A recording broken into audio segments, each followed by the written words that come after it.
we're live. Well, it's not receiving audio. It only shows a camera icon, not a microphone icon. That's fine. If you can hear it, then it's fine. No, I can't. It's only showing the camera. That's what I'm telling you. There's no microphone icon because it's not outputting audio to. It's always been that way. Well, it's not outputting It has. audio. Jack, what do you want me to tell you? Play the game silently? Like I'm trying I didn't want to fucking play this today anyway. Now I can hear it. Fantastic. Now I can't hear it.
You want to go to Pharaoh's.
Oh, look, it's China.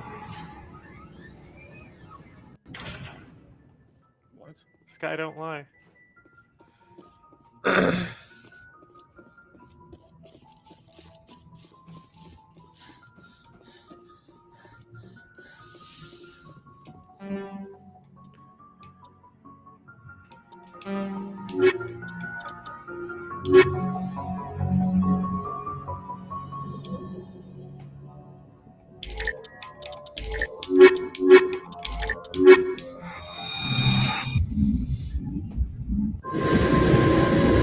Equalizing interior pressure with exterior atmosphere.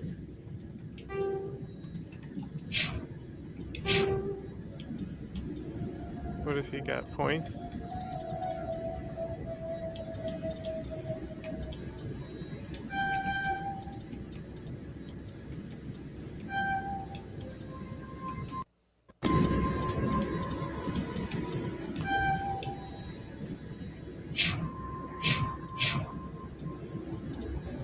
He's such a cute little guy.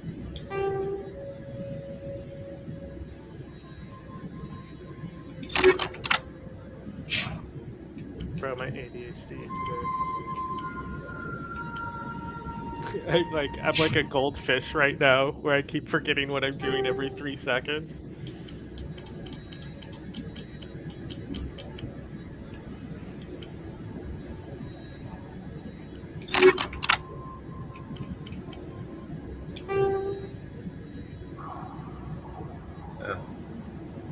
I think that Pharaohs begins with organics, but I don't remember. There's both for sure, though.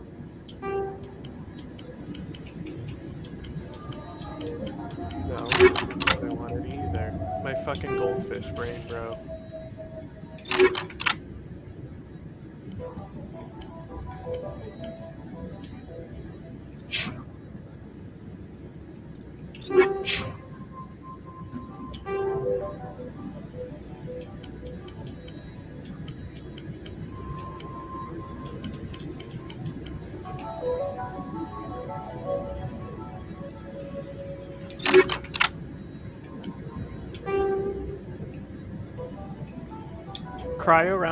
Cryo rounds are also really good on the assault rifle. Both the cryo and fire rounds. Anything that adds a status effect, really. Just because it's like the odds of it applying are just greater the more times you're applying it.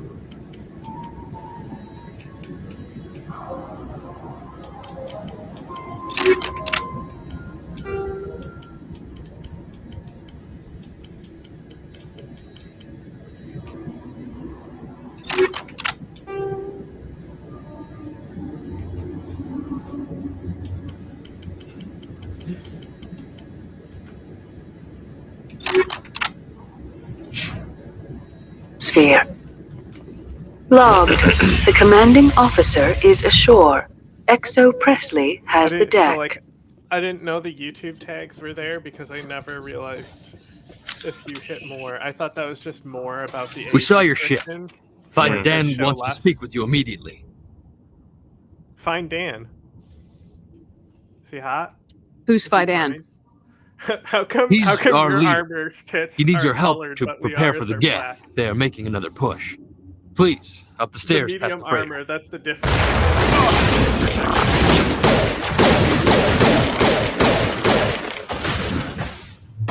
Powering up.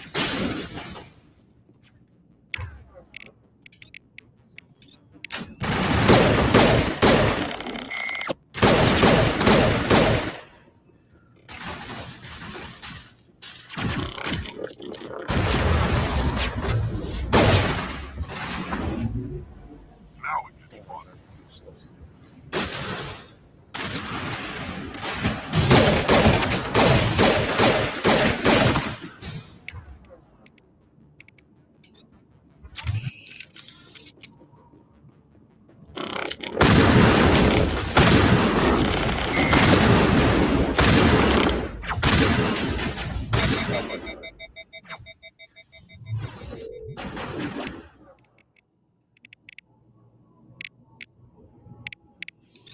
Shields down.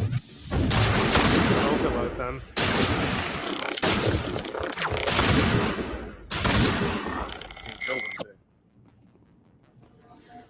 Fucking dark as shit.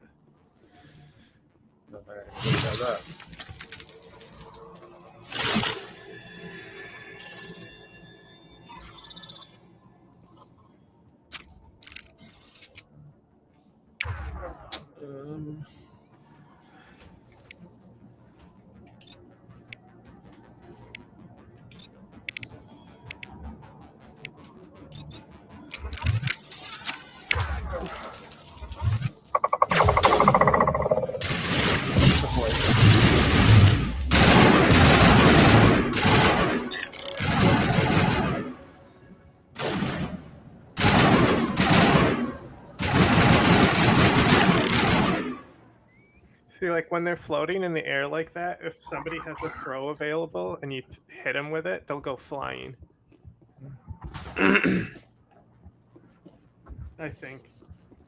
Maybe, I don't know. Maybe they don't have any type of combination in the first game.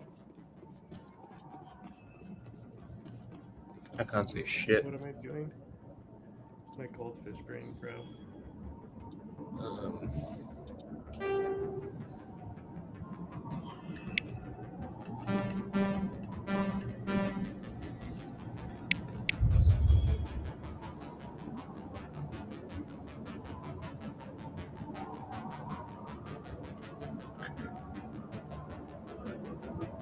Did I like not post those tweets that I had totally posted?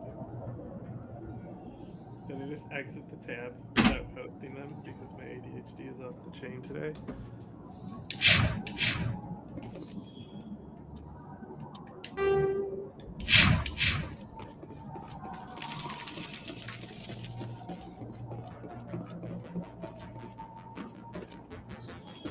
can't see anything. Is there a fucking light anywhere in this game?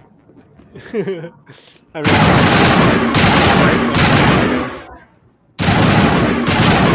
There's a wall there. What the fuck is going on?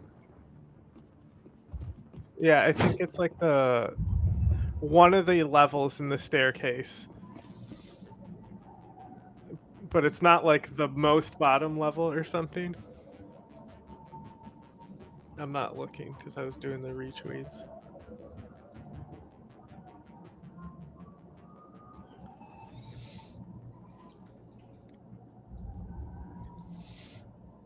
Pretty sure the chat box is just gonna fuck up anyway, so I'm not even gonna bother.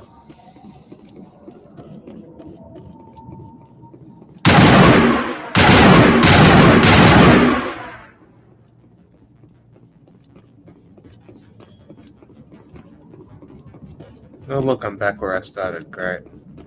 Yeah, turn up the brightness so you can see.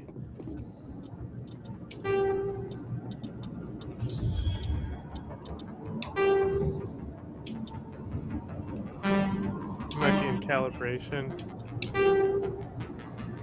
There you go.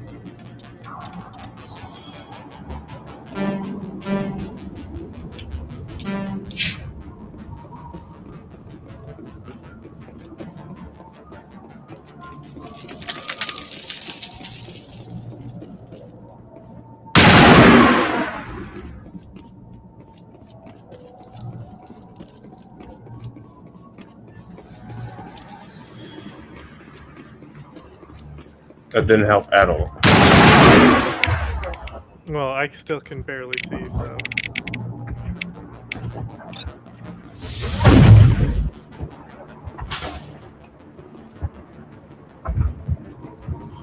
I'm retarded. There's like a turn that's somewhere that you haven't seen. Head to the tunnels. There you go. Make sure they're secure. But what if I find Geth there? Are you saying you won't go?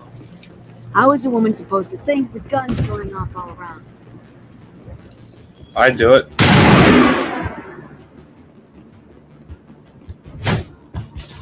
Where's Dan?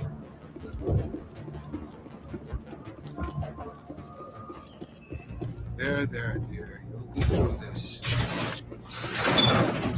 My headaches are... Oh, Commander. I'm glad they finally sent somebody to help us. You're a bit late, aren't you? Arcelia. Bitch! Sorry, Commander. Everyone's on edge since... Watch out! We've got Geth in the tower! Protect the heart of the colony!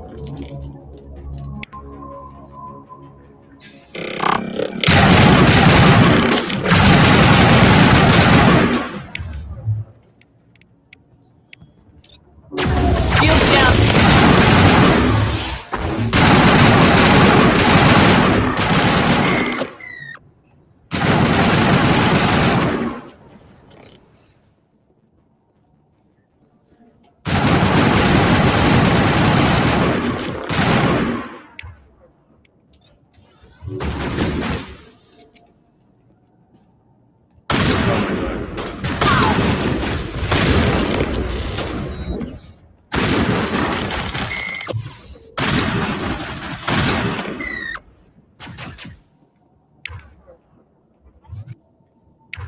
I didn't let.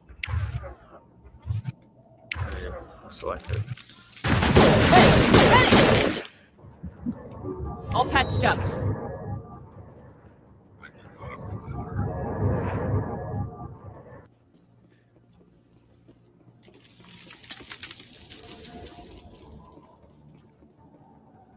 It's like, you know, you can unlock perfect darkness and perfect dark, and it literally eliminates every light source from the game.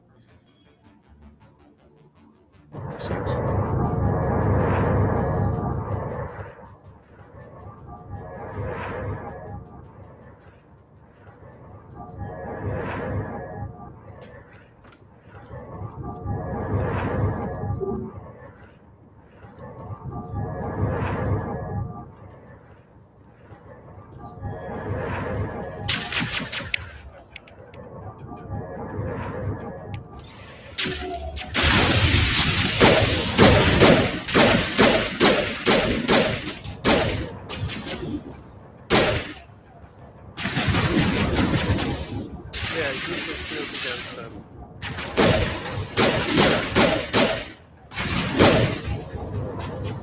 In the third game, they add overcover shields.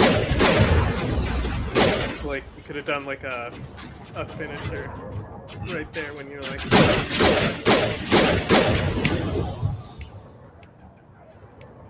For the new comics that I'm insane in it, yes. I can care less. They also had the Mujahideen, and it was you're just shooting like 100 RPGs on horseback.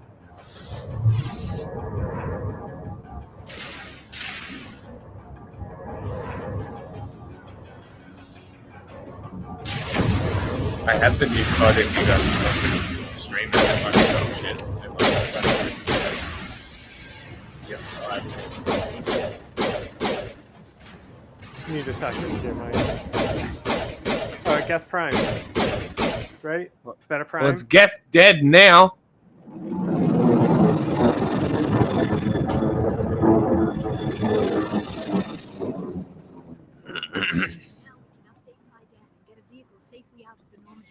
The Geth base is What? our next objective.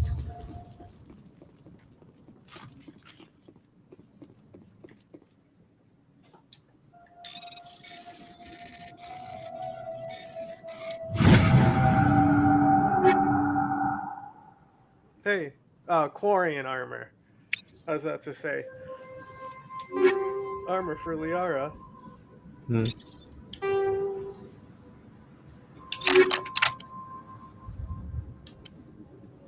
It'd be funny if they made heavy Quarian armor just to waste your time.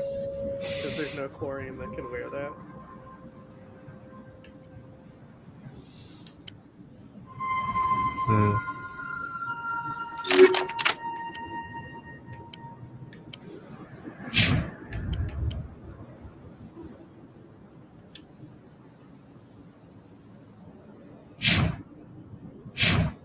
I'm just sick of women telling me what to do. That's why I don't want to play the new Call of Duty.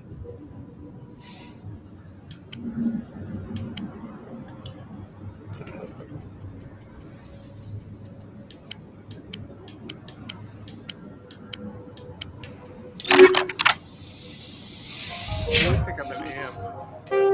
Both your teammates use amps, but I think theirs might be already better than the one you got.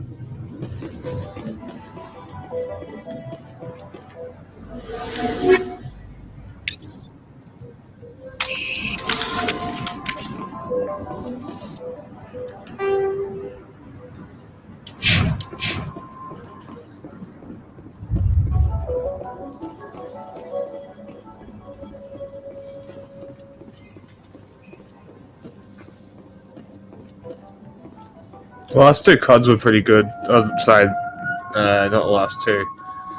The last one was dog shit.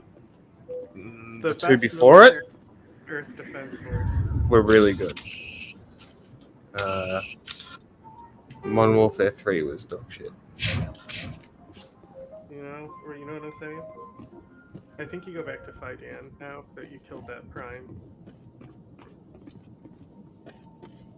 And then he'll let you buy from his people.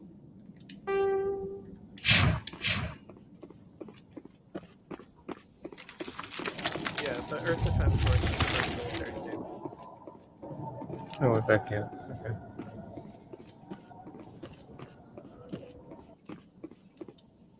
Yeah, I think you go that way. You go back to the city. Because all these are like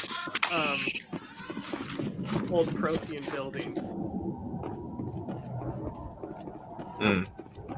That's what they look kind of the same.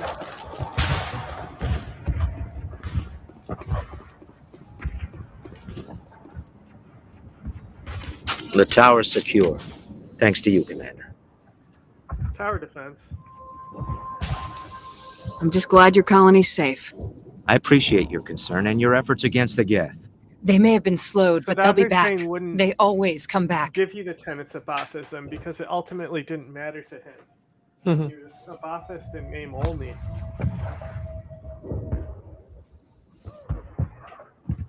Tell me what the Geth want. Why are they attacking you? If you want answers, go ask them yourselves. We don't know what they're after. They came, they attacked us, that's all we know. Their main base is at the ExoGeni headquarters. A good place to start looking if you want answers. What's ExoGeni? It's the company most of us work for before the attacks. They fund this colony. The Skyway leads directly to ExoGeni corporate headquarters. colonies. You can't miss it. Of course, there's an army of Geth between here and there. I didn't expect this would be easy. Every part of this game Then maybe is I can get this political. colony operational again.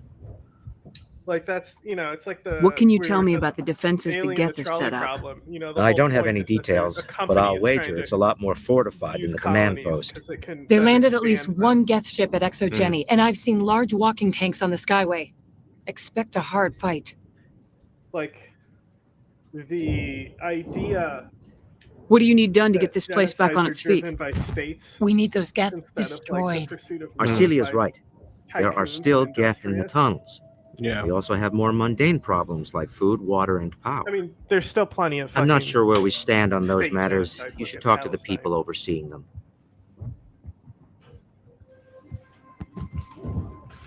Is there anything I can do to solve your water shortage? Maka Doyle has been assigned to that particular issue.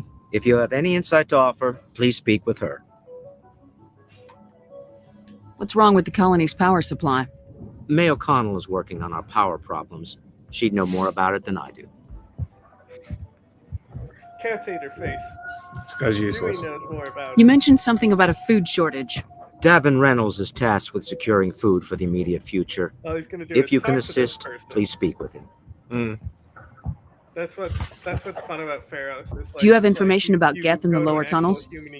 Nothing new. They're in the tunnel somewhere, likely guarding a transmitter to coordinate attacks.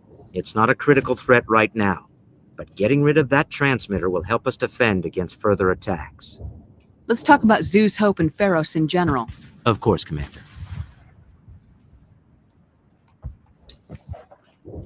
Tell me about your colony. Life is hard and often brutal, even without our current problems. Colonial affairs back on Earth told us we'd be beneath the notice of any raiders. I guess they weren't counting on the Geth. But, despite everything, there's something tranquil about this place, unlike anything I've experienced before.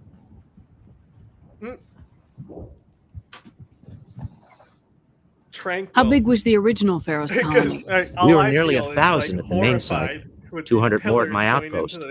When the first wave obliterated our defenses, we fell back to Zeus Hope.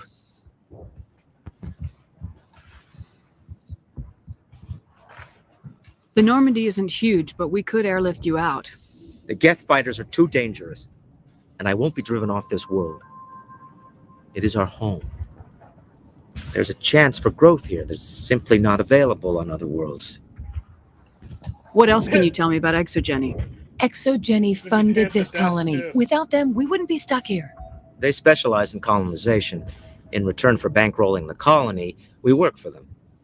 Their main goal is That the sounds retrieval great. of valuable artifacts You're or a slave. resources. Except there isn't anything here. Or if there is, we didn't find it. I wonder if that's what the Geth are looking for. Perhaps. As she said, we never found anything of value. Of course, the Geth could know something we don't. I'll talk to you when I learn more. Good luck, Commander. Listen to the music, Like, it's clearly, like, you're supposed to be uneasy about everything here. I'm grateful for Tranquility. what you've done, but your heroics don't impress me, Commander. What the fuck is your problem, cunt? Tell me about Zeus Hope. I can't tell you much about it. You should speak to Phi Dan my if you God. want to know more. Tell me more about yourself, Arcelia. You're equally as worthless, huh? I'm a rent-a-cop. I was hired to keep kids from writing graffiti on the walls at ExoGeni. Then all this happened. I wasn't trained for this. I didn't ask for it. I just wanted to end. What can you tell me about the Geth? Do you have any idea what they might be after? I can't tell you anything about that. I suggest you go to ExoGeni if you want answers to those questions. I get the feeling you don't like me. How would you feel if you were hung out to dry by every government organization that ever promised to keep you safe? They should have sent a small fleet. Instead, we get one ship. And you're only interested in the Geth. I hate how games are so woke nowadays and political. Goodbye. Goodbye. Commander. Later, cunt. Do you see the Kamala C-word ad that they ran? Why do I still have to Okay, talk send to it to them? you. Commander, what can I do for you?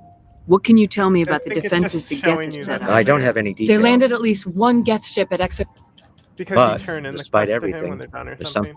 There's a chance for growth here. How big was the... When the first wave obliterated our... The Normandy... There's a chance for growth here. There's I'll talk to you when I'm... You gotta talk to the other people in the colony. This is tedious.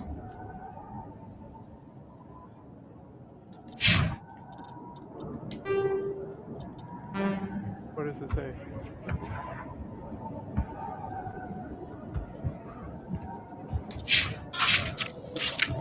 Does it Something say about still tunnels. speak Something about tunnels. Hang on here. This looks like tunnels. to them? No, I know where the tunnels. You were heading towards the tunnels, but you do want to talk to these people in the quest. No, go back in here. Talk to everyone. You're the one who repelled that last wave. They'll be back. And if the Geth don't kill us, we'll die of hunger soon enough. Are you doing anything to remedy the situation? I need to boost rations with Varen meat, but it's too dangerous. The Alpha Varen, he's huge and he's mad. Rabid, maybe. Totally uncontrollable. I can't do anything until he's dead.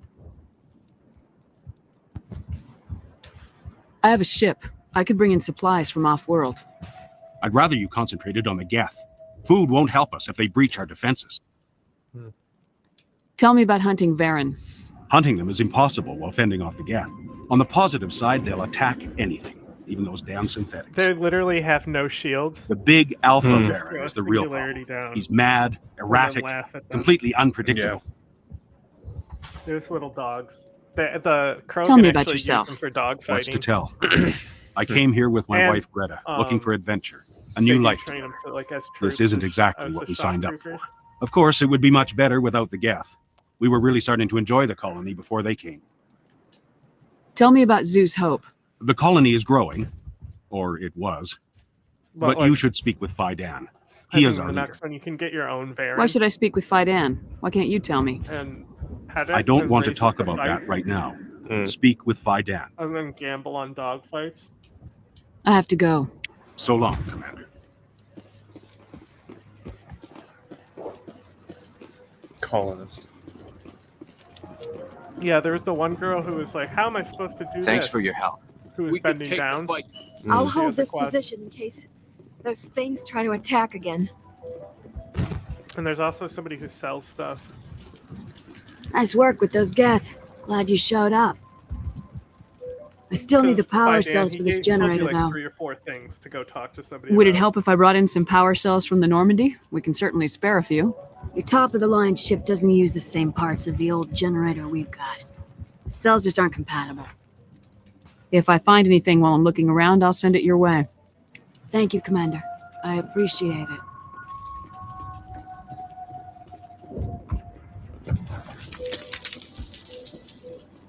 Commander, I was told to make my supplies available to you if you wish.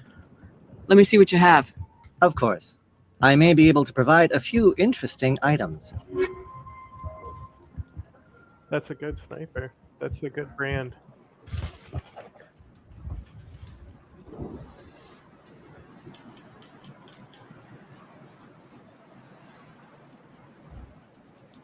You definitely want that grenade upgrade. They're really cheap, so. You probably don't need all of these. Yeah. Like anything that like. Oh, you're already marking them. I didn't notice. Thought you're just scrolling. That was. Oh no. Those are fine. I thought it was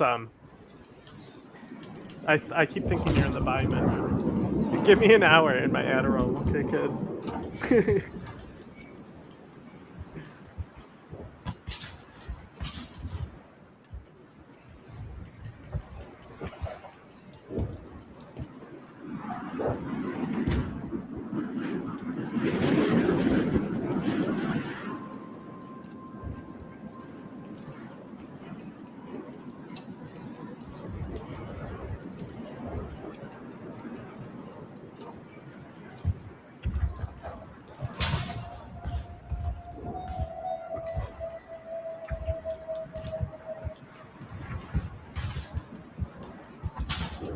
I'm gonna keep 2 of those.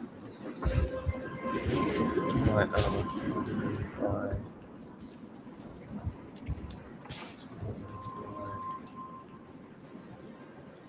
this sucks. Bye.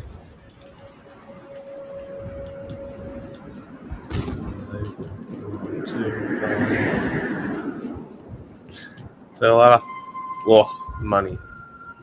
I can buy that sniper now. Check it, make sure it's better than yours. Mm-hmm. Yeah, what do you got, a level 5? Yeah. Nice. Yeah, this company is good. The one that looks like a fan. Mm. Oh, get the armory license too. Because they're actually good weapons. Most of the licenses suck. Mm.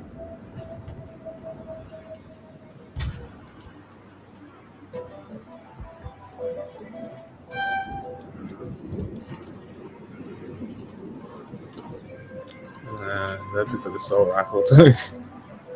A lot of good guns here. All their guns are good for that company. Damn. Guess I'm selling something else. I mean, you'll get more stuff as you go do these side quests.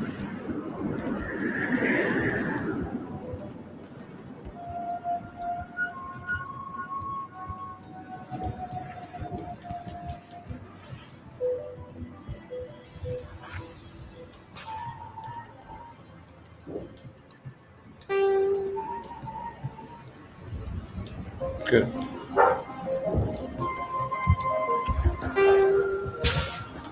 What's that?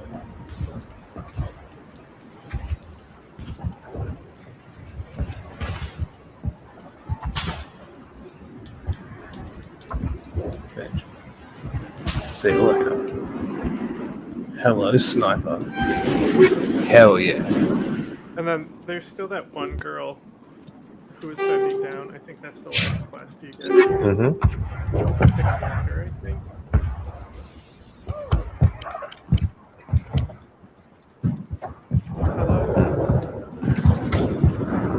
Hello? Yeah. Can you go back to the pistol? I just want to see what kind it is. I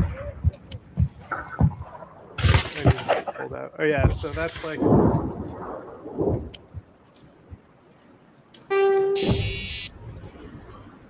That's like the heavy pistol. I don't think it matters much in the first game.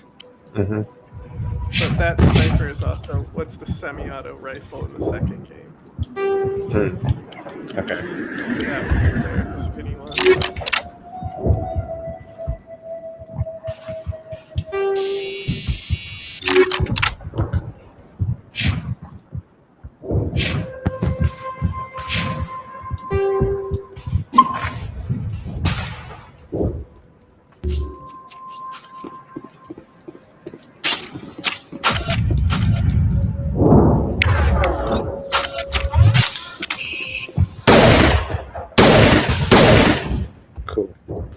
Does it feel heavier? You're the commander of the ship that just landed. What do you do Does this here? girl want to fuck you? I'm just watching over the ship, making sure she doesn't get any worse. If nothing else, she's good for hiding in when those Geth come over the walls. It looks like you're monitoring something.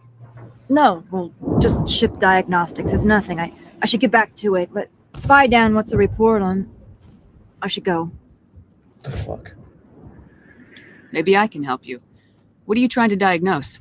No, thanks, really. Now, please, I need to get back to work. Weird.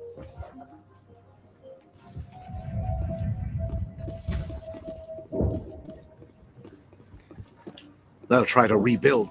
Davin does what he can, but our food will run out soon. I know you talked to her before, I just don't know where it was.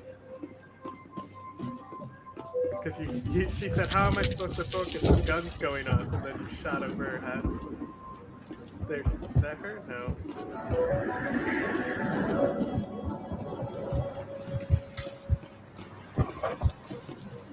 Unless you've got something important, shoot. I'm trying to jury-rig something to replace the missing power cells. If I find anything while I'm looking around, I'll send it your way. Oh, Thank you, already Commander. talked to her. I appreciate it. I don't know where the water lady is. I don't know. I'm sick of running around. Yeah.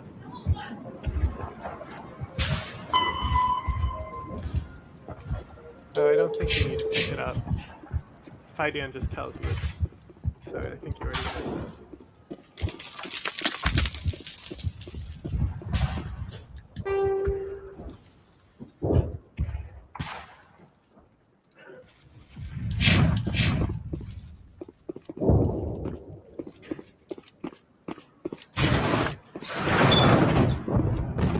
I think you go down in this tower. Commander, what can I do for you? Some of the colonists are acting strange. We're a close-knit group, Commander. Most of us have lost loved ones, friends. These aren't trained soldiers. Nobody taught us how to deal with the horrors of war. If I mute my mic, dude, can you still This hear is the our game? home. We've watched the Geth slowly destroy everything that is important to us. Don't judge us too harshly. I'm judging you harshly. I'll talk to you when I learn more. Good luck, Commander. Listen, weirdo. Yeah, go back through the tower, and I think you go down. Commander, what can I do for you? Tell me about your colony. Life is hard and often brutal. Colonial affairs back on Earth. But, despite everything, there's something tranquil about this place. Unlike anything I've experienced before. What do you need done to get this We need place? those Geth. Arcelia's right. I'm not sure where we stand on those matters. You should talk to the people overseeing them. You mentioned something about a food shortage. Davin Reynolds is tasked with securing food for the immediate future. If you can assist, please. Is there anything I can do to solve your water shortage? Marka Doyle has been assigned to that particular issue. What's wrong with the colonists? May O'Connell is working. I'll talk to you when I Good learn luck, more. You don't need to talk to the person for the water shortage. You can just activate it.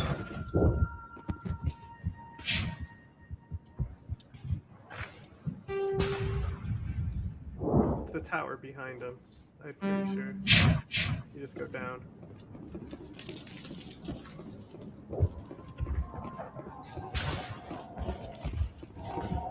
Go straight across, I think, too. No, something.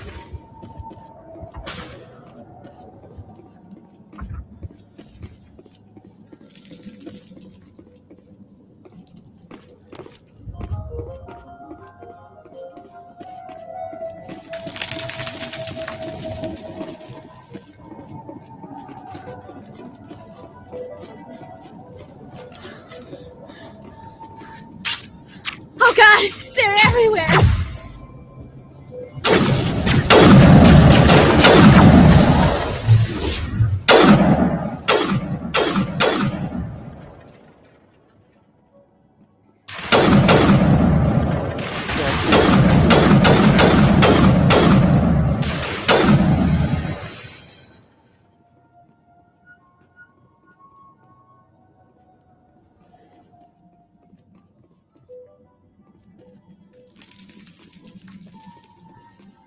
And your character skill also manages the overheat better too.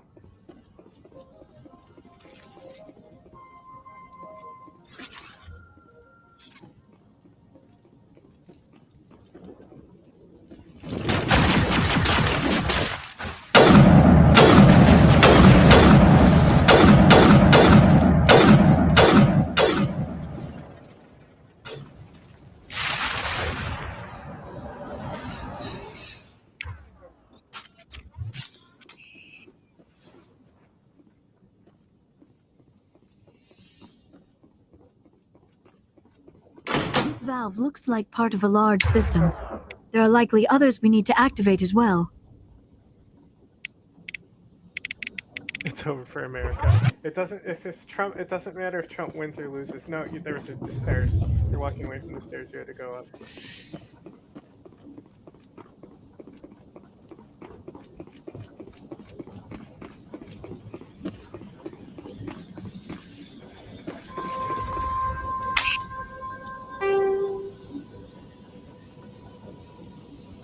I think that way is where the Varen is.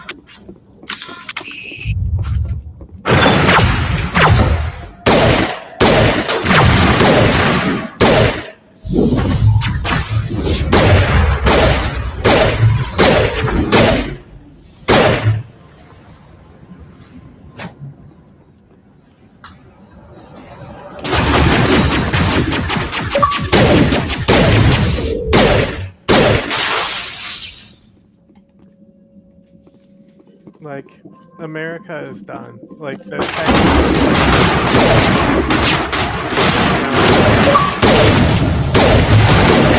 what he says. Are those Krogan? Mm-hmm. You can warp them.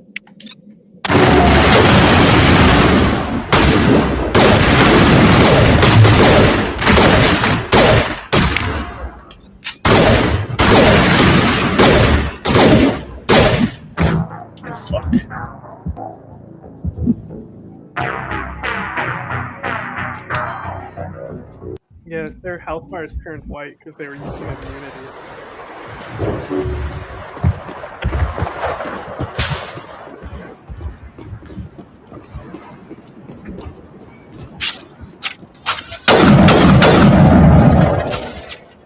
Just making sure you saved after you got the gun. Yep.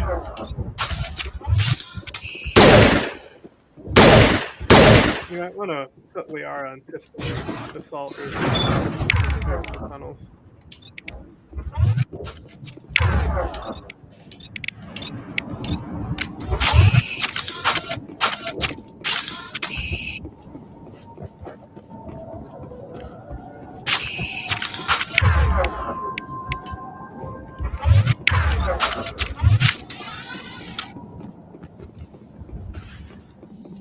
I love how you have the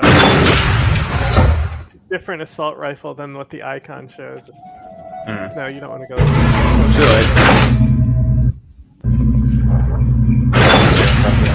Watch out!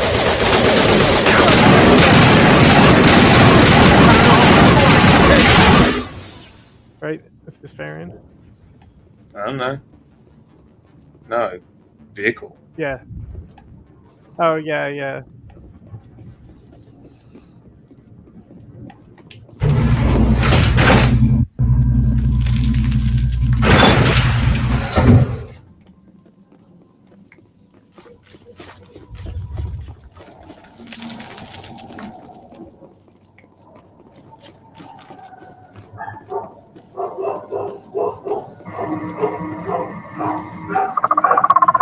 Oh god!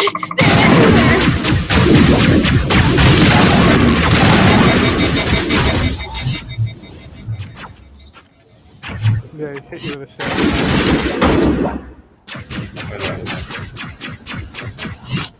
It overheated your weapons.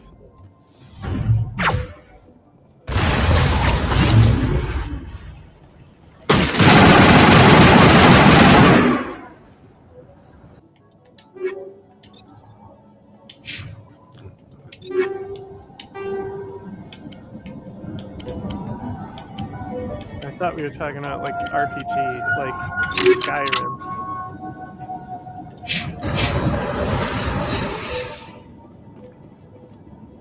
Did you ever check if the biotic amp upgrade is there? What are you talking about? I wasn't paying. I think you have a newer biotic amp for Liara and Rex. I've already upgraded it. Okay.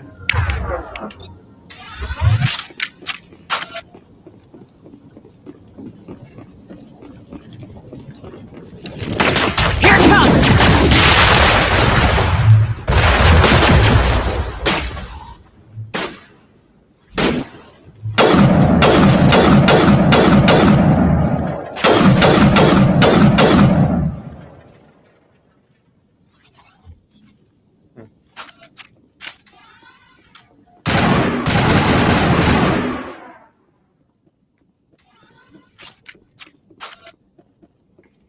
This valve looks like part of a large system.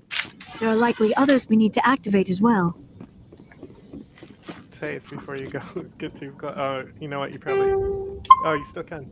Normally, it won't let you in combat.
I don't know what's going on with these guys.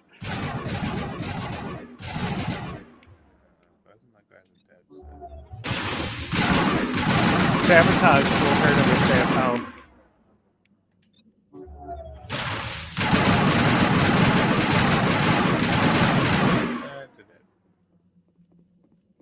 Cool.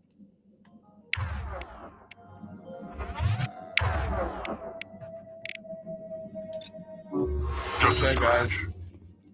Get up.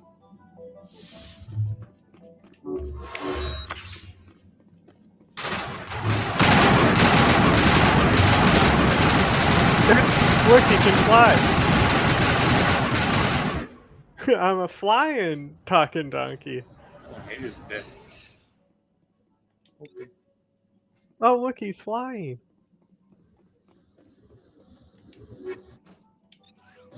No, the power cells. I think you need it. Careful, it might blow up on you. Or it's a jammer. Is that what it is? Fuck, idiots, get out of my way.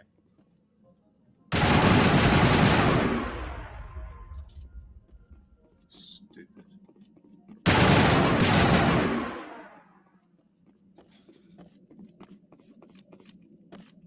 I think that's it. Yeah. And now, if you kind of hang right when you go back out this exit, you'll go towards the other water valve. You mean the way I came? Yeah, but hang right.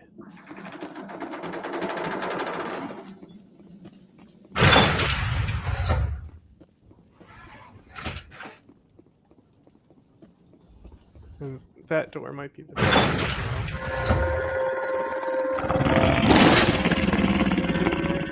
doggos.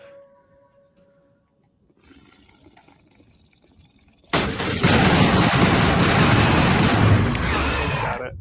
She already did it. She's the best.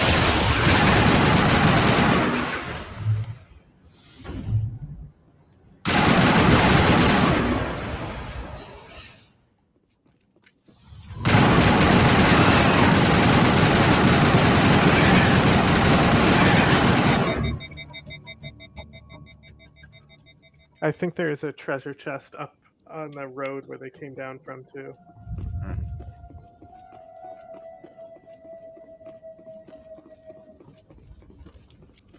Just a little guy. New light armor.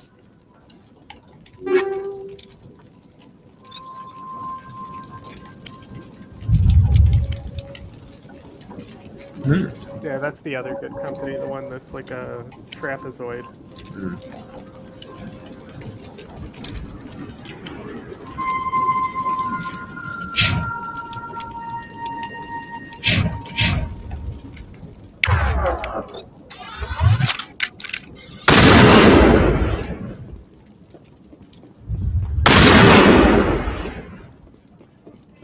That's not a slug. What the hell? No, it's got a tight choke on it. No, I don't want it. Alright. Show me this one. Okay. An X. That's cute. There's a gun in the third game. It's called the like spike thrower or something, but it shoots knives, and it's like a shotgun that you like hold down to like it's like a air pistol, right? So you can like compress it so it shoots the knives harder, but like it'll like tack the people to walls and shit. And then they also, it's DLC, but it'll probably be in the game because you have everything. There's a harpoon sniper rifle.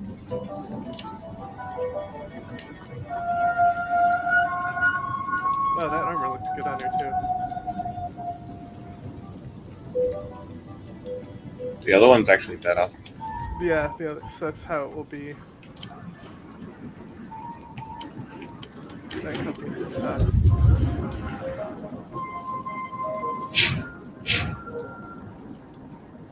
Oh.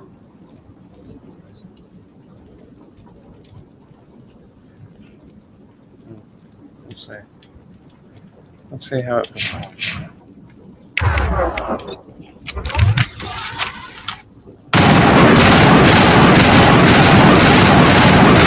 like that. Yeah, that's the more like accurate one. Even though it has less accuracy than the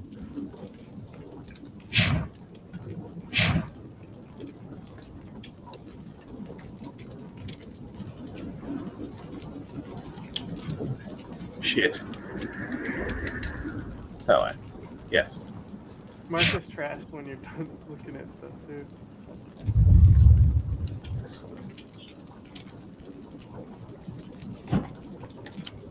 God, Liara is cool. Look how cool she is. Girls who kill people are cool.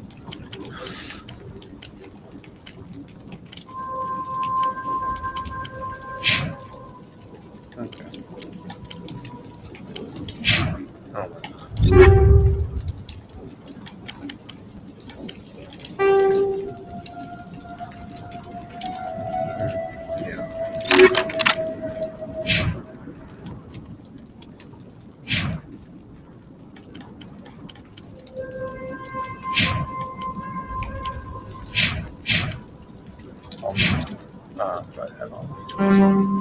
Cool. Okay. Yeah, Liara only has one because she gets overload. She really shouldn't have one. I don't know why they gave her overload. I guess because she gets first aid from it or something, or shields. I don't know. I think it's to give her shields. Otherwise, she'd be too soft. Maybe.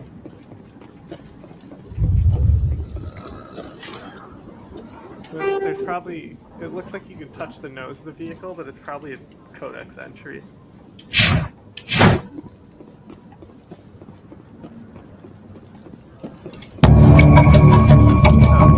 Oh, that was part of the quest. You got the power cells from it, right? Wait.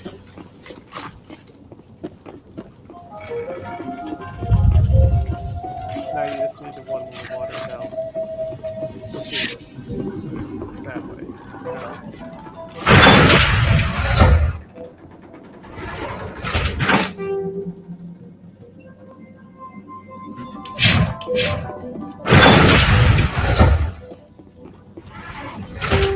To the right. Oh, you passed it again. Now it's on your left. No, you were going the right way.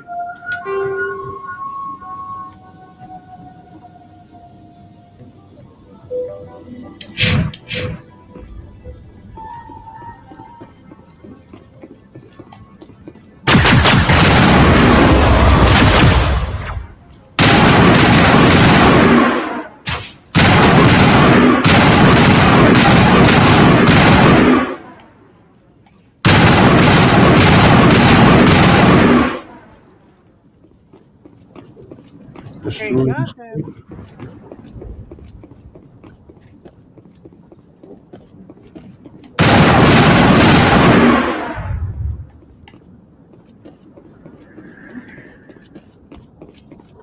Oh, this guy. You don't want to go down there. What are you doing down here? Nothing I should be. Anything I shouldn't. No! That was a good one. Very intense. What's the matter with you? He's coming. Just invoking he's the coming. master's He's got a whip. butt plug in. Helps Vibrating remind butt me plug. I'm still alive. You're here for the Geth, aren't you? You're not the Gooner. only one interested in those things. Who else is looking for the Geth? Not looking for. Looking to get rid of. They're a thorn in the side of the... Ah! Ah! Trying to get to the... Dying!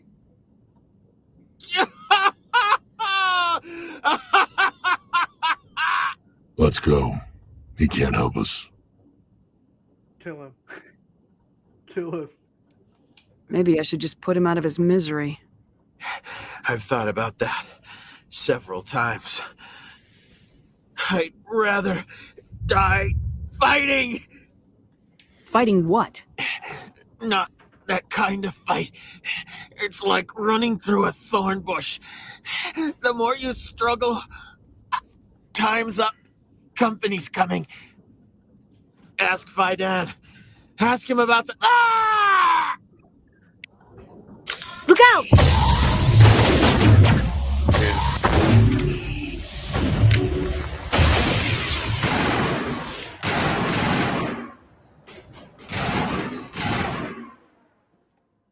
There's 2 water valve buttons over here somewhere. They might be like down in a tunnel. I won't do it. I won't. I can't. I won't do it. Cool.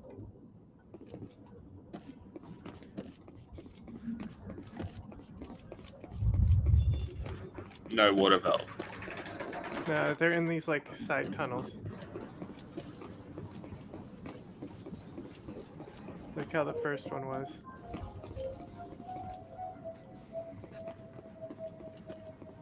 There's 2 of them by that guy. Can you just look it up? I literally can't see the screen because it's too dark. I have been everywhere on this side. It is not here.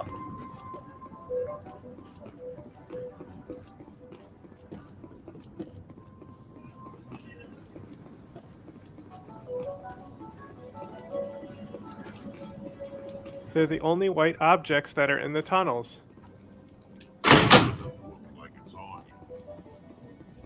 There's another one in one of those tunnels. There's 3.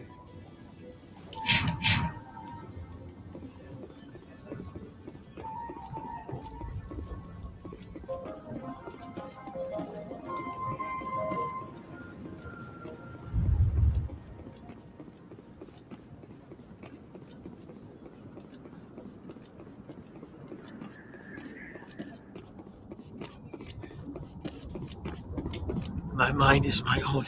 My mind is my own. My mind is my own. These idiots just standing still.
Right, that was all 3 objectives now. I know. And you met a weird guy.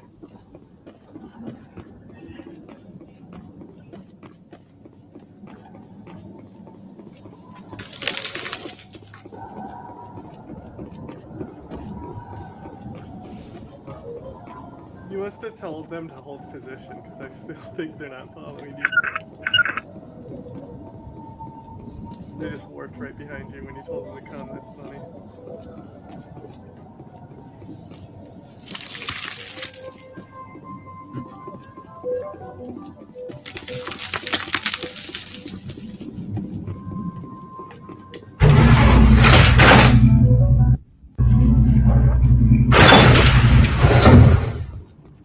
You need to go back to Fidan.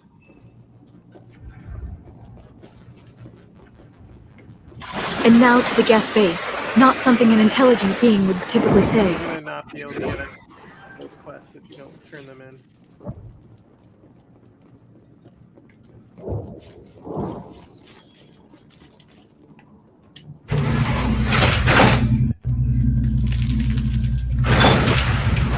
That's the only elevator that you don't ride. You know, it's the only one that actually triggers a loading screen.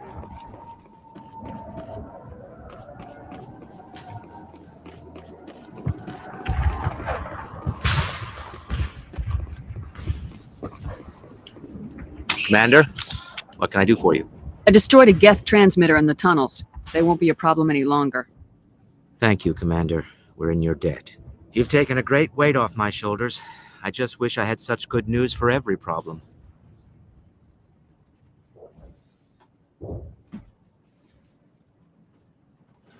I'll talk to you when I learn more. Good luck, Commander.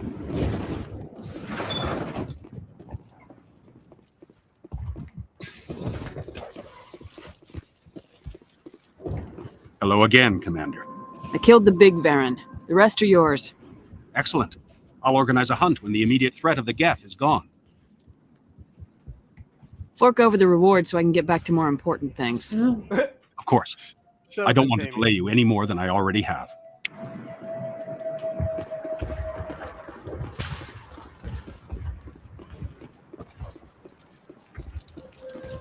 The water started running not long ago. Thanks to you, I assume. Now we just need to deal with the Geth and we can get back to growing this colony. Thank you again, Commander. Nice work with those Geth. Glad you showed up. I still need the power cells for this generator, though. I found these power cells in the tunnels. Are they what you're looking for? I knew they'd turn up eventually. Here, Fidan gave me some requisition money. It's all yours. Now if I can kick these power cells into place, I'll have this colony up and running in no time.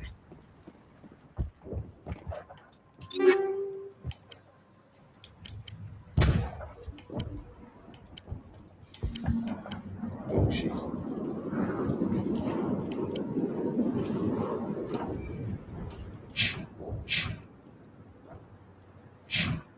I think it's just a level up. I know, I'm just checking.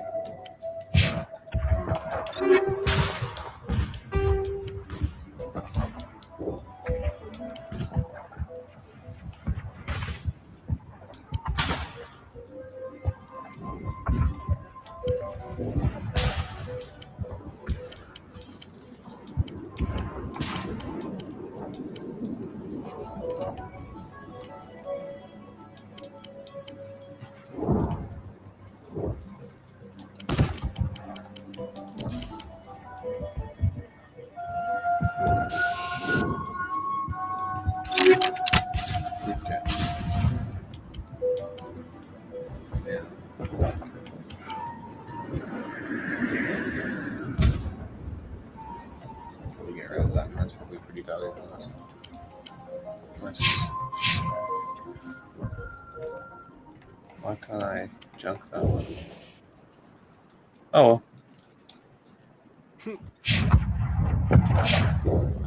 Is there something I can do for you? Yeah, give me I'm money. told to make all my goods available. Let me see what you have. Of course. Show me what I you may be got. able to provide a few interesting items.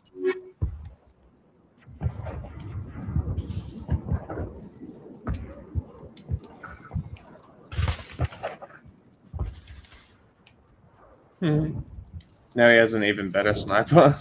It's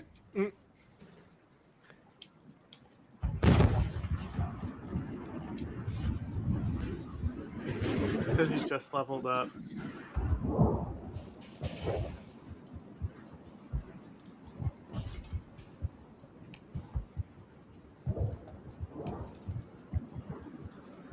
You'll pretty much have Spectre gear soon.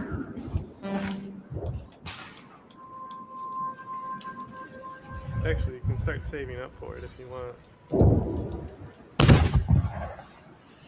Because it'll be on your ship anyway.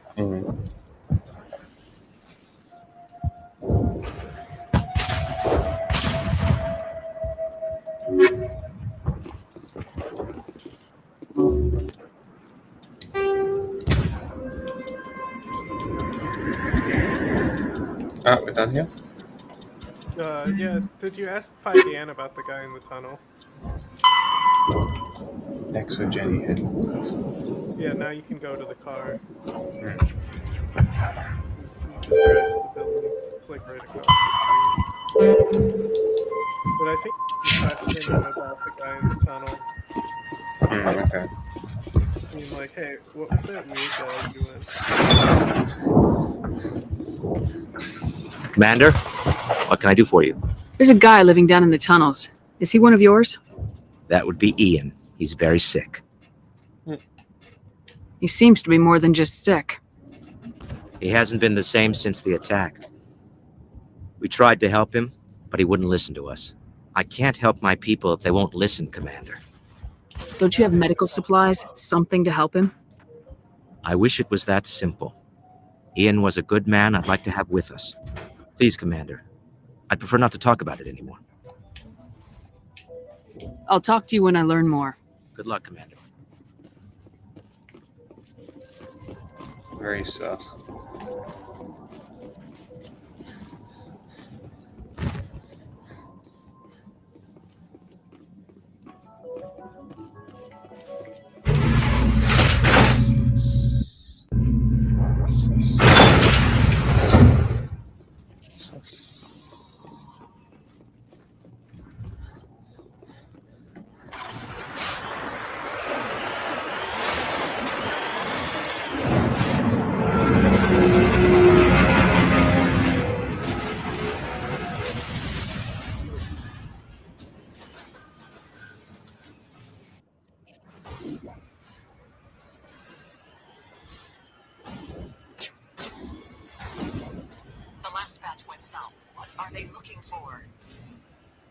We are receiving a weak comm signal. I cannot pinpoint its location through the geth interference.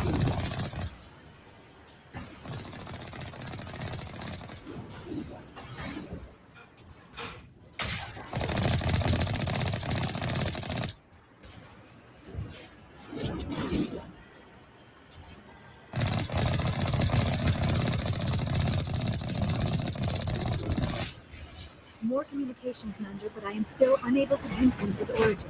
Any sign of movement? Lisbeth could still be in there. It's only been a few days. She's my daughter.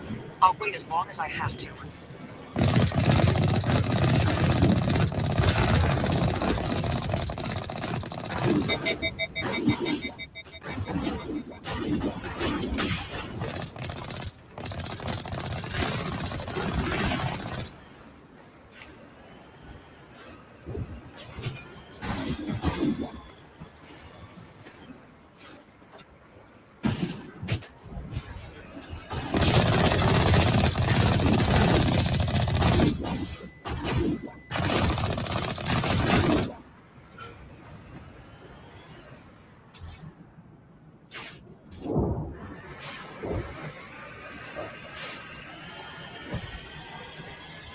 Reminds me of Headlights, very cool.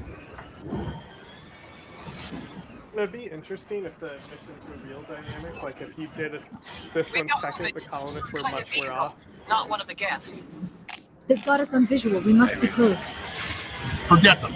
We need to find the geth. No, they're out. Yes, I got that. I think these people also have some supplies. That's close enough! Relax, Jong. They're obviously not geth. Get back, Juliana. Who are you? What do you want? Commander Shepard, I'm here to remove your geth problem. You see? You worry too much. And you trust too easily, Juliana. I'm just glad to see a friendly face. I thought we were the only humans left on this planet. Fidan and some of the members of Zoo's Hope are still alive. I thought you said they were all dead. I said they were probably all dead. They're surviving despite everything the geth have done to them. We know what that's like. Those damn synthetics are relentless. Whoa. I gotta say it like that. Are we getting close to their base? You're almost there. They're holed up in the Exogeny headquarters, just a bit further down the Skyway. Those headquarters are private property, soldier. Remove the geth and nothing else. I'm not interested in your company's secrets. Commander, before you go, my daughter, Lisbeth, she's missing. They shouldn't waste time poking around. We can do a proper accounting of our casualties after the geth are gone. That's my daughter you're talking about. She's still alive. I know it. It's like Novaria. What's your daughter, Juliana? Why they're dicks, she was working in the corporate, Exogeny building when the attacks came. Oh, yeah, there were several places she could hide. For a short time. Do you know what the Geth are after? I have no idea. We certainly haven't found anything of use. Something Exogeny is keen to remind us of. We need to recoup our expenses. It's nothing personal. Tell me about the colony. We established ourselves here 4 years ago. Growth was steady until the attacks. Our biggest challenge has been the lack of resources. There's just so little here of value. Still, we were making a go of it. It was even starting to feel like home. What brought you here? I guess I thought this would be the start of a new life. I wanted to go where I could feel like I was making a difference. Instead, everything we built is destroyed. It's very hard not to lose hope. Where's your daughter, Juliana? Maybe you should... Somewhere at the Exogeny headquarters, I hope.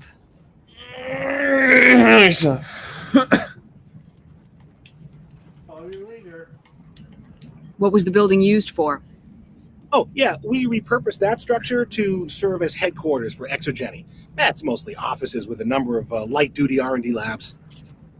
Exogeny is a master at repurposing anything and everything. The company has to make a profit somehow, Juliana. Feros is a long way from self-sufficient. How did you get split up from the Zoo's Hope colony? Most of us lived closer to the Exogeny building. Zoo's Hope was mostly used as a port. When the Geth hit, we scattered. Until you told us about the others, we assumed they were killed in the first wave. If we had known they were still alive, we might have attempted to join them. They're fairly secure now. Maybe you should do that. No. I don't think that's a good idea. We have no vehicles. They're and secure the now. Skyway Maybe you offers should do that. little protection. Like the building we're in now? Listen, our best hope is to sit tight and wait for company reinforcements. They'll come eventually. Stay bunkered down until I find out what the Geth are after. Of course. And please remember, if Yeah. you see my daughter... I was hoping you'd have a moment to speak with me. I've got a bit of a problem. Everybody wants something. Hurry up about it. Fair enough. I need to retrieve some data. It's not a big job, but it pays well. I'm listening. Good. Poking around in the ruins has become a bit too dangerous for me. People are quick to assume we enjoy being in hazardous situations. It's not that bad, really. All you need to do is find my console at Exogeny headquarters and drop the data onto this OSD. It's that simple. I'll look around if I get the chance. I appreciate it. That data could be worth a lot of money. Of course, this all depends on getting out of here alive. Tell me about the data I'm getting for you. Plans for a few prototype mods. I'm a freelancer. Some of my mods are highly sought after. Why work in the middle of nowhere if your skills are so useful? Maybe I've got a bit of the frontier spirit in me. That, and the alternative is a bit too secure for my liking. Freelancers don't have to worry about security as much, so long as we keep a low profile. Yep. What's about keeping a low profile? Time to get moving. Just keep in mind what I said.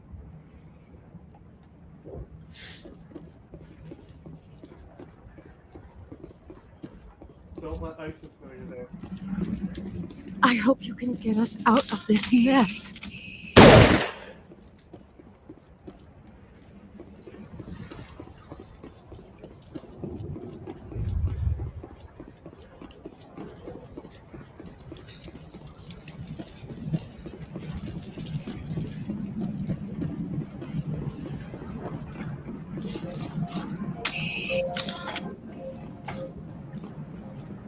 Get a car.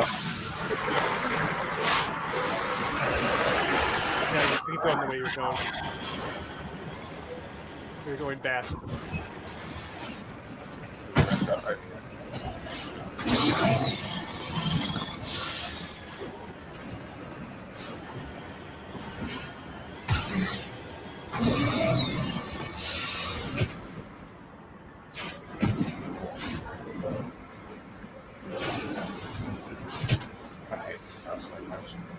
I know, right?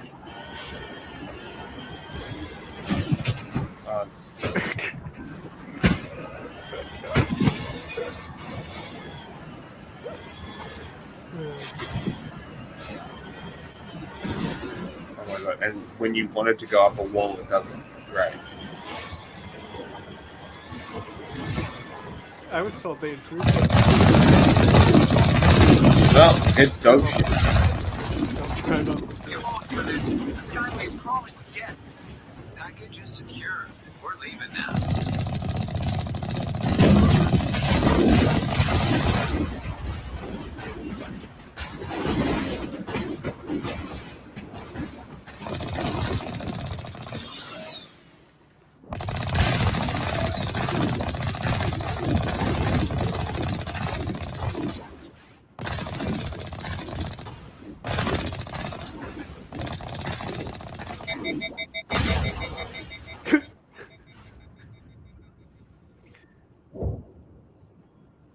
No, that's good.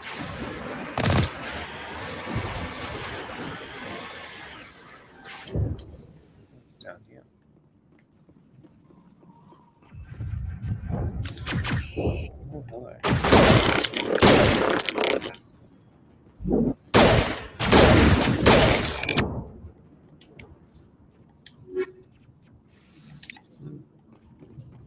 Targets eliminated. There's tungsten room.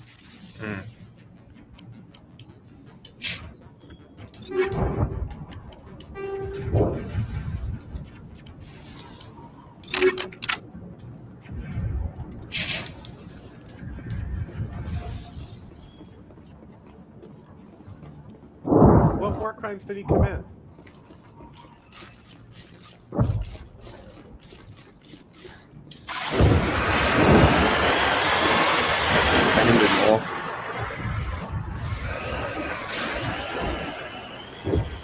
Wait! Shut down the comm! We've got incoming Geth! Damn it! Shut down the comm! Flat ground. Pathetic. What a pathetic game. Needs flat ground.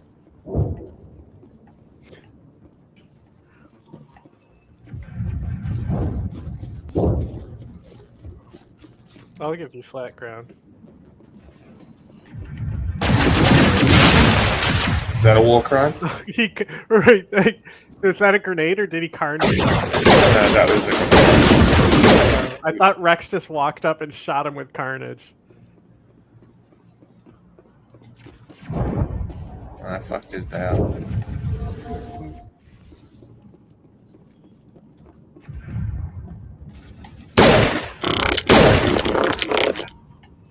How do I get down there?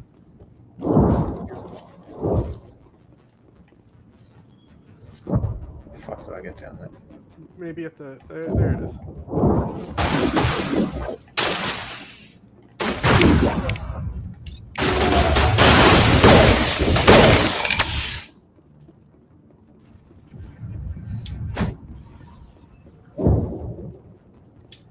Ironically, if the worlds were flat, the Mako would not be that bad of a vehicle.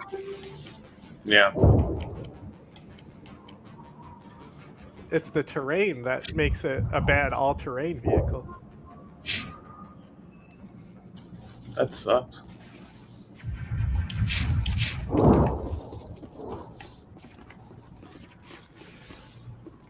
Like, how many years ago did we have the Warthog? Like, the perfect... Halo was... I mean, even then, like, 2003? It was, like, the first time you drive a Warthog, it's weird. You have to get used to how it works. Yeah, and then you realize it's perfect.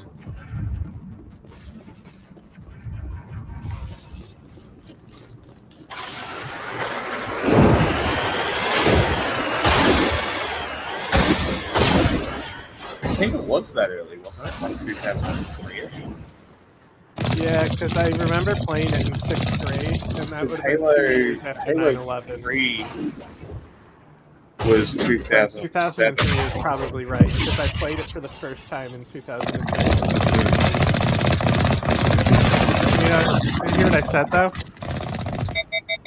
I said it was 2 years after 9/11. Yeah. Right, so like that's how my internal clock functions. That's just the American.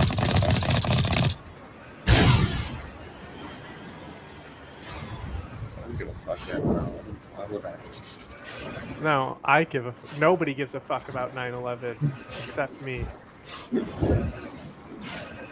What are you doing?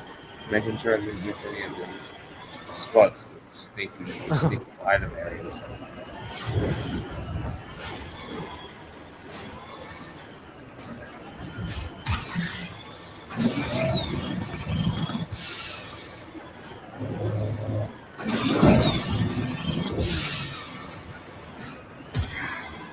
Oh my god. Every time I think you're gonna fly off the bridge. And I'm ready to laugh. Oh my god. You ever flipped I it? literally didn't. I thought you were about to go over the other side, and I didn't think that was possible. Just get out of it, maybe, or accelerate. It auto flips over. Ah, this is funny. Drive it. I can't even get it out. No, I've had it flipped before and rolled it. You can't get out either because it's not flat. There you go. Hilarious. Some all-terrain vehicle. The gap. The wild, wacky action is almost impossible to run. There's no point to this unless they're looking for something. I want to go through. You can't. That's where you get out. If you turn your car around, it will save you time later, like you're backing in. Perimeter secured. Point of interest. Another sneaky item cache.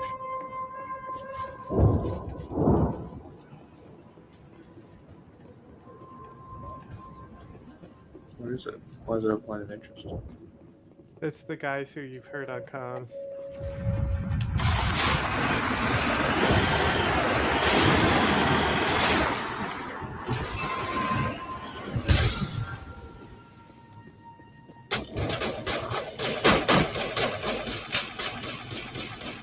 Oh, that's right, I said it too.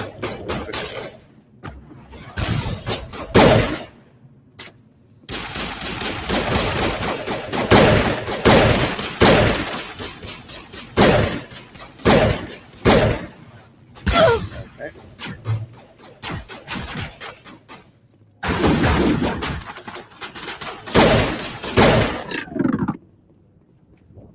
Disassembled. Yeah, now you might be able to get that point of interest now that they got there cleared. They might not have come out because of that. Or there might be an entrance on this side that you then backtrack to or something. It might just be a point of interest signaling to get out of the car even.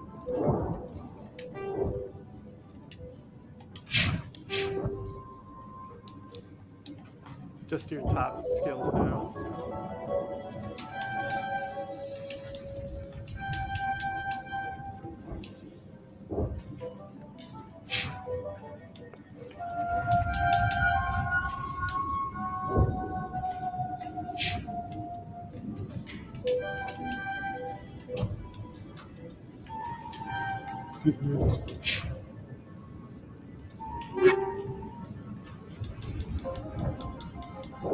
He's so pretty.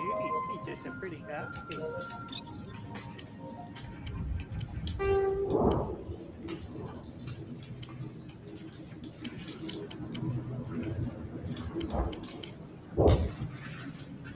He's just so sweetie.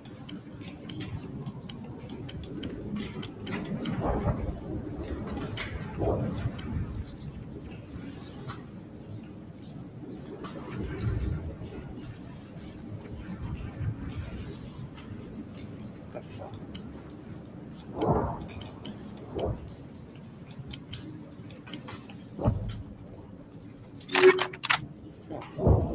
There's a dog shit attachment. You said cryo rounds? Sure, let's go cryo rounds. Tungsten for that one, great. I think you because they changed how the ammo system works in the second one, but I think you get cryo and disruptor rounds for infiltrator. Okay. But you don't have to stay in infiltrator, so it doesn't matter. Like I think only the soldier gets incendiary rounds. But he also gets all the other ammo types, and it's like it's not worth it just to get the incendiary rounds. Yeah. Because also, when you max out your squad's ammo ability, you can choose to either give them, for like incendiary, they can either get inferno rounds or squad incendiary ammo. So like, you can just bring somebody and give everyone incendiary ammo. Okay. So there's like no point to like take a class that does it. Fair enough. Good say.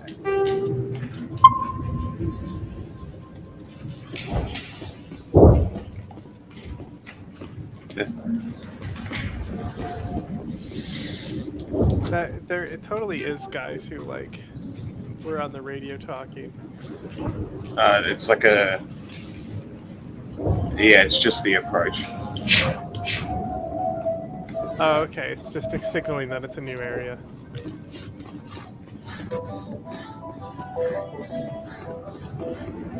It looks like a different symbol, but I need to look on my HD screen, and because I like on this one I can't. It's also so dark I can barely see. Our weapons cannot touch a field like this. It's fine on the other way in.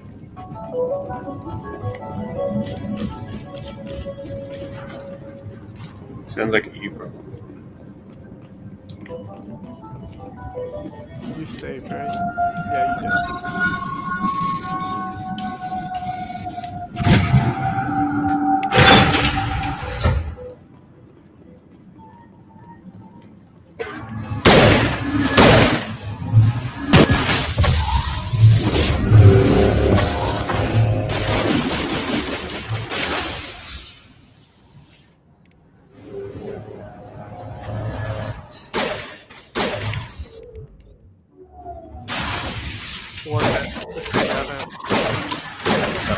That's why you just were doing so much damage, because it was warped, so it takes like intense amount of damage afterwards. All the tungsten. Also, did I tell you that incendiary and acid rounds will stop health regen for Krogan? No. Yeah, the dot tick will stop their health regen. Okay. Which sabotage does fire damage. Mm-hmm.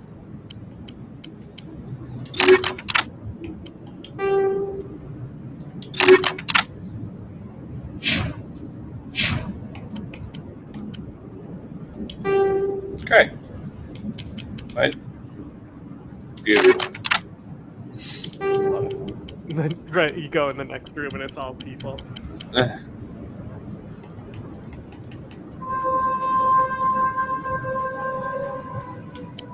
So there's a lot. Just listening. Tungsten flag. We get rid of those two now.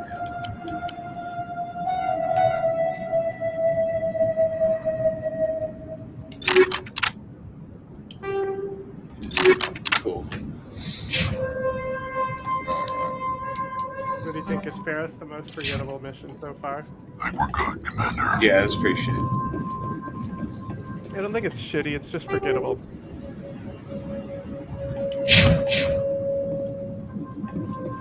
Other way.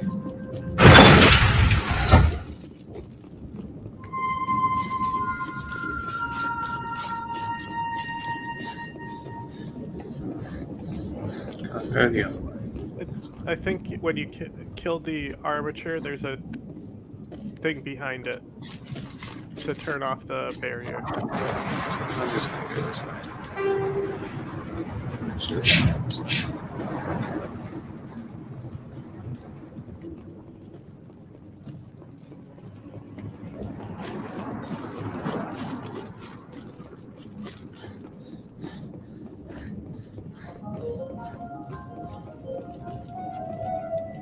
Yeah, I want to say it's in that room, but it might be down there. Can you A go one-way down? trip down, Commander Shepard. There you go. The armature was just a little bonus area.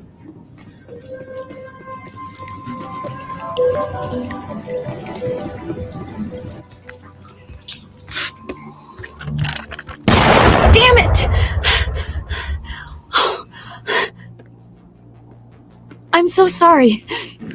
I thought you were Geth, Or one of those Time to Baron. die because you discharged your weapon. Did you see the fucking cop got hit by a Who are you? baseball What are you doing at here? a baseball game and It's immediately my own pulled his fault. gun out? Thinking he was Everyone under else was attack? running, and I stayed Unbelievable. to back up data. No, Next I thing I didn't. knew, the Geth ship latched on, and the power went out. I was trapped. I tried to get out, but the way was blocked.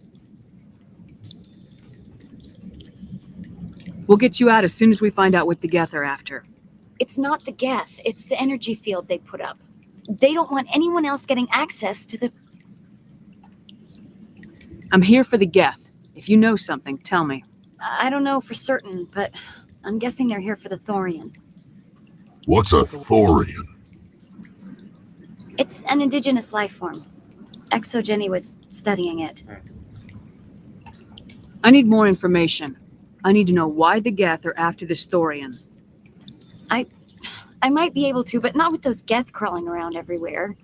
Look, we need to get out of here, past that field. Any suggestions? No, not exactly. But I think the Geth ship is powering it. I've noticed the Geth laying power cables everywhere. You could follow those cables, but there's Geth all over the place. Follow the cables. All right, I'll look into it. Stay put Ask until her the about field the is Thorian. down. Yeah, you don't have to tell me twice. I'll just find a small hole to hide in until the field is down. Oh, here, take my ID. This should get you past any locked doors. Nice. Good luck with that field.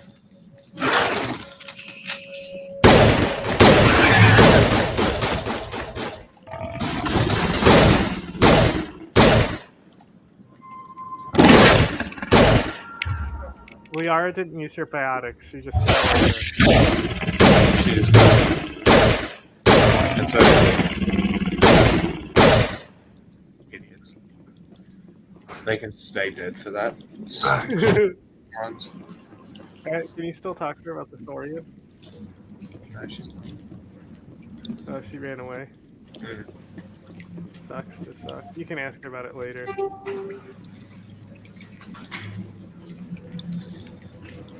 I wish you would tell me who's who and my orientation. That would be great. Yeah. Don't worry. Don't worry, it gets good. You just have to watch the entire first series and spend 12 hours of investment into it. Star Trek, you know? No. The first season sucks. Stupid machine! Access encrypted This files! part's so good. No, I don't want to review protocol. I am unable to comply. Please Look contact at his your little tail. Damn it!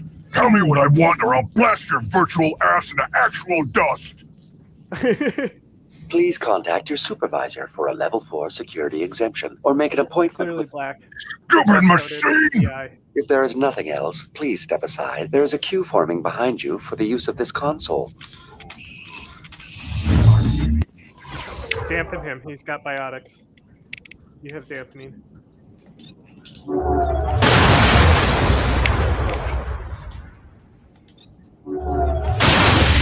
Shields disabled. What a bitch. That's how it's done, bro.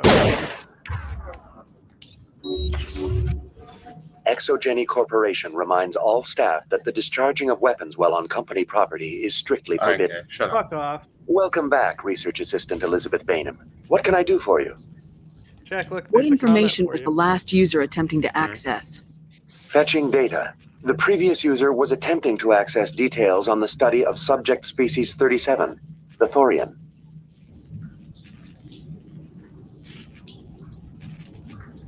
We're playing Mass Effect, dickhead. What are you talking about? Post physique.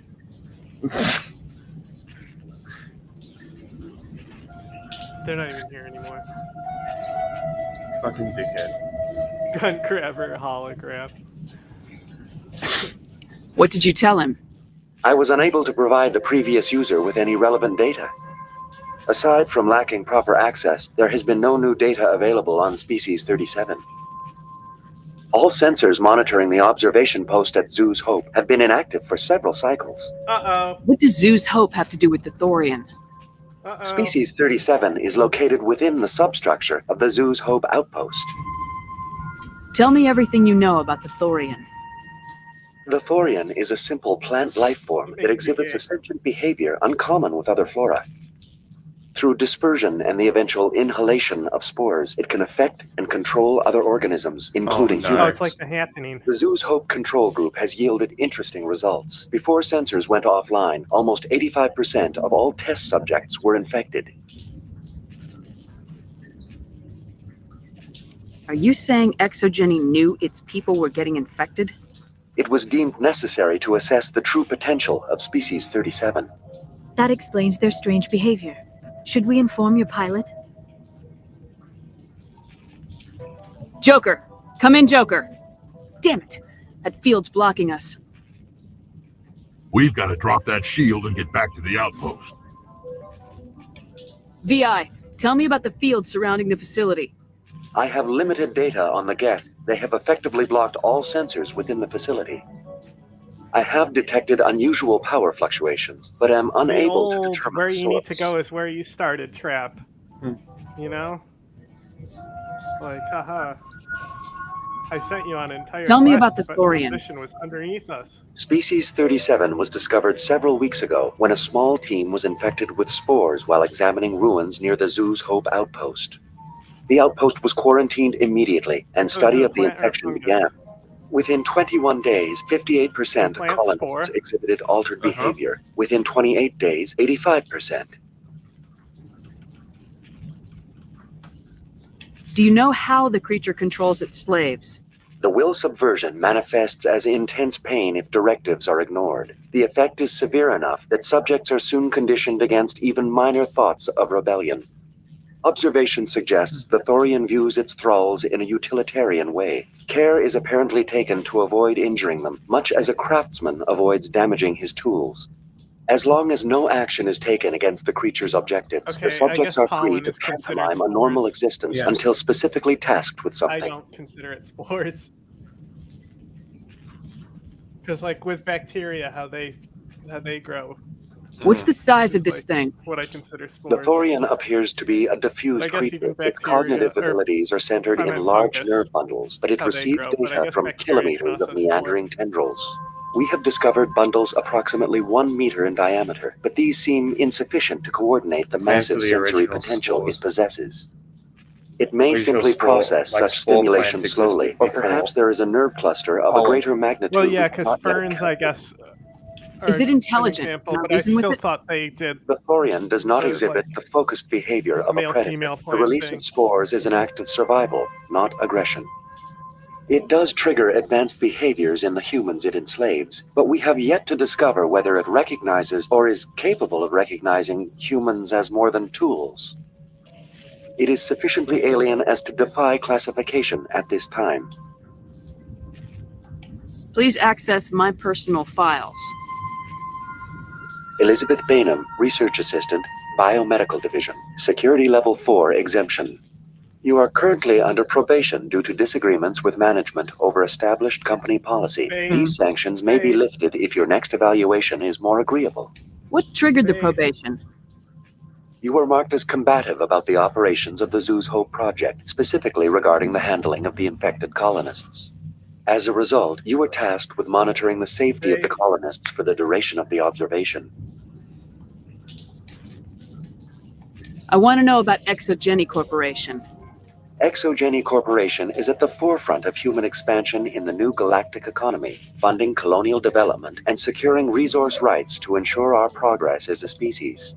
Further inquiries regarding company policy may be directed to Consumer Information Services during regular business hours. Who's in charge here? Who organized the research? All decisions about local resource analysis and acquisition are made by on-site management, deferring to the board of directors only when seasonal quotas are missed or exceeded. Individual employee records are confidential. Thanks. What do you know about the Geth? I have no specifics on the Geth as they relate to this facility. All sensors have been purposely... That's enough for now. Going to standby mode. Good, fuck off.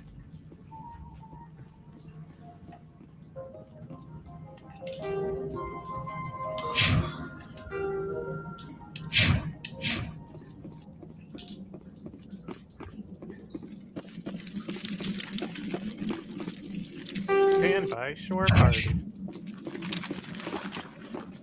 Decontamination in progress. Hey, what's that? It's just the terminal.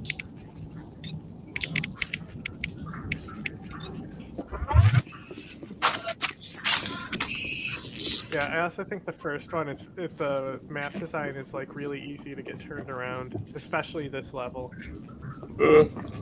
The water jets, I remember being like stuck there for a while.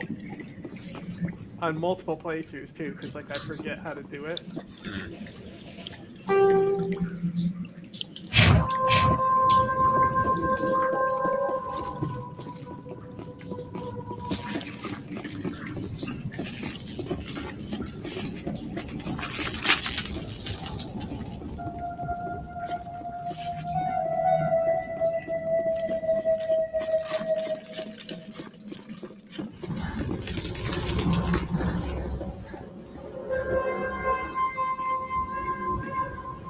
I heard a little noisy dude.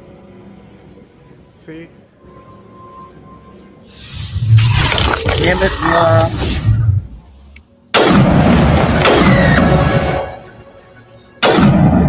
Looks like they're using these claws to anchor that ship to the side of the building. Indelicate perhaps, but very efficient. How do we cut the power if it's coming from the ship? We need a way to give it a kick. Let's check the other claws. Damn things can't be perfect. I don't know, praying to it? Exactly. So remember how it's like there's like just because they're robots doesn't mean they make sense and plan efficient design.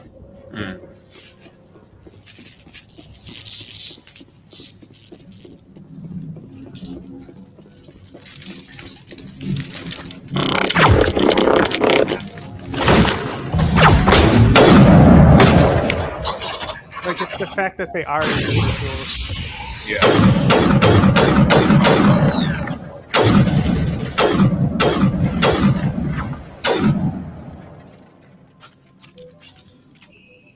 Well, now they're dead.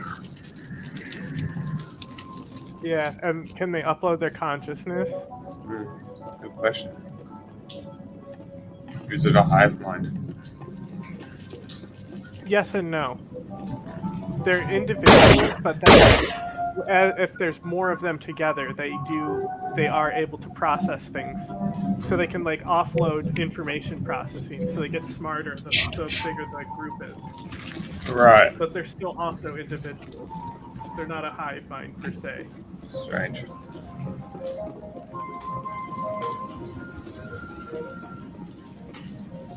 It's just networking, you know? A single computer is better when it's hooked up to other computers.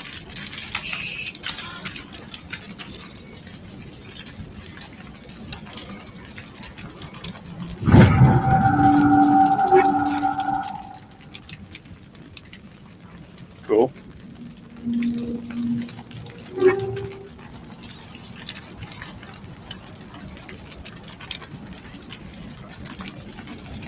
Maybe a little frog person. Why can't you romance Morden? You tell me. I don't know. It's a travesty, honestly. I don't. They should at least even give in a Citadel DLC thing with Morden. Maybe they did. Maybe I just know that you can, if you haven't romanced anyone and you do the Citadel DLC, you'll end up waking up next to Javik. And it's like a little funny scene. Look it up. Not you, Jack. People who already have played the game. Well, I'm planning on it. Definitely don't look up who Javik is, Jack. It's a huge spoiler.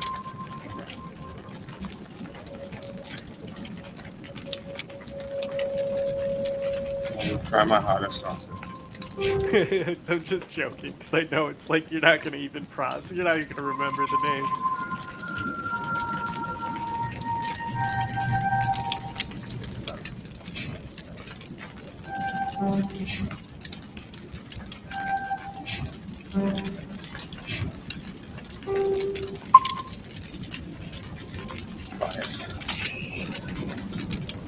Why am I doing?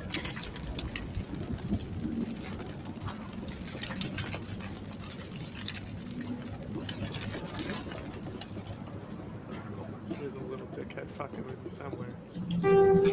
You can, if you have the radar descrambler upgrade, you can put that on. That might help you. It's only when I got this guy. Yeah, because there's probably an enemy up there. I definitely can't go that way. I think the little sappers that bounce around the walls are the ones that jam.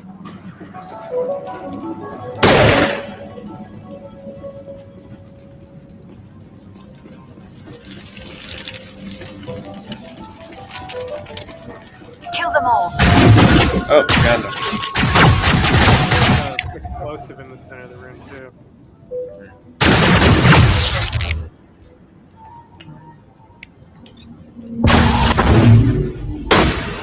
Nice, that was a good one. Yeah, see, you're getting it, bro. Nice. What a combo. Oh, they're all dead.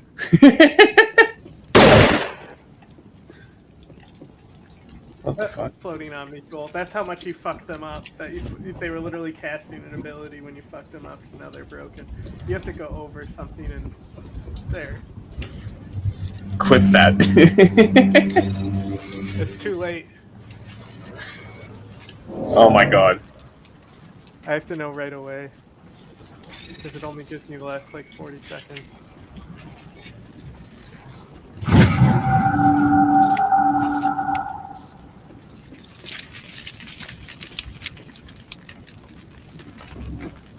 Yeah, there's like, you like have to climb to the other side of the wreckage here, I believe. Something like that. I just know that I can't climb. I've been frustrated on this mission a few times trying to figure shit out. Eat this! Yeah. I have to see it on the screen, I can actually see it.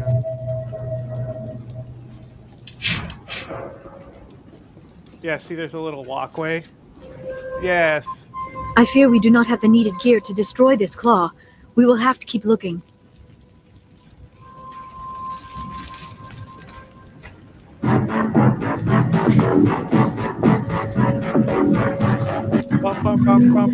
Are they having a party?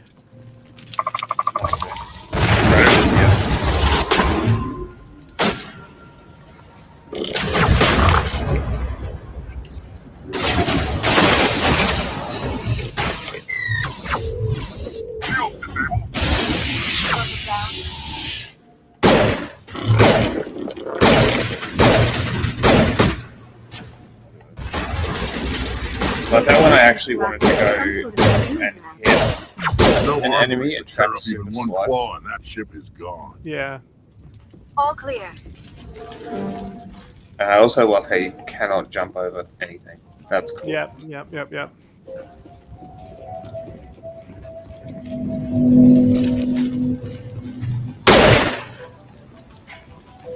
This was a research. I typed in, why can't I romance Morden? And one of the first results says, because he isn't interested in you.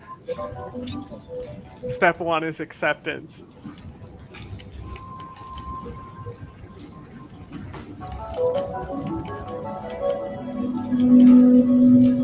Knowledge. It should not. Knowledge. Solarians are incapable of love.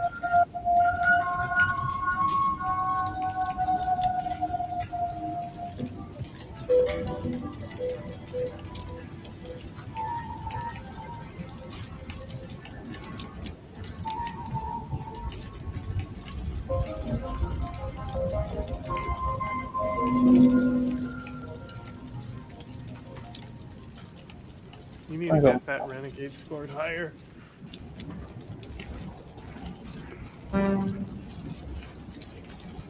Have become a slaughterhouse.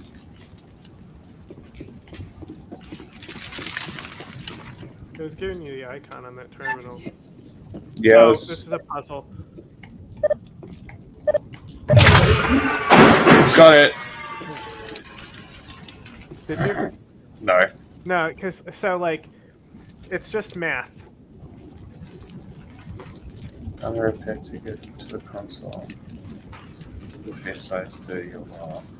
Yeah, so you just add stuff and you have to I got Gears it. of War reload. I got it. This puzzle's not bad. Moving the stacks is the hard one.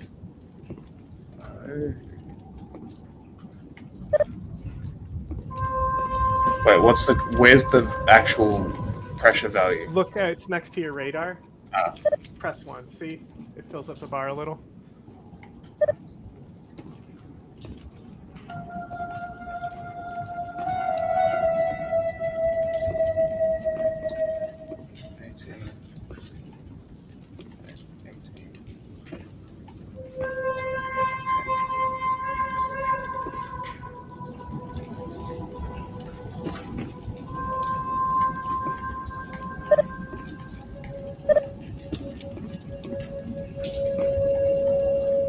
No.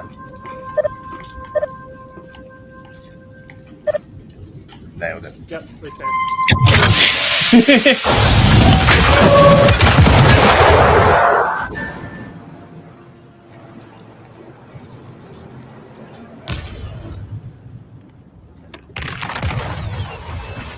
It's this one is also satisfying because it's like right after you do it, it immediately slams the shutter shut and you destroy a fucking death ship, you know? The other one is like, now I'm an AI Well who's done. gonna annoy you. Our and way keep out saying should be user clear now. alert. We can go address this thorium issue. This was my kind of mission. Kill a bunch of Geth and end things off with a huge crash. I repeat, Normandy to shore party. Are you reading? Anyone there? Normandy to shore party. Come on, Commander, talk to me.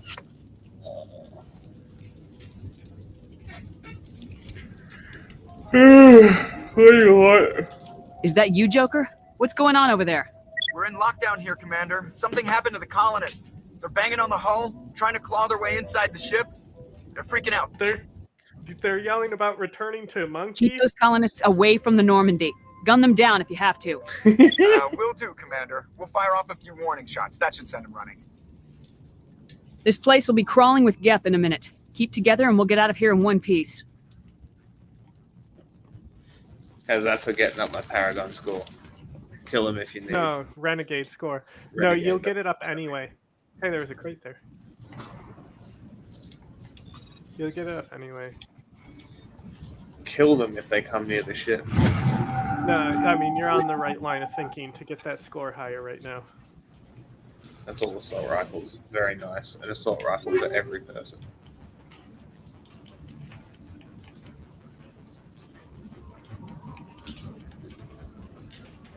Yes, they deserve to die. I want the best one.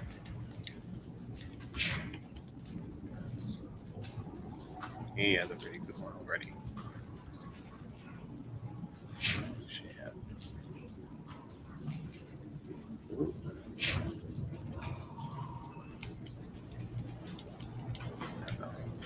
She can keep that one.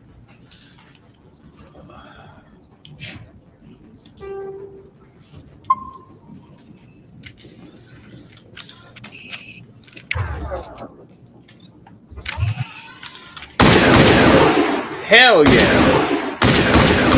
Semi-automatic? Fuck yeah. Let's fucking go. What happens when you hold down the trigger? Nothing? Nothing.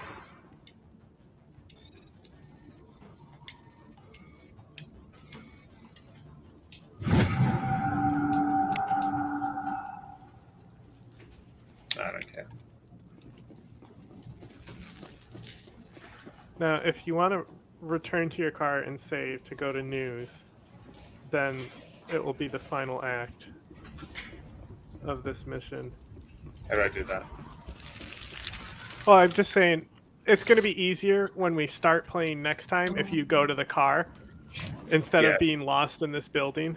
Yeah, I understand. Where the fuck's the car? I'm done, right? Well, you're definitely going back the right way now. Because also the shield's down now, so you can go out the front.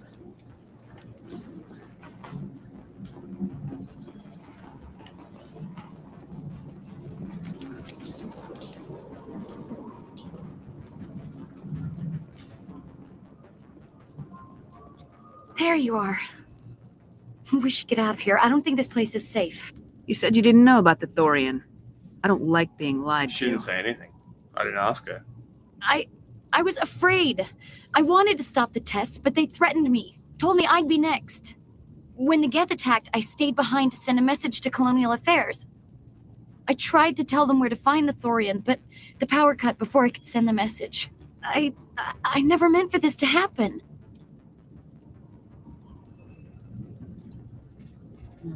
Just tell me where I can find the Thorian.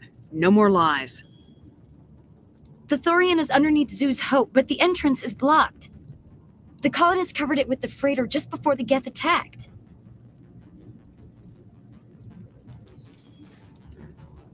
Either way, it's not going to take long to end this mission either. What bothers me is why the Geth were after the Thorian in the first place. Well, it does have unique mind control capabilities. That's what Exogeny was interested in. Normandy to shore party, come in. Did you kill the colonist? What is it, Joker? We're getting a lot of Geth comm chatter. Looks like they're headed your way. You heard the man. Let's move out. I'm coming with you. I might be able to help. Undo the mess I helped create.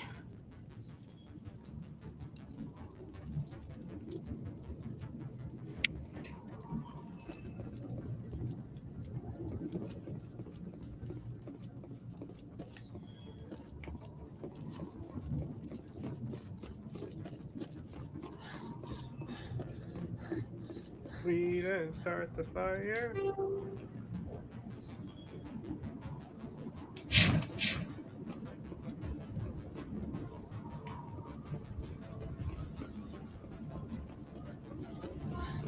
Hey, your car is turned around. Did you turn it around?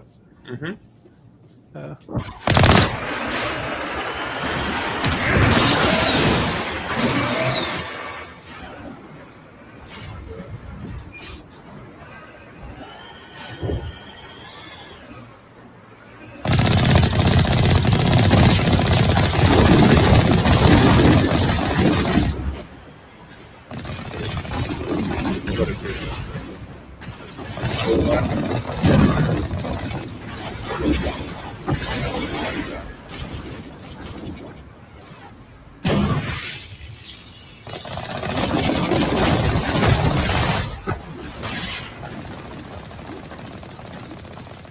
Funny how it just goes like that.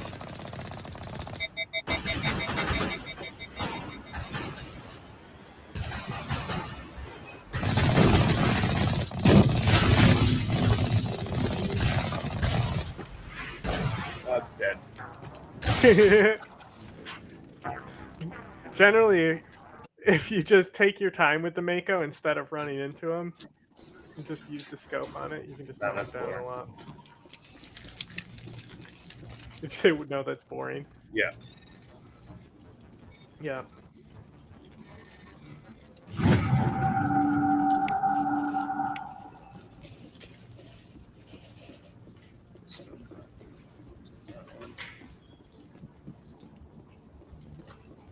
Must be fuck up getting out of here. I nailed it the first time. I don't know if it even. Did you save it? Did you detach the claws?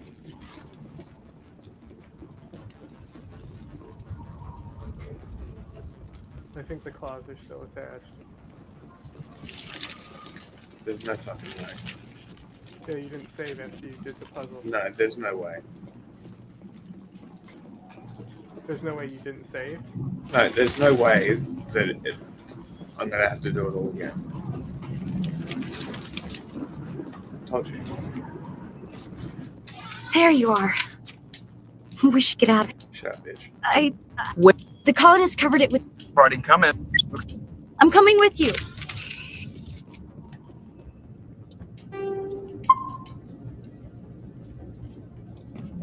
It was her fault, actually.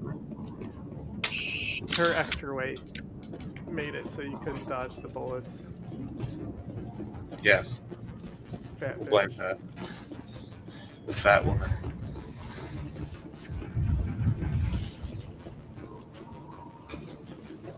I love Kim Jong-un.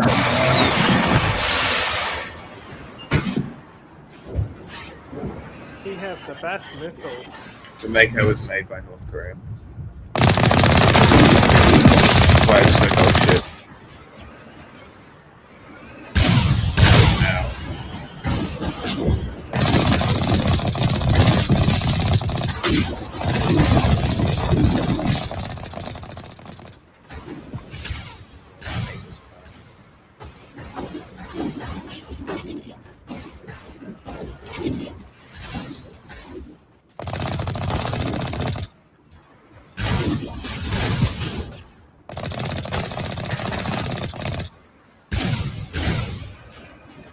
Make us get back to that.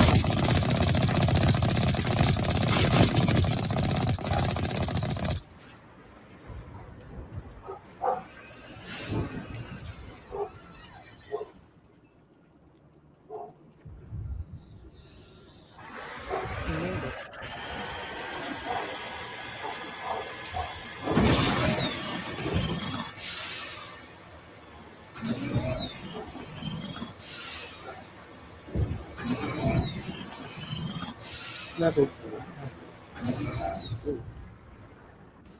But being in this one? They might restock it.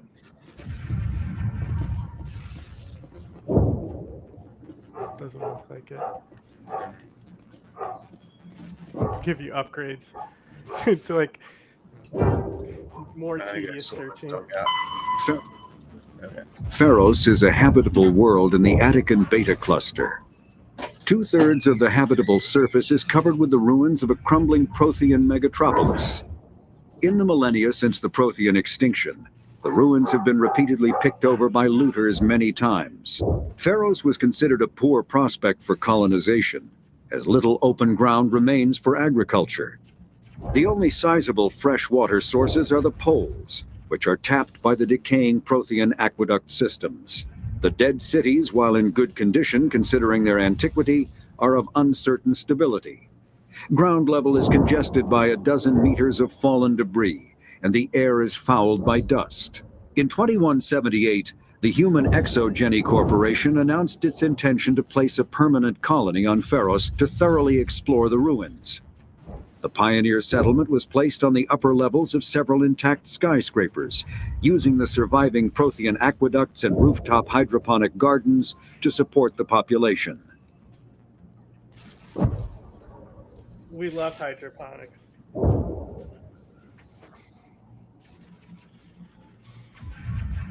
That's my clan tag. Y'all ever play Hydro Thunder? That game kicks ass.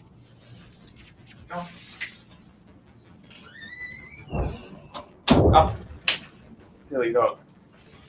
Woofing at nothing. Fucking doofus.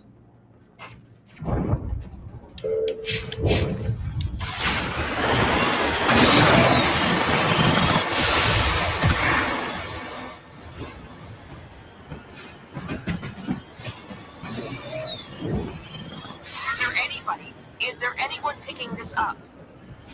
Get away from that radio! What was that all about?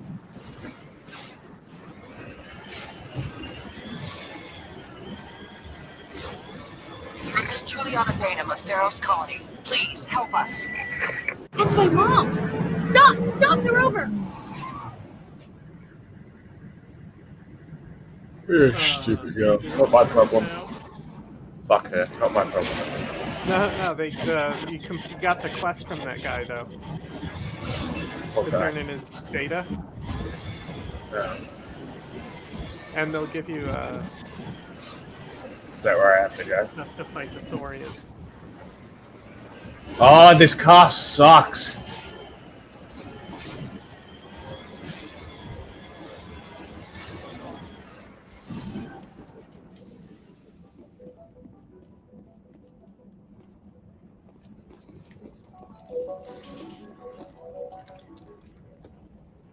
You can't do this, John. Everyone shut up! Let me think. What's going on? You won't get away with this. Get her out of here! Get away from her, you son of a bitch! Lisbeth! Don't blow our cover. Damn it! Come out where I can see you! All of you! Civilians. They're armed. Shepard, damn it. I knew it was too much to hope the Geth would kill you. I found some interesting facts about you in the Exogeny database. I know what happened on Akuz. This doesn't have to end like that. Not this time, Jong. You need to back down and let them go. You don't understand. It's not that easy. Communications are back up. Exogeny wants this place purged. This is a human colony, Jong. You can't just repurpose us. It's not just you. There's something here far more valuable than a few colonists. You're after the one unique thing Pharos has, the Thorian. The what? It's a telepathic life form living under Zeus' hope.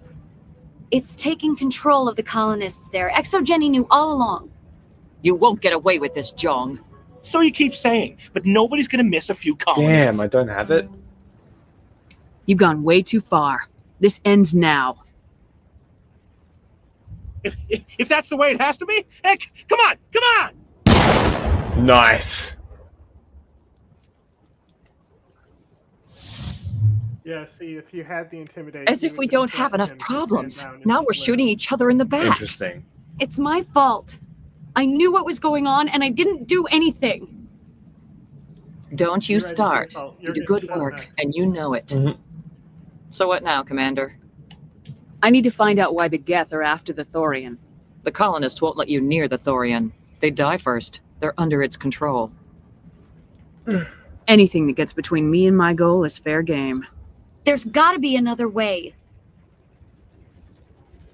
I think there is. You could safely use a nerve agent to neutralize the God. colonists. Like a Gas gas 'em. grenade. Nerve agent. Releasing clouds of nerve gas doesn't seem like a particularly Nerve good gas. idea. It's not like it's weapons grade. The insecticide we use in the grow labs contains trace amounts of tetraclopine, a neuromuscular degenerator. If their nervous systems are already weakened, it may act as a paralyzing agent. A reduced capacity concussion grenade might suit our needs. We are talking all technical and military. I'm not doing it. At least take the grenades, so you have the option. Do So the if right you choose thing, Commander. Please. to not disable the grenades and just shoot them, you'll get renegade points. If you save We'll them with stay out of your grenades, way you until get you their clear a guns. path. Okay. Good luck. That's why I said, oh, you'll get that score up. And you're on the right track. You're talking about shooting them with your ship.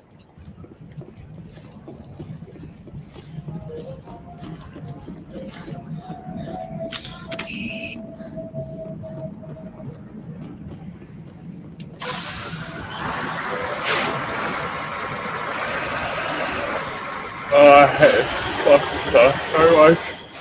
I'm trying to drive it like a fucking warthog, but it just doesn't. It drives like a tank, that's the issue. No, it drives like a six-wheeled fucking six. I fucking hate this car so much. Right? This Like, is why can't it just... dog- so dog here's- shit. Watch this. Get out of the car and cast Singularity on those crates. And watch Singularity able to affect the physics on the crates. But the because car they're not programmed moving. to have effects, but the car can't. Yeah, that's fucking stupid. Am I going the wrong way? No, there's red in front of you. You're about to be attacked by some guys.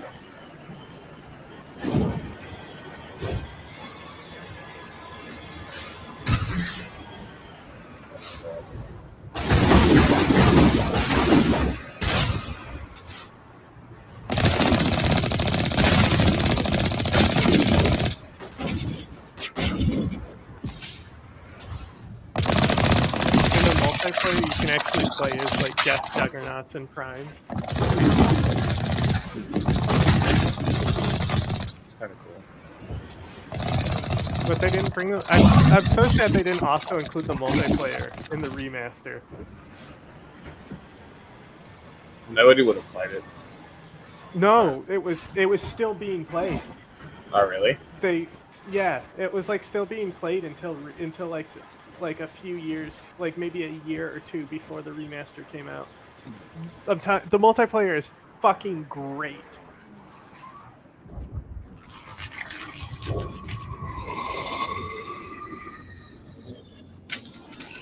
Okay.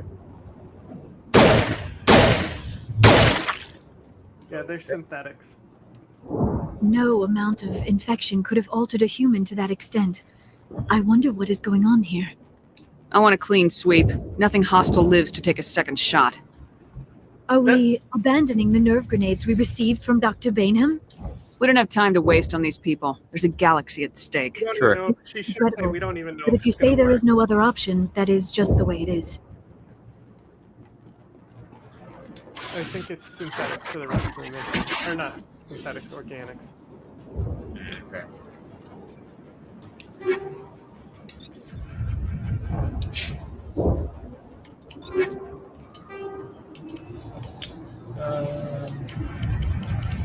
Incendiary rounds are really good against him too.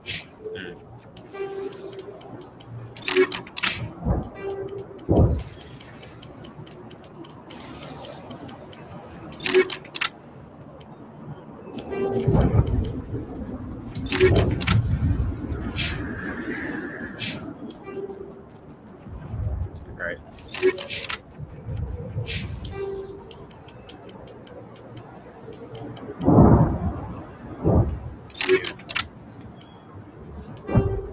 Yeah.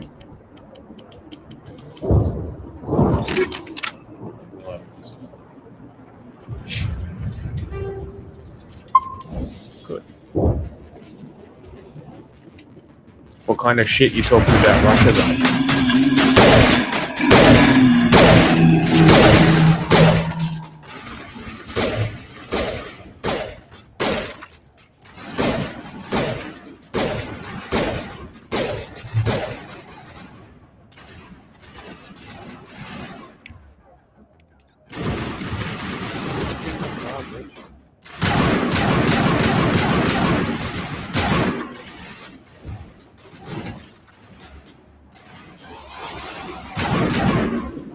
They're all.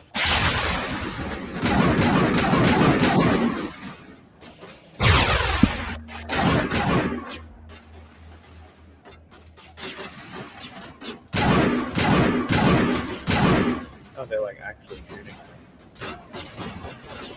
So even. Yeah, they're shooting at us. Fuck them. They shot at me first.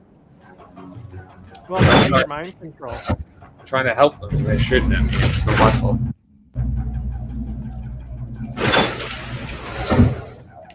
Like the guy said, nobody's going to care about a few colonists.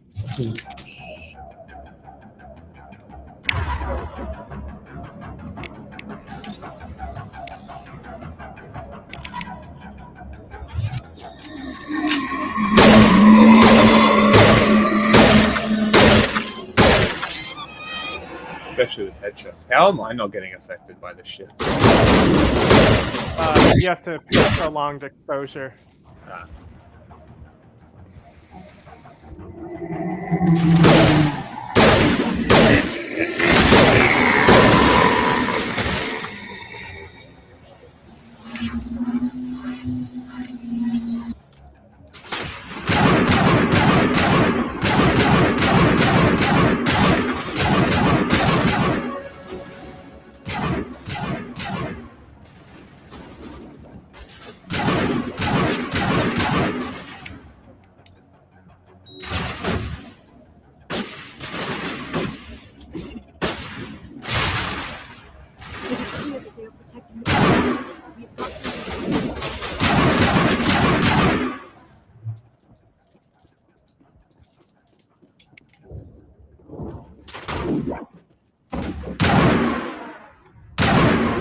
over too.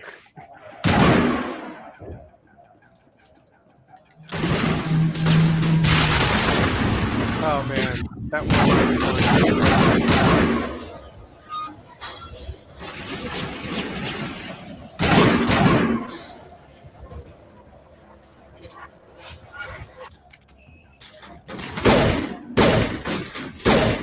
Oh, they don't become targets until they're alive.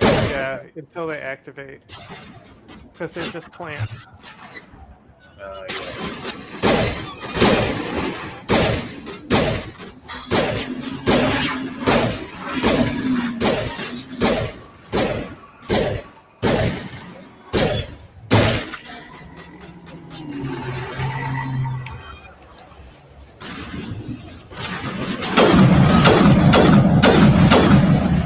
Rolling it down. Yeah, the sniper rifle has weapons force, so it knocks them over. Physics. That was funny.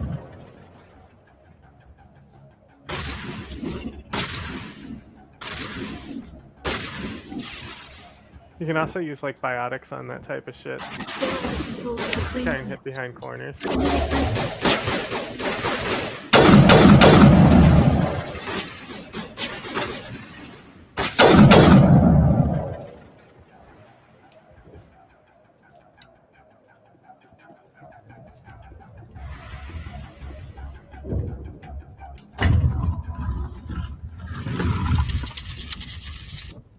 Uh-oh, there it is.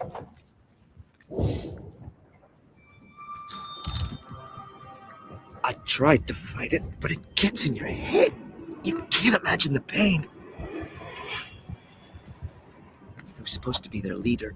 These people trusted me. It wants me to stop you, but I won't. Shoot yourself. I won't! Hell yeah! Fuck yeah! King! Where is he? You got any loot? What's on his body? His gun looked pretty cool. He just had a predator. Well, predator's type pistol. It's like AR, you know? There's tons of guns that could be called an AR-15.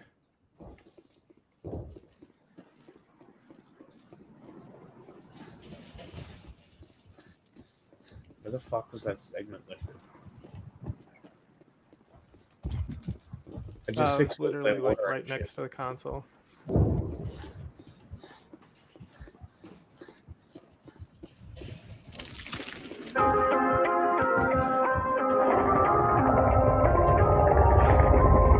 That sounds cool.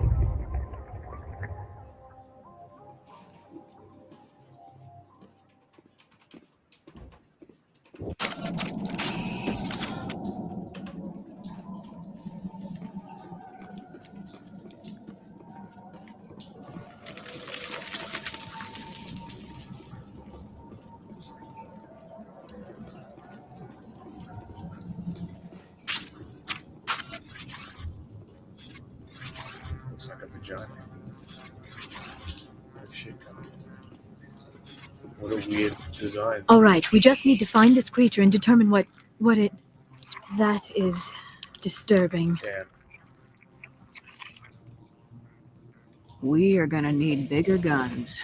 Nice.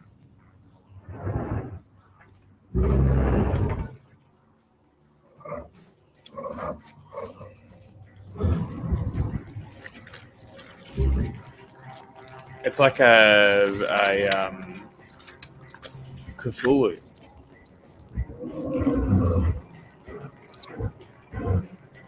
It's about to come. Knew it.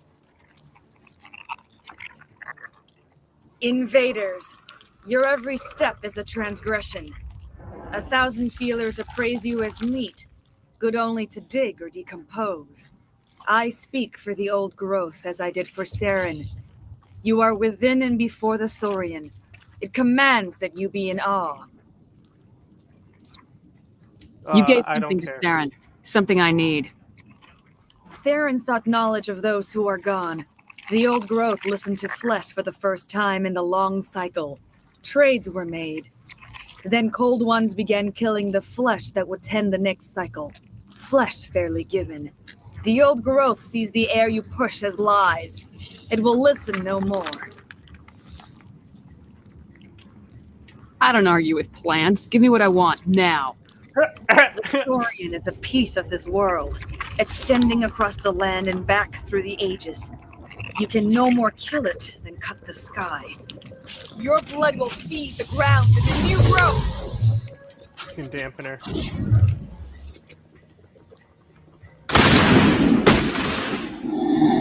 Oh, she's dead. She'll respawn, so.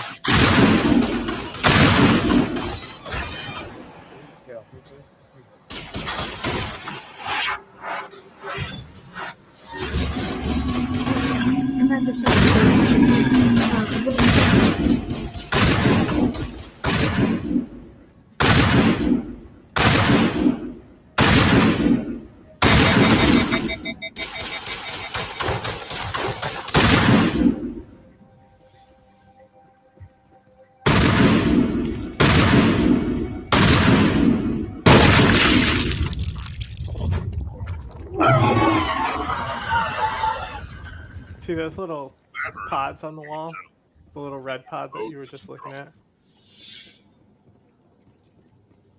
Those. Yeah, you come down those. Not all of them, but once they're actually attached to the level.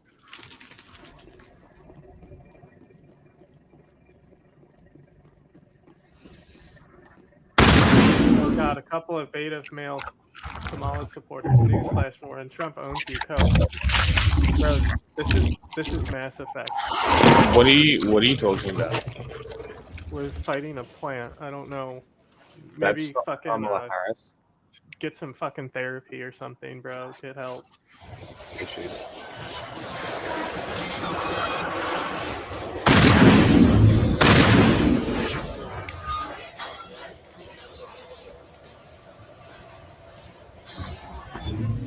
Mass Effect is woke, yes. Nice try, moron. Okay.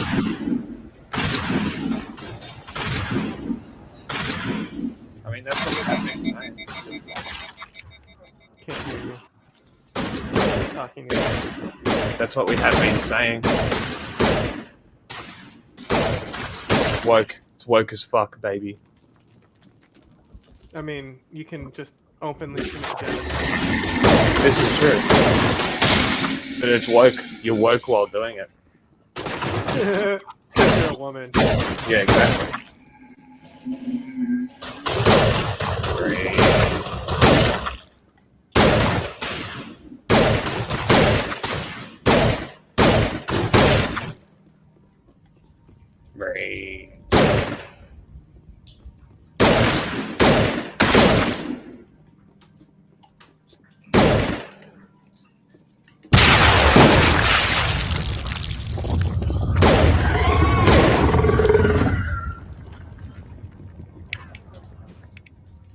White dudes for Harris is in full effect here. Famously, Australians. Wait, what? For famously, Australians are pro Kamala Harris. Yeah. I don't know. I can't vote, so I don't know what you're talking about.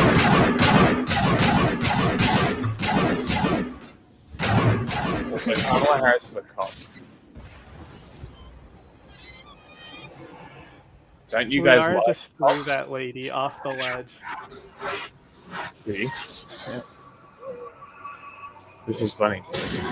I agree. Fuck Australia. Fuck this country. Like, what are you You're not talking into your mic, bro. I'm playing a game. Just put it in front of your face.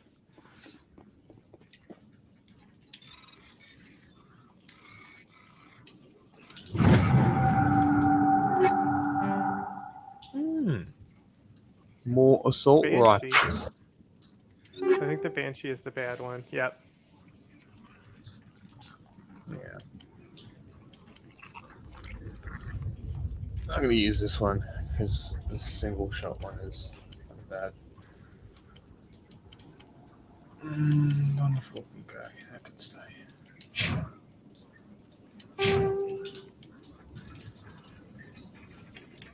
And yeah, let's do that. Get your intimidate point as well.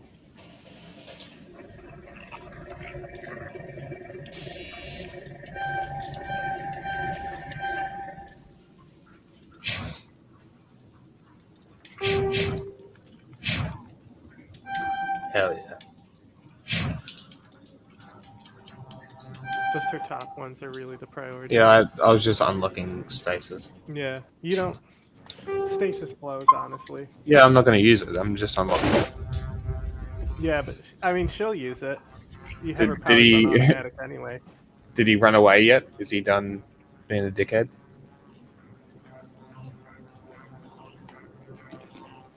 What did I put in the title that makes people? Nothing. Oh, I was... guess maybe Nazis Riot. No, that was about the UK. Yeah, but because the word Nazi's there. Maybe. I guess Russia rigged election, jail Nazi Trump is all in the title, so no wonder we're getting these psychos. Talk about keywords, huh?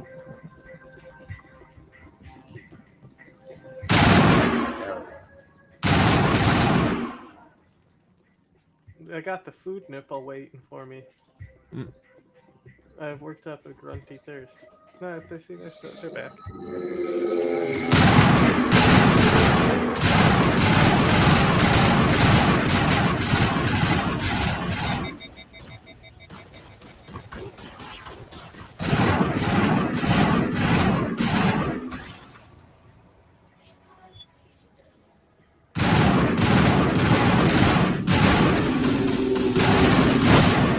Can you tell me why Trump is the best president ever? Policies specifically, please. No, they can't. I'm not asking you. I'm asking him. I know. I know. The answer. I already know. I just wanted to answer the question. She got fucked. Bro, they melted her after she was dead. They fucking hit her with fucking fire.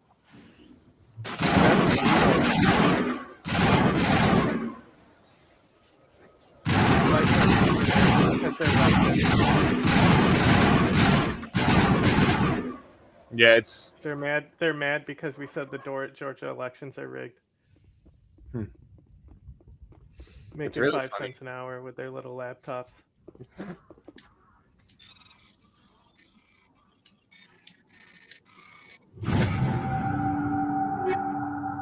Oh, heavy Krogan armor. Medium. Nice. That's Human armor. what he's already wearing is the pink stuff.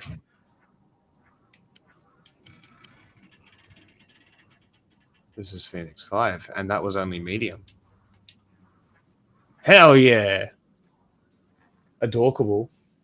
Now he looks like the Rhino. It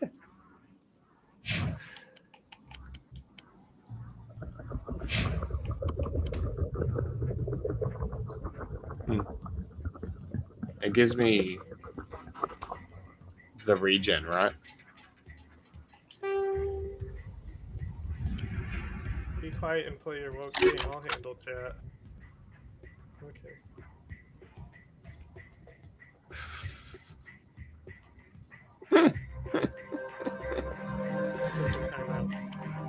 Oh, did you put him in timeout?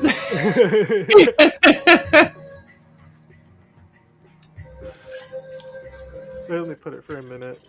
Yeah. Because it's funny. It is funny. Okay. That's a different armor. What the fuck? Yeah. I had the Scorpion, I think. The Scorpion is good.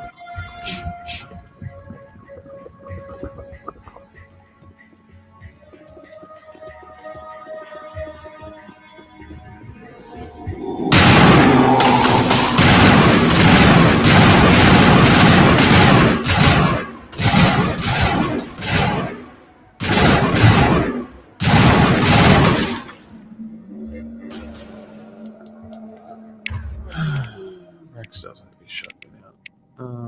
You should have the assault.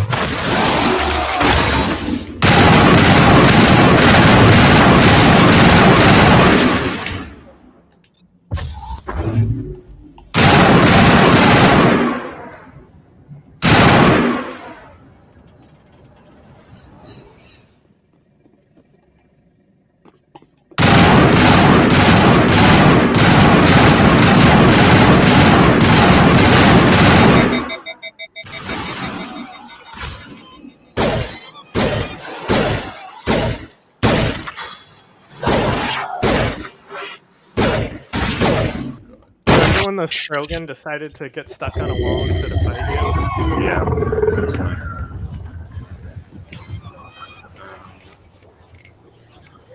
Yeah.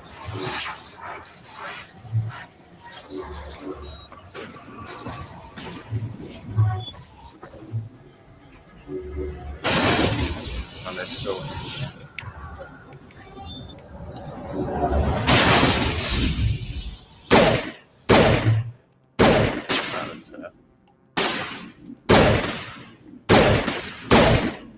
It's funny that there was still an option to let the colonists go, even though I killed them all.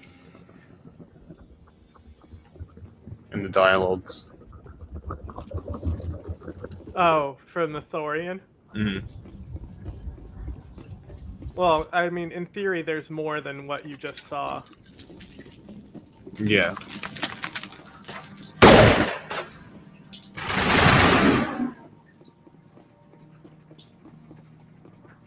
I think you were going the right way.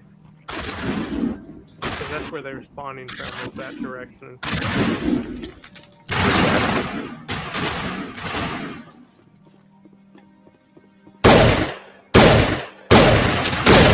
Pop.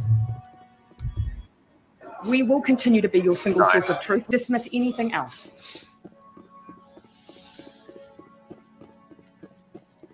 That's fucking good.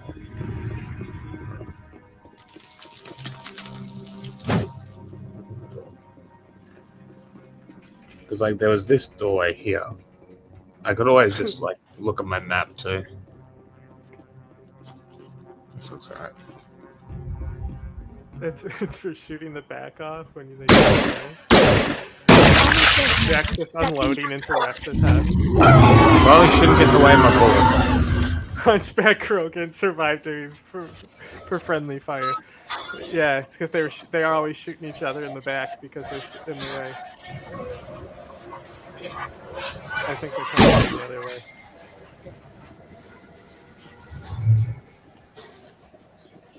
Maybe not.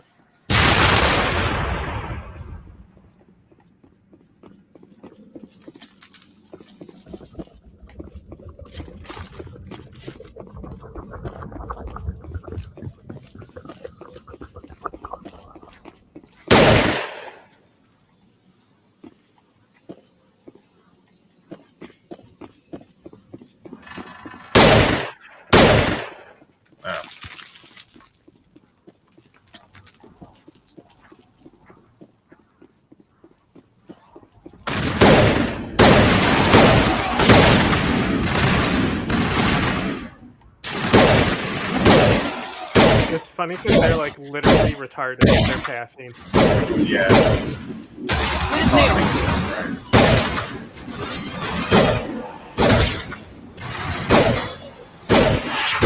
They actually just like, they don't even attack you, they just do like a AoE score attack. Yeah. Which includes when they blow up on you.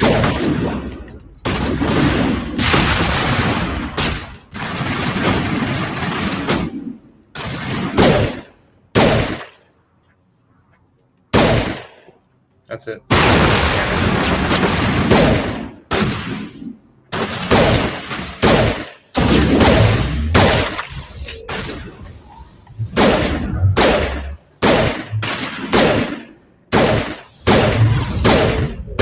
She didn't last long. Yeah, I know, right? The Asari commandos are, were more of a threat, and you ripped through them too. Mm.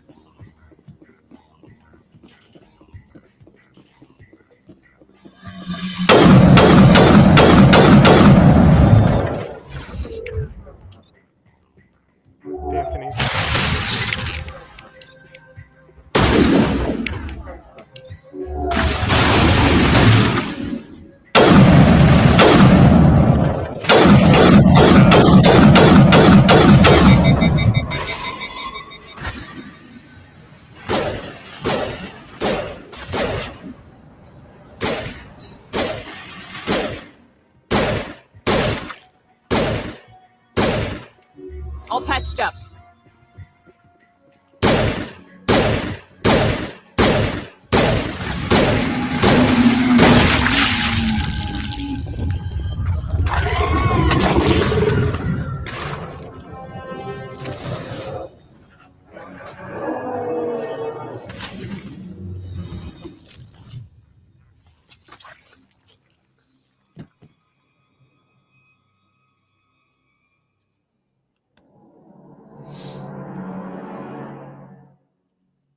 I'm free. It's the real one.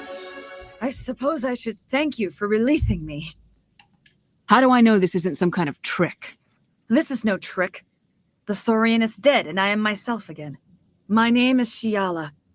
I served Matriarch Benezia. When she allied herself with Saren, so did I. Benezia foresaw the influence Saren would have.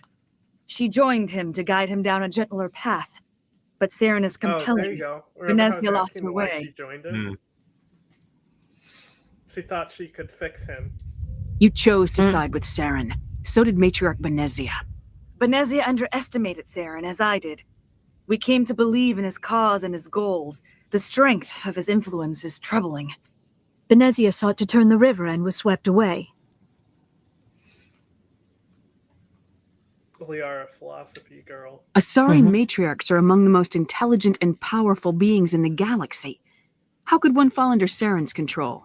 Saren has a vessel, an enormous warship unlike anything I've ever seen. He calls it Sovereign. It can dominate the minds of his followers. They become indoctrinated to Saren's will. The process is subtle. It can take days, weeks, but in the end, maybe he's got one of these absolute. things. I was a willing slave when Saren brought me to this world.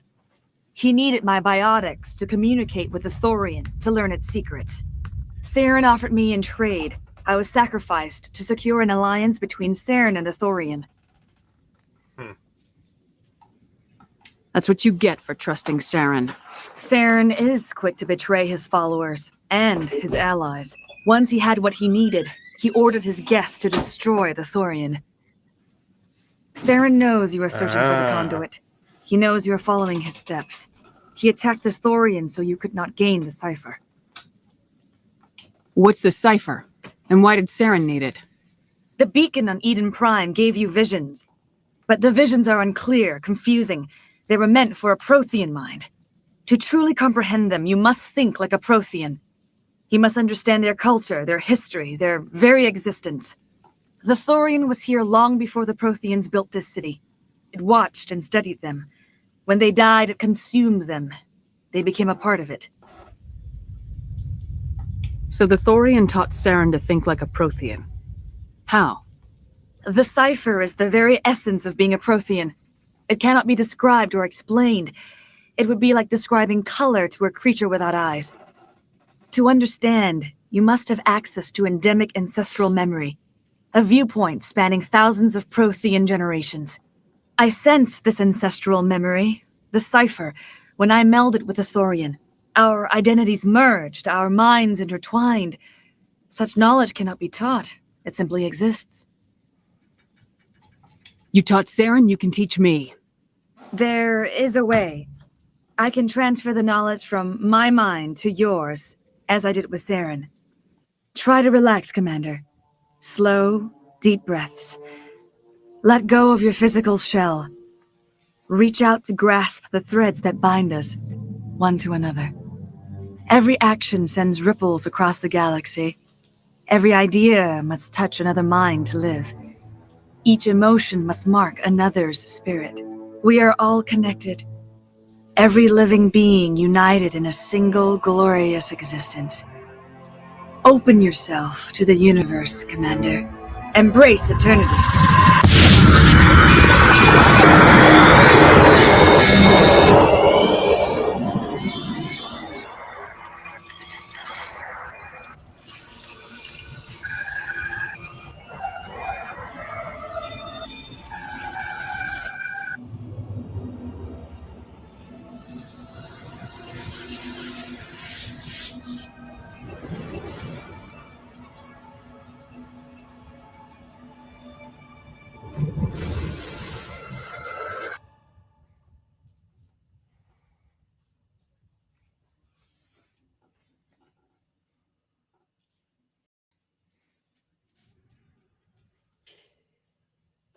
I have given you the cipher, just as it was given to Saren. The ancestral memories of the Protheans are part of you now.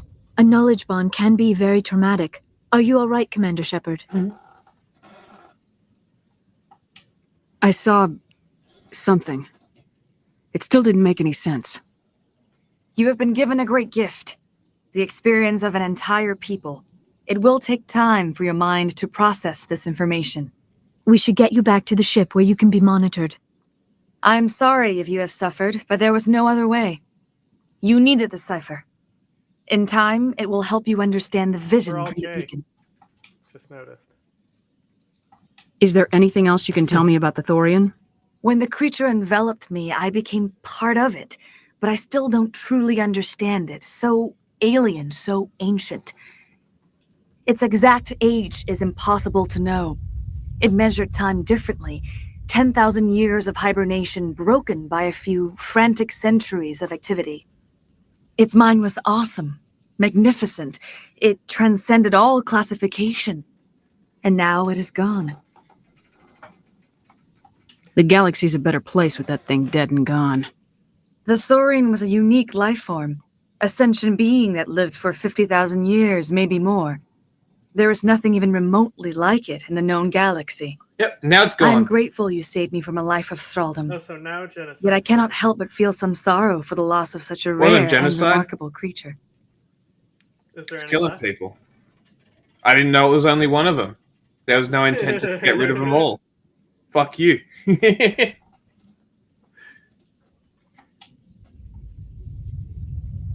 I want to know more about you. There is nothing remarkable about me. I was merely one of Matriarch Benezia's disciples. For nearly 2 centuries, I followed her, learning at her feet. When Benezia revealed her plan to join Saren, she gave her disciples a choice. Only those who were willing had to follow her. Many felt her plan was too dangerous, but I believed in her. I thought she could turn Saren away from his insanity. Instead, we joined him in it. Good one. Has Liara revealed she has 2 moms yet? No. You were allied with Saren. For all I know, you still are. I can't just let you walk away. Your suspicions are understandable, but you freed me from the Thorian and from Saren. I am on your side now. If you allow it, I would like to stay here with the colonists. They have suffered greatly, and I played a role in their suffering. I would like to They're make dead, amends. sweetheart. I can't let you live. Damn, fuck it. You change sides too often. I have no choice. You must die. So be it. If this is the fate you feel I deserve, then I will not resist. That's cold as fuck. You know, work We a tried to game, do for it. bitch. Saved a few. It's more than most would have done. Anyway, thanks. We'll start Damn. again. Just not here. Medal of Heroism, my achievement says. How's your renegade score now?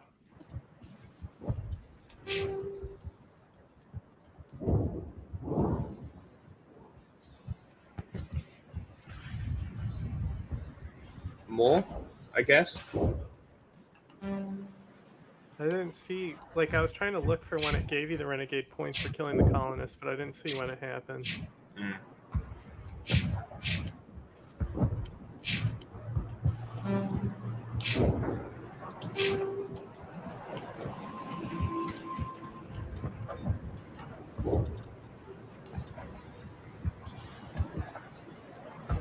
You're level 19. I didn't think you could get the mastery objective until level 20. I don't know.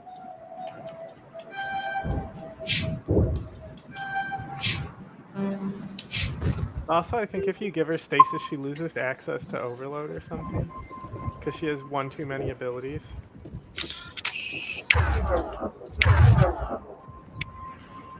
See, her whole thing is full already. Nice. Or no, it's not. Okay. Rex is full. Maybe she can also have stasis.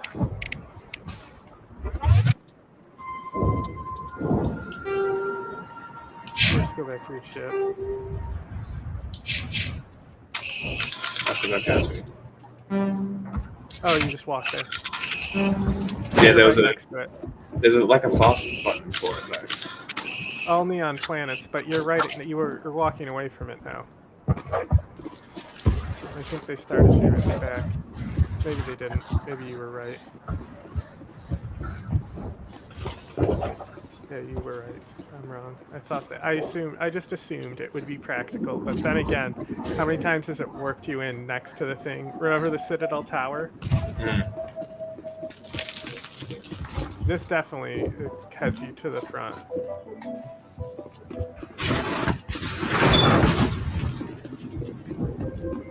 Yeah, it's the other way.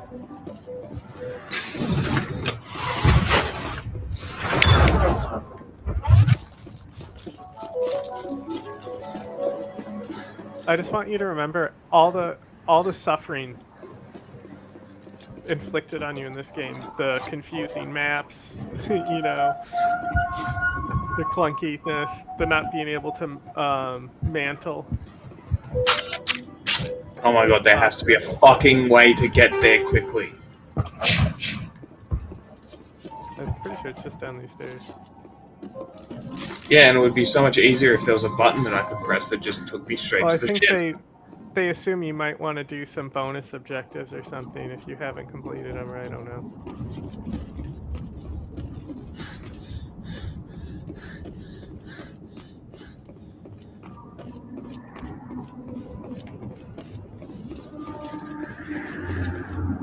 Like, legitimately, the only thing I think they should have kept is the overheat system. Every other thing... Stand by, shore party. Decontamination in progress. Commander, you look pale. Are you suffering any ill effects from the cipher? My brain's been scrambled like an egg. How do you think I feel? I Looks might like be able some to help eggs in you. a frying I am pan interested to in the me. Protheans. If I join my consciousness to yours, maybe we can make some sense of it. Do it. Hurry. We don't have much time.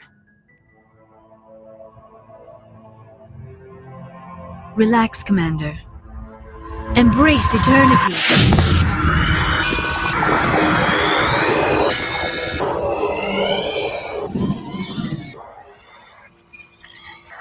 It's funny because, like, I totally understand what most of this imagery is. That was incredible. All this time, all my research, yet I never dreamed. I am sorry. The images were so vivid. I never imagined the experience would be so intense. You are remarkably strong-willed, Commander. What you have been through, what you have seen, would have destroyed a lesson. Eat her pussy and get it Did you over see with. anything? The beacon on Eden Prime must have been badly damaged. Large parts of the vision are missing. The data transferred into the commander's mind is incomplete. You sure you didn't come across any kind of clue or hint? Something we might have missed? Everything I saw you already know. You were right about the Reapers. The Protheans were destroyed by a race of sentient machines. I think it is obvious there is a connection between the Reapers, the Prothean extinction, and the Conduit, but I did not see anything that would help us find it. What's our next move? I was able to interpret the data relayed through your vision, what was there at least, but something was missing. Saren must have the missing information. Maybe he found another beacon. If we can find the missing data from your vision, I can... Oh, I am sorry. The joining is exhausting. I should go to the medical bay and lie down for a moment. Dr. Chalkwash should take a look at you. That will not be necessary. I just need some rest. Somewhere quiet. We're done here. Dismissed. I've sent off the Pharos report, Commander. You want me to patch you through to the Council? No. Patch him through, Joker. Setting up the link now, Commander. Commander, is this some kind of game? Are you calling in a report just so you can cut us off again?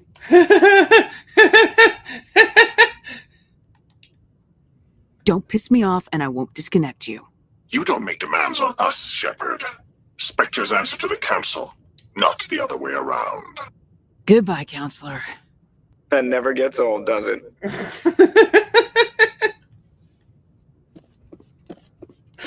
Alrighty. Like, no matter what you tell them, they're gonna be fucking dicks to you, especially the fucking Turian.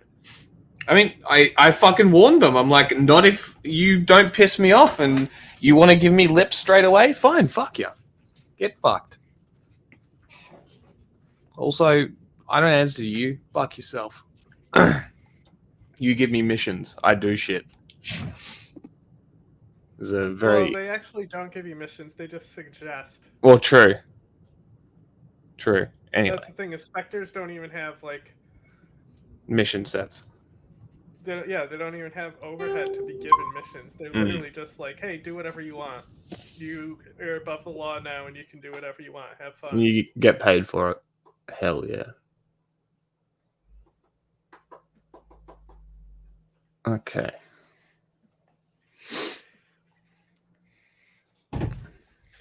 Hey, what happened to that guy who was in charge? And dominant in Alpha? Yeah, where'd he go? Thought he was in charge of the chat. Time out and left. What a sook. He fucking had a cry and left. You put me in timeout. I'm pretty sure does it tell you how long you're in timeout for when you get? Yes, it does. I believe it does.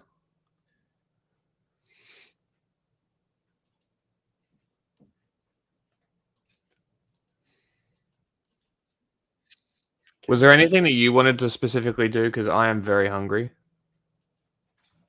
One second. I'm trying to get back to my fucking... Like, I can't get it for the fucking users to show up again.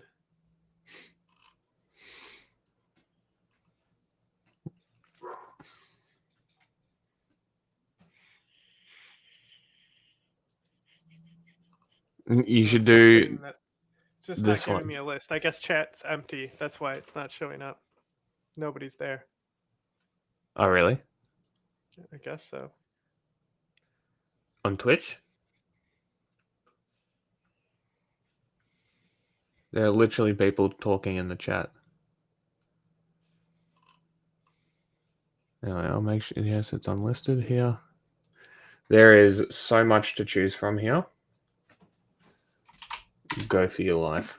I will be back. I am going to go make food. Alrighty. How do I fucking... There it is. Okay, I got it. I had to close... It's fucking confusing. I had to close one menu and open the other one. Oh, to get to the viewers.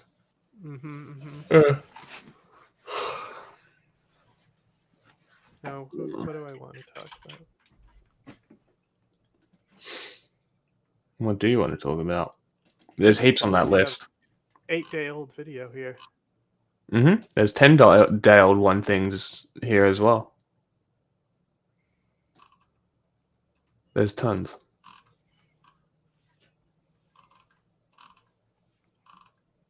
There's Tetris.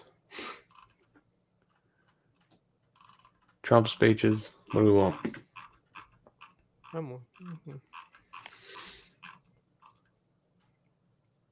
News wraps.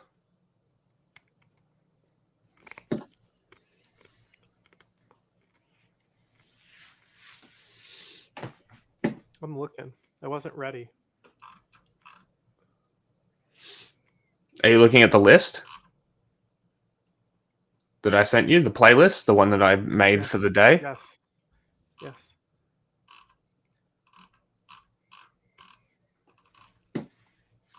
It's in blocks. There's no fat on this one. Is there turkey? Did we talk about this turkey stuff? What turkey stuff? Hitting Rojava? Yeah. I don't think so. If you want to cover that because I haven't got anything. I don't think I added stuff for it. Yeah, I haven't seen anything about it, so like I know that it's happening, I haven't seen any news coverage about it.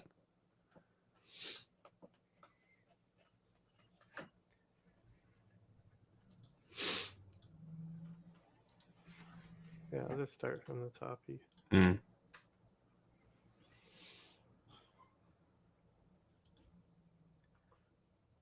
They're both in politics. That's an issue. Let me change that while I'm gone as well. What? Both the Twitches are in politics, so I've got to change that. Oh. Which doesn't matter because the other one doesn't actually get all-out regional war after Israel bombed Iranian military facilities and air defense systems Saturday. The strikes included a site linked to Iran's ballistic missile program. Iran said 4 soldiers were killed. Israel also struck air defense batteries and radars in Syria and Iraq. Iranian President Masoud Pezeshkian said Iran would take an appropriate response to the attack, but he reiterated Iran does not seek a wider war. Israel's attack came about 4 weeks after Iran launched a missile attack on Israeli military sites in response to Israel's mounting assault on Lebanon and Israel's assassination of Hezbollah and Hamas leaders. The Hamas leader they killed in Tehran on the inauguration day of the Iranian president. As the death toll from Israel's 24-day siege on northern Gaza tops 1,000 Palestinians, mostly women and children, the UN's top humanitarian official is warning, quote, the entire population of North Gaza is at risk of dying, unquote. At Kamal Adwan Hospital, Israeli soldiers arrested and expelled nearly all male doctors and staff following its brutal raid. One of the victims of the raid was the hospital's director, Dr. Hassam Abu Safia's young son, Ibrahim. On Saturday, Dr. Abu Safia led prayers for his murdered child as he laid him to rest. A nurse who survived the Israeli attack on Kamal Adwan described the siege. We were all surrounded from all sides. There was shooting from all directions with bombs and mortars, and they evacuated all those who were sheltering here so that everyone leaves, both men and women. They separated men from women and made 2 queues. It was very, very humiliating for our men since they took them without clothes and nothing to cover with. Elsewhere in Gaza, an employee of Doctors Without Borders was killed in Khan Yunis, and at least 3 more journalists were killed in an Israeli airstrike. They were identified as Sayed Radwan of Al-Aqsa TV, Hamza Abu Salmiya from Sanad News, and Hanin Mahmoud Baroud from the Al-Quds Foundation. Meanwhile, lawyers at the U.S. Justice Department called on Attorney General Merrick Garland to launch investigations into crimes against U.S. citizens committed by Israeli soldiers and settlers in the occupied West Bank, including the killing of the activist Aishinur Aigi. The letter to Garland highlighted the hypocrisy in the department's refusal to acknowledge crimes by Israel while it's been outspoken against Russia's actions in Ukraine. Israeli strikes in the southern Lebanese city of Tyre have killed at least 7 people today. The Israeli military issued evacuation orders for large areas of Tyre as it continues its deadly attacks. Meanwhile, Lebanon's health minister says Israeli strikes have targeted 55 hospitals in Lebanon as Israel seeks to impair the country's health infrastructure. Here in the United States, Microsoft has fired 2 workers who organized a vigil for Gaza. The employees, who are both Arab, belong to the protest group No Azure for Apartheid, which opposes Microsoft's sale of its cloud technology to Israel. Meanwhile, Harvard University has temporarily suspended dozens of students and professors from its libraries after they staged a series of silent study-in protests to bring attention to genocide in Gaza, as well as the crackdown on free speech at Harvard. Here in New York, Donald Trump headlined a major campaign rally at Madison Square Garden Sunday, holding what the New York Times described as a closing carnival of grievances, misogyny, and racism, unquote. During his speech, Trump described Democrats as the, quote, enemy from within, and repeatedly attacked immigrants, claiming the United States is now a, quote, occupied country. Other speakers included Trump's running mate, J.D. Vance, Elon Musk, Robert F. Kennedy Jr., Tucker Carlson, Stephen Miller, and Hulk Hogan. The rally began with the conservative comedian Tony Hinchcliffe, who called Puerto Rico an island of... Israel being allowed to give evacuation? What do you mean allowed? garbage. A lot going on. Like, I don't know if you guys know this, but there's literally a floating island of garbage in the middle of the ocean right now. Yeah. I think it's called Puerto Rico. Puerto Rico's resident commissioner, Jennifer Gonzalez Colon, called the remarks despicable, inappropriate, and disgusting. During his time on the stage, Tony Hinchcliffe also mocked a black man whom he said carved watermelons for Halloween. Another speaker called Kamala Harris the Antichrist, waving a cross. Democratic vice presidential candidate Governor Tim Walz compared Trump's rally to the pro-Nazi rally held at Madison Square Garden in 1939. Meanwhile, Kamala Harris held major rallies over the weekend, including in Houston, where she campaigned with Beyoncé Friday night. Harris addressed abortion rights in her speech. He brags about overturning Roe v. Wade. In his own words, quote, "I did it and I'm proud to have done it." That's what he says. And one has to ask, proud that women are dying? Proud that doctors and nurses could be thrown in prison for life for administering life-saving care? At a rally in Kalamazoo, Michigan, Michelle Obama took to the stage to warn against another Trump presidency. I hope that you'll forgive me if I'm a little angry that we are indifferent to his erratic behavior, his obvious mental decline, his history as a convicted felon, a known slumlord, a predator found liable for sexual abuse. In media news, the Los Angeles Times and the Washington Post are both facing turmoil after the paper's publishers announced no presidential endorsements would be made this year. The LA Times is owned by billionaire Patrick Soon-Shiong, and the Washington Post is owned by Amazon's Jeff Bezos. Two veteran journalists at the LA Times, Robert Greene and Karen Klein, resigned in protest, as did the editorial's editor, Mariel Garza, who wrote, quote, "How could we spend 8 years railing against Trump and the danger his leadership poses to the country and then failed to endorse the perfectly decent Democrat challenger who we previously endorsed for the U.S. Senate," unquote. In other election news, a judge in Virginia has blocked an attempt by the state's Republican Governor Glenn Youngkin to purge close to 2,000 Virginians from the voter rolls. The judge ruled the purge violated the National Voter Registration Act. The UN is warning of atrocious crimes in Sudan's central Gezira state after reports of mass killings by the paramilitary Rapid Support Forces. At least 124 civilians were killed by the RSF over the past week, according to a lot of videos. A year and a half long. This whole thing, like a lot of RSF posting themselves. War in Sudan has killed tens of thousands of people, displaced more than 11 million, and triggered a devastating humanitarian and health crisis. This is a displaced mother in South Kordofan state whose son died of hunger. I held him up and I found his body stiffened. I carried him and I ran to my neighbor and I asked her to have a look at him. She told me, "Your son is gone." He used to tell me, "When the road to Khartoum opens, we will go back." In Uruguay, voters will cast ballots in a presidential runoff next month after no candidate obtained sufficient support. After no candidates. She had to go back to her paper. And things are lagging. Obtained sufficient support to claim victory in Sunday's election. Yamandu Orsi, a center-left former mayor and history teacher, won the most votes but did not reach the 50% threshold to outright defeat Álvaro Delgado of the ruling center-right Partido Nacional. Orsi is an ally of the former president, José Pepe Mujica, an ex-guerrilla-turned-politician who's credited with turning Uruguay into South America's most socially liberal country.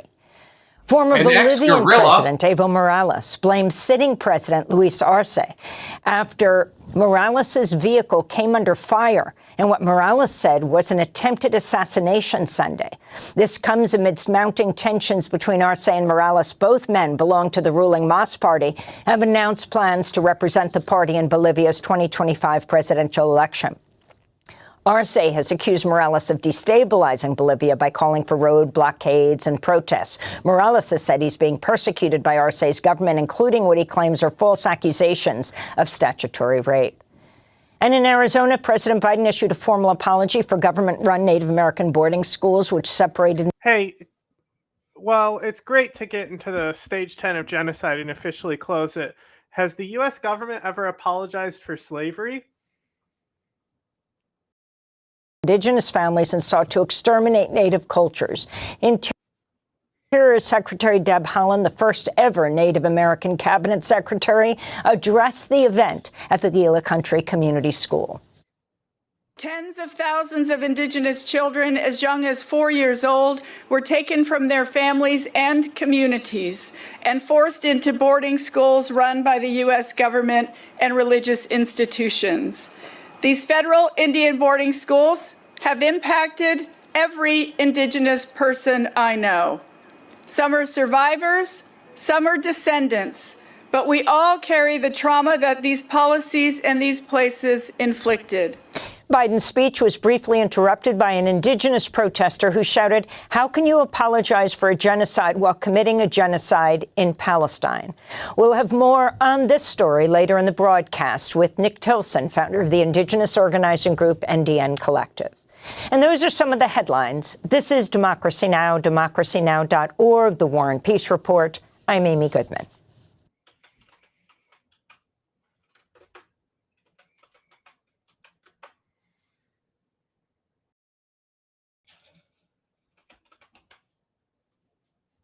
Good evening. I'm John Yang.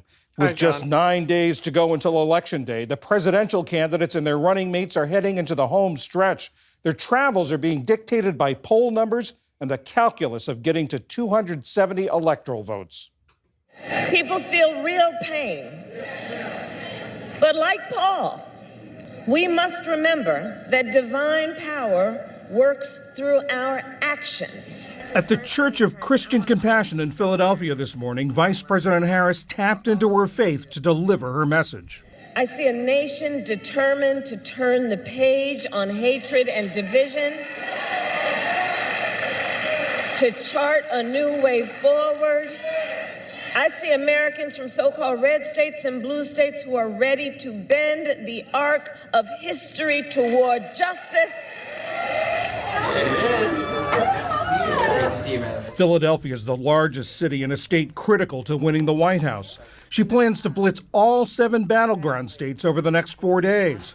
We got a guy that's openly saying he wants to be a dictator, a guy that wants to take away reproductive rights. Running mate Tim Walz was in one of them, Nevada, pressing the campaign's focus on reproductive freedom. That was also part of former First Lady Michelle Obama's message to voters last night in Michigan. So please, please, do not hand our fates over to the likes of Trump, who knows nothing about us, who has shown deep contempt for us. Because a vote for him is a vote against us, against our health, against our worth.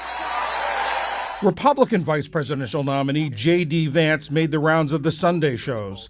On CBS's Face the Nation, Vance denied the Democrats' assertion that a vote for the Republican ticket is a vote against women and pivoted to talk about the economy. I think it's a more interesting reflection of Kamala Harris's campaign that at this late stage, she's not talking about how she can lower the price of groceries because she raised the price of groceries. So you made it up. Before something goes out there. No, I said that In a combative interview on CNN's State of the Union, Vance was pressed about former President Trump's references to the enemy from within. I think the bigger problem are the people from within. We have some very bad people. We have some sick people, radical left lunatics.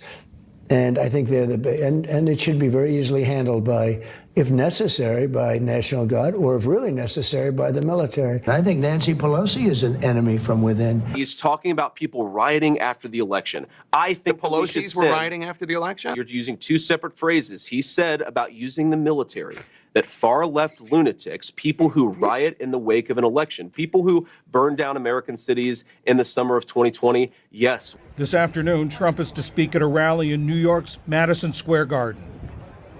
In the Middle East, Egypt has proposed a 2-day ceasefire between Israel and Hamas. during which 4 Israeli hostages would be freed. There's been no immediate response from either side. In northern Gaza, an Israeli offensive is entering its third week. Airstrikes killed at least 22 people in Beit Lahia, most of them women and children. Hamas is praising an attack at a bus stop north of Tel Aviv. Dozens of people were injured when a truck rammed into a bus. Police are investigating it as a terrorist incident. And in Jerusalem, hecklers disrupted a speech by Prime Minister Benjamin Netanyahu at a ceremony honoring the victims of the October 7th attacks. משפחות יקרות, זכר קרוביכם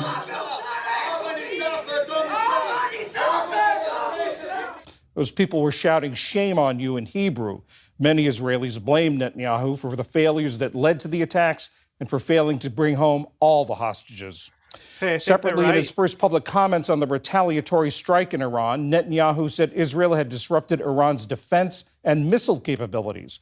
New satellite I think we should images listen show to the damage Israelis to a when they secret say military something base that may like have that. been linked to Tehran's nuclear weapons program.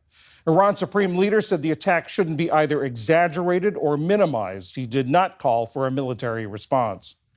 The president of Georgia is refusing to recognize the results of Saturday's elections. She said the country was the victim of a Russian special operation. Early results give the ruling party 53% of the vote, but European election observers express concerns about vote buying, double voting, and physical violence and intimidation. Georgia's ruling party has become increasingly authoritarian, cracking down on free speech just as neighboring Russia like, has. everything's fine. Still to come on PBS News Weekend, the importance of down-ballot races like the one for the Ohio State Supreme Court. And scientists search for ways to battle a bat-killing fungus.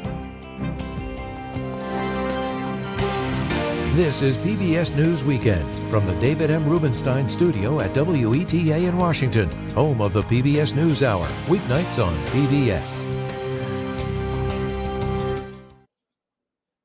In the day's other headlines, more people have been reported sick from the E. coli outbreak tied to fast food giant McDonald's Quarter Pounders. The CDC says there are at least 75 reported illnesses in 13 states as far west as Washington state and as far east as Michigan. The number of hospitalizations has risen to 22 and 1 person has died. No source of the outbreak has been confirmed, but Taylor Farms, a California-based supplier of yellow onions to McDonald's and other fast food chains, has voluntarily recalled its produce from a facility in Colorado. The Biden administration is proposing a new path for student loan forgiveness, this time for Americans facing imminent financial hardship. If finalized, the Education Department could proactively cancel loans for borrowers with an 80% risk of imminent default within 2 years. It's estimated some 8 million people would qualify, including those facing unexpected medical bills, high child care costs, or damage from natural disasters. This is President Biden's third attempt at student loan forgiveness, and the proposal is expected to face legal challenges, just as the first 2 attempts have. Hezbollah militants and the Israeli army traded fire across the Lebanese border today. 2 people in northern Israel were killed by shrapnel from a Hezbollah rocket attack. While in southeast Lebanon, an Israeli airstrike killed 3 journalists overnight. Many other media are staying in the same area, which has been largely spared from attacks so far. The Committee to Protect Journalists called for an independent investigation. And we'll have more on the war in Gaza later in the broadcast. Ukrainian President Volodymyr Zelensky says that North Korean troops could join Russian forces on the battlefield as soon as this weekend. That would be the first time a third country puts boots on the ground in the war, bringing far-reaching geopolitical consequences. Russian President Vladimir Putin has not commented on the troop presence, which the U.S. confirmed earlier this week. But Putin said any decision would be one that both Russia and North Korea would decide together when the time comes. We are in contact with our North Korean friends, and when we have to decide something, we will undoubtedly decide. Our friends from North Korea have the same point of view, but I want to say that it is our sovereign decision. And there's new friction caused by this handshake yesterday between Putin and UN Secretary General Antonio Guterres at an economic summit in Russia. It caused an outcry in Ukraine and prompted President Zelensky to cancel a planned visit by Guterres to Kyiv. Forecasters warn that a deadly tropical storm in the Philippines that's already killed 82 people may turn back around and return to the area next week. Rescuers and police dug through some 10 feet of mud, rocks, and debris to search for missing villagers as landslides buried homes and cars. Over 24 people remain unaccounted for in the northwestern Batangas province and elsewhere.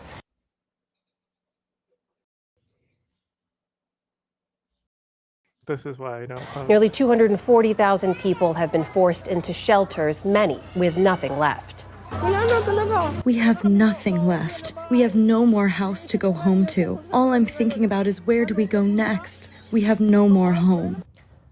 Tropical storm Trami is the 11th storm and so far the deadliest to hit the Philippines this year. The country typically sees an annual average of 20 tropical storms. And stocks closed mostly lower on Wall Street today, snapping a streak of 6 consecutive weeks of gains. The Dow Jones Industrial Average dropped more than 250 points, easing back from its record high late last week. The Nasdaq posted the only major gain on the day of more than 100 points. And the S&P ended virtually unchanged. And Phil Lesh has died. A musician who began as a classically trained violinist and jazz trumpeter became the pioneering bassist for and a founding member of the Grateful Dead.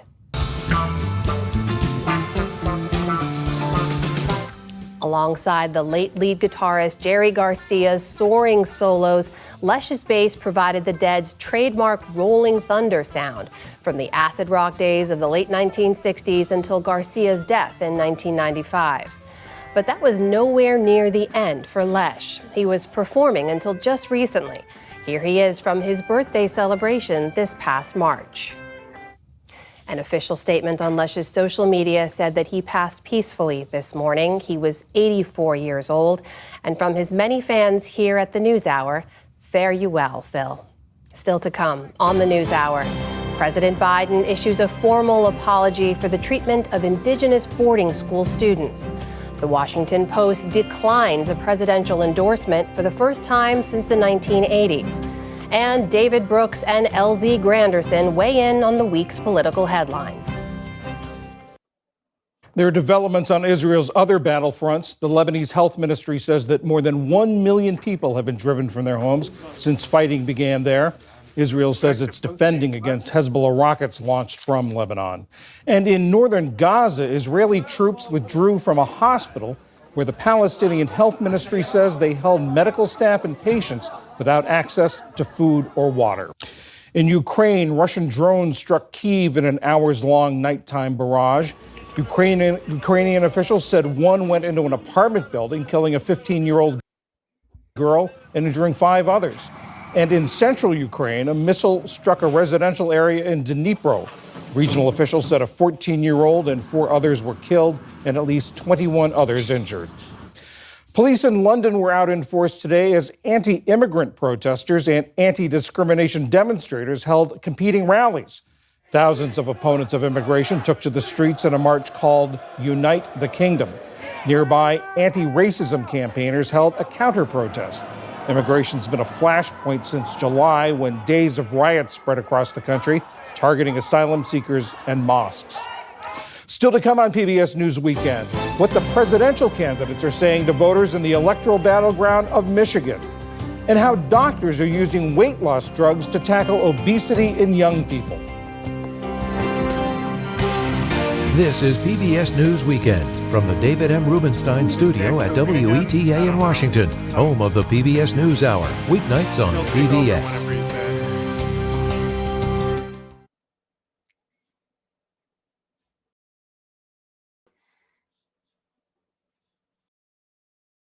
The Philadelphia District Attorney's Office is suing Elon Musk today, seeking to stop the billionaire's political action committee from awarding $1 million to registered voters in swing states. The suit accuses... Is that just how bad their upload is, or is that my internet not being able to stream shit?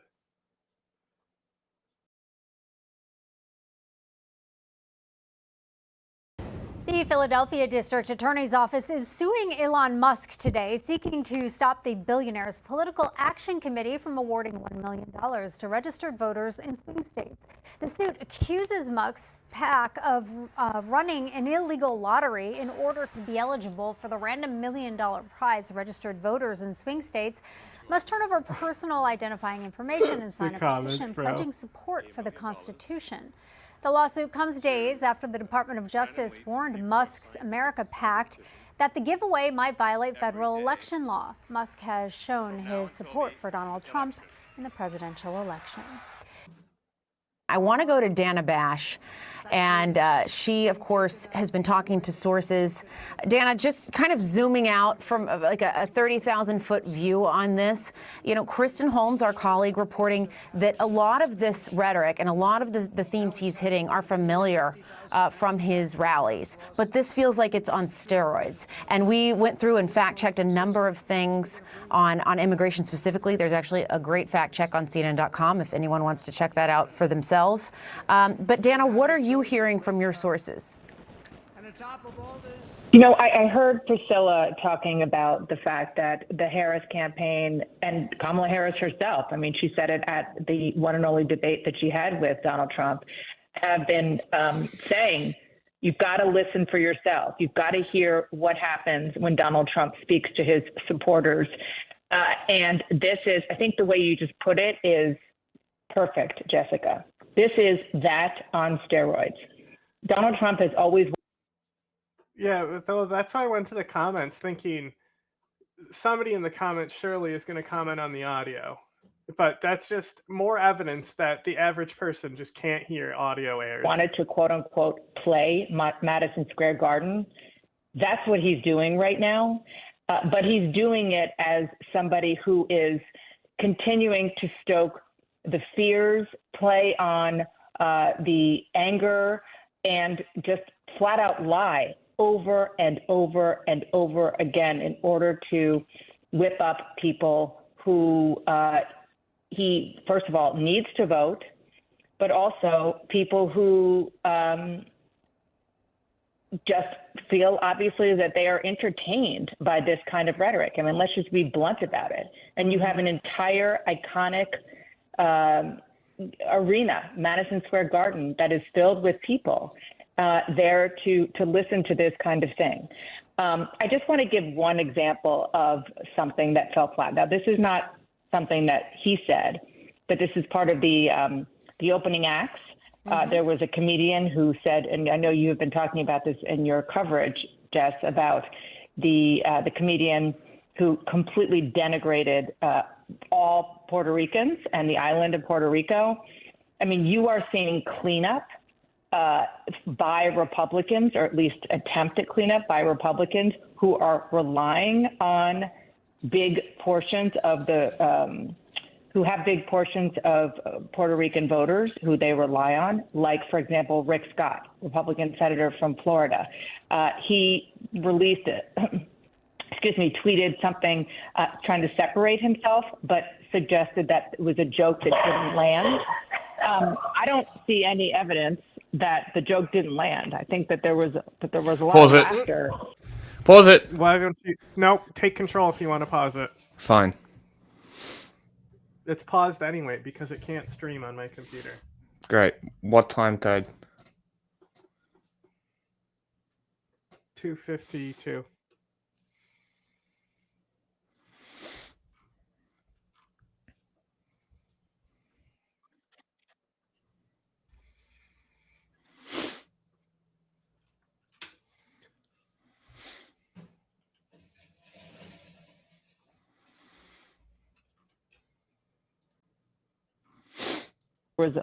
Okay.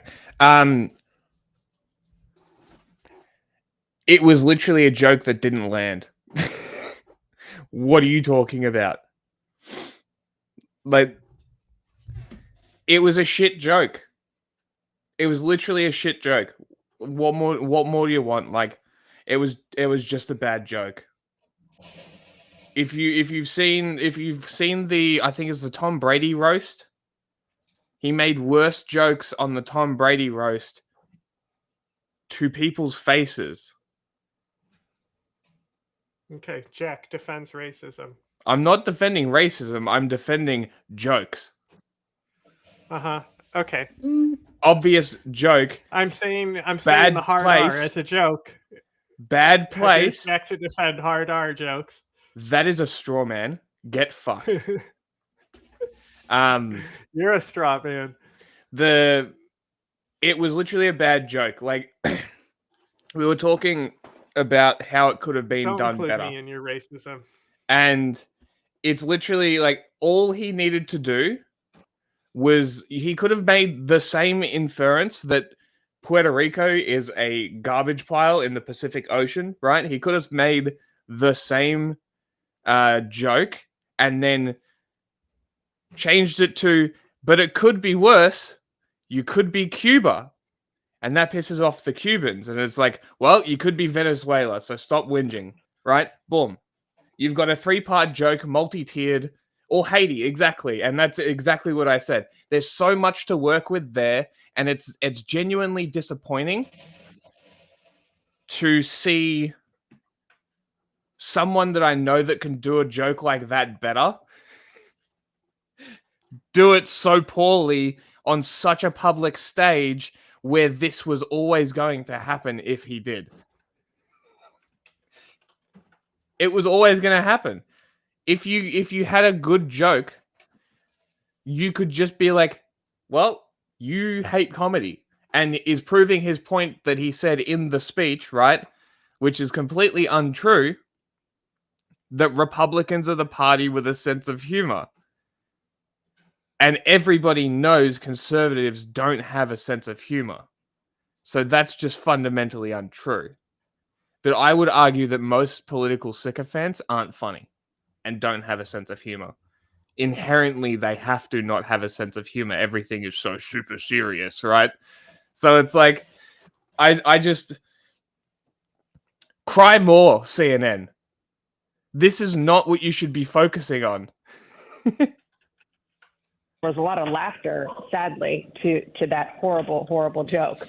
On the Democratic side, John Fetterman tweeted from the very important state of Pennsylvania that exactly. So that's what I'm saying. Like, he could still voice his opinion that he doesn't like, or whatever his opinion is, right? Let's say that this is his opinion, and let's be real, it probably is. He could have disguised it as saying, some say that Puerto Rico is a garbage pile in the Pacific Ocean, right? And then go, but could be Haiti, could be Cuba, yeah? But look next door. Dominican Republic, they're all right. Haiti, woof. Right? And then it also plays on the stupid fucking rhetoric about the Haitian immigrants, right? It hits 2 notes. That's a much fucking better joke for the audience. I don't know. I'm not a comedian, but I reckon that's a better formulation for that kind of joke, and you could still work that joke into it and make it actually funny, right? That's the... Did he say Pacific or Atlantic? Either way, it doesn't matter. It doesn't actually matter. The point is that it could have been so much funnier. And if the joke is funny to more people than it offends, then you're winning. It's a good joke. It's democracy. that there are 500,000 Puerto Rican voters, 3/4 of whom are able to vote. And that's not going to land well with them. So listen, I mean, I think that the most important thing to understand is that, as Kristen has been saying, as you have said, as we have told our viewers over and over again, this is not the kind of rhetoric that is new for him. Right. It is just Oh my God. This wasn't rhetoric. This was a joke. This was the warm-up. He was the opening act. What are you talking about? I hate these people. I have to defend Trump because these people are that dumb. It was the opening act, for fuck's sake. It was an entertainment portion before the political rally. What are you talking about? Amplified in a way, and it is darker and more intense and for a lot of people more frightening than we have seen, particularly because of where we are on the calendar. Yeah, and on the calendar with just 9 days until election night in America. Dana Bash, it is always great to get your perspective. Oh my God. Bye. The final sprint for the White House is underway. Kamala Harris and Donald Trump are entering the final full week of the campaign with no clear daylight between them. Both are targeting voters in swing states today. Right now, Harris is in Michigan on the first of 3 stops there, while her Republican rival, Donald Trump, will speak at 2 events in Atlanta in the coming hours. CBC's Paul Hunter is watching this crucial stage in the race for us, and he joins us from Washington. Paul, as I mentioned, Harris is talking right now, pitching her policies to Michigan voters, but it is the fallout from some controversial remarks at a Trump rally last night that continue to make headlines. Yeah, what to make of those remarks, hey? Or more to the point, what are U.S. voters to make of those remarks? You know, one of the questions in the Harris camp the past little while is how to best take on Donald Trump, given how close the contest is per the polls right now, but as well, how to go after Trump. It's also, like, politically speaking for Donald Trump, because this is my theory, is he didn't adjust for the crowd because he had an approved script that he had to read. So these jokes were pre-written, performed, and couldn't change from the script. So the fact that he was bombing, there was nothing that he could do about it. So I feel like it was too rigid for him because he had to. It's just in general, like a comedian, that doesn't really work because you kind of have to. You need to be able to move laterally instead of just back and forth. Potentially. We don't actually. I'm not sure. The Georgian people seem to think so. The fervor has been very loud. I highly doubt. But we could also be overexposed to pro-EU Georgian media as well. That's the other thing. Don't know. We'll see. It's coming soon, hopefully. On the negatives, or whether to do that, given that so many voters already know so much about him and his character, including the negatives. Tell me something I don't know, kind of thing. Well, now we've got these remarks, and the kind of things that were said at that rally by people invited to the rally by Trump's team.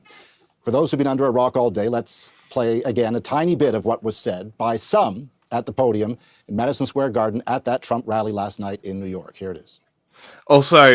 I also have to stress, people at a political rally are not in the mood, nor fervor, nor environment to receive comedy well. The political environment is not a good place to inject comedy, unlike the comedic realm where politics is funny. It's a one-way street. I really, really, really want to stress that as well. That the crowd was not a comedy crowd, which is why they weren't really laughing either. Which is also probably why all of the media is freaking out, because like, this is a political rally. These are political statements technically because they're at a political rally. You know, it's a very interesting discussion of whether this transcends comedy and like political speech and comedy and how it intertwines. Is actually a very interesting conversation if you really wanted to think about it. A lot going on. Like, I don't know if you guys know this, but there's literally a floating island of garbage in the middle of the ocean right now. Yeah. I think it's called Puerto Rico. So today, reaction from Kamala Harris as she continues to campaign as we speak, as you noted, at an event in Michigan. But earlier, stepping before reporters on a tarmac to give her view of those comments and others.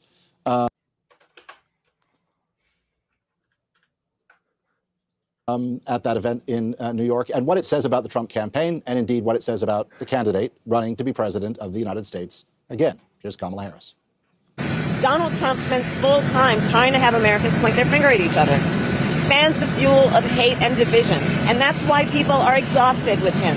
That's why people who formerly have supported Donald Trump, have voted for him, are supporting me, voting for me. People are literally ready to turn the page. I'm going to continue to do it. I'm very proud to have the support of folks like Bad Bunny and Jennifer Lopez and others who were supporting me before that nonsense last night at Madison Square Garden, and are supporting me because they understand that they want a president of the United States who's about uplifting the people.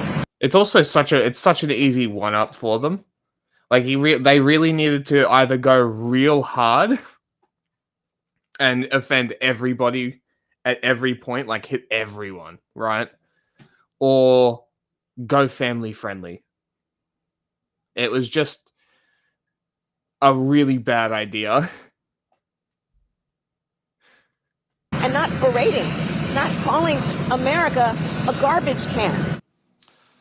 The real question, of course, besides the outrageousness or nonsense, as she put it, of what was said at the Trump rally is whether it will have an effect on voters. So much is baked in on both sides right now, Jacqueline. As much as this is, so much is being made of all of this, will it change minds? Will it change votes? And that, as much as anything else, says plenty about this contest. That said, while Puerto Ricans cannot... Like, it's also kind of like, if you Google him, you find out very quickly that this is like the regular jokes for him as well. Like, these are not out of left field jokes for him. Nor is it like the first time publicly on a big stage either. Like, it's very strange. It's just like, I don't know, this sort of stuff isn't outrageous to me. I'm just like, oh, comedian says joke that doesn't land, big deal. You know what I mean? Like, maybe I'm too nonchalant about this because of that. But I don't know. I just don't think this is such a big deal. This portion of the rally specifically. Not vote in general elections in this country. Their relatives in the U.S. mainland can. He probably is. Great numbers of Puerto Rican family members in places such as Pennsylvania, key battleground state where the contest is frustrating. But like at the same time, I don't know, because like playing on stereotypes is kind of funny. Like whether you want to admit it or not, everybody does it. Also, might be because I'm Australian as well. It's like that kind of casual racist comedy thing is just normalized here, I guess. But everybody does it. I don't know. It is a strange country. So I don't know, but still, I hesitate to move away from like it was just a bad joke, because it starts getting into policing comedy, and that is dangerous. Because if you can't say it on stage as a comedian, I don't know, I just feel like it's a very, very, very bad path to tread. It's extremely close. Might it make a difference? We'll find out soon enough. We are going to speak with a Puerto Rican community member in Pennsylvania. I believe that show depicts Western Sydney, if I'm recalling correctly. Yeah, coming up a little bit later this afternoon, Paul. So we'll definitely try to get a sense of how this is landing. But as we watch for Harris and Trump to take in more, bro, and like. So like I resize the image to 18 pixels, and then I go to resize the canvas, like the background, to 18 pixels, and it puts it to 1080 again. And then I can't even adjust the image, and it just disappears. Yeah, I don't know. Fucking. What about Avon? more events today. President Joe Biden has been having his say in. Okay, I don't care anymore. Next.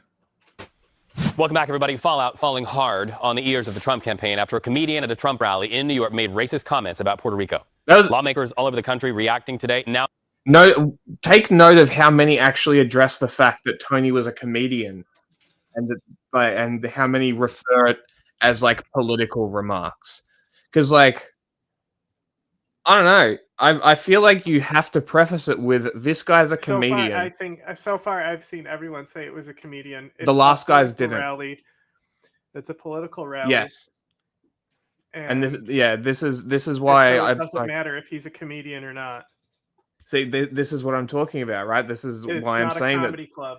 Exactly. So this is why it's a very interesting discussion to have, and why I say that comedy being injected into politics is probably not a great thing, especially when that comedian. That political comedy is always not funny. It's a fair argument. That's the thing. I is would these people who disagree. Are triggered. The people who are triggered by rainbows say comedy is dead, but then they go out. This is what I think is funny, and people just stare at them. Like that one lady who we were just looking at, who's retarded in Australia. Wait, which one? The fucking girl who's retarded in Australia. That describes a lot of people in this country. Oh my god, the fucking comedian from the one from South Australia. Yes. Yeah. The I'm getting cancelled for being woke one. Yeah. Yeah, it's a very interesting discussion to have. I think we should probably have that discussion with somebody. I am interested in having that discussion. I don't know. Now, New York lawmakers weighing in. Here's longtime Puerto Rican Congresswoman Nydia Velázquez speaking just moments ago. Let's listen. He claims that he loves Puerto Rico. I say, we are brave, hard-working people. We are not draft dodgers. In fact, 325,000 Puerto Rican veterans served or still in the military, serving our nation. In fact, 1,225 have died. New York City is home to the largest Puerto Rican community in the United States. Puerto Ricans have contributed to the culture and history of our great city in countless ways. To come to New York and make these comments is a slap in the face to every Puerto Rican in New York and the 5 million Puerto Ricans in the mainland. The Trump the crowd was not happy with that joke either. Like in the moment, you could see that it didn't. They were probably Puerto Rican. Yeah, well, he literally said before the joke. Because honestly, who else would be voting for Trump in New York besides the deranged Puerto Ricans? But before the joke, he said, who are Hispanics here, right? And he got everybody to cheer and do all that, and he made the joke. He's like, "Oh, look, they're just coming right in, see, right?" That's a funny joke, right? That plays was after. It was after. I thought it was before. Anyway, that's a funny joke. That's a pretty funny joke at their expense, but it's you're building rapport. I think also the problem is he dropped that joke super early.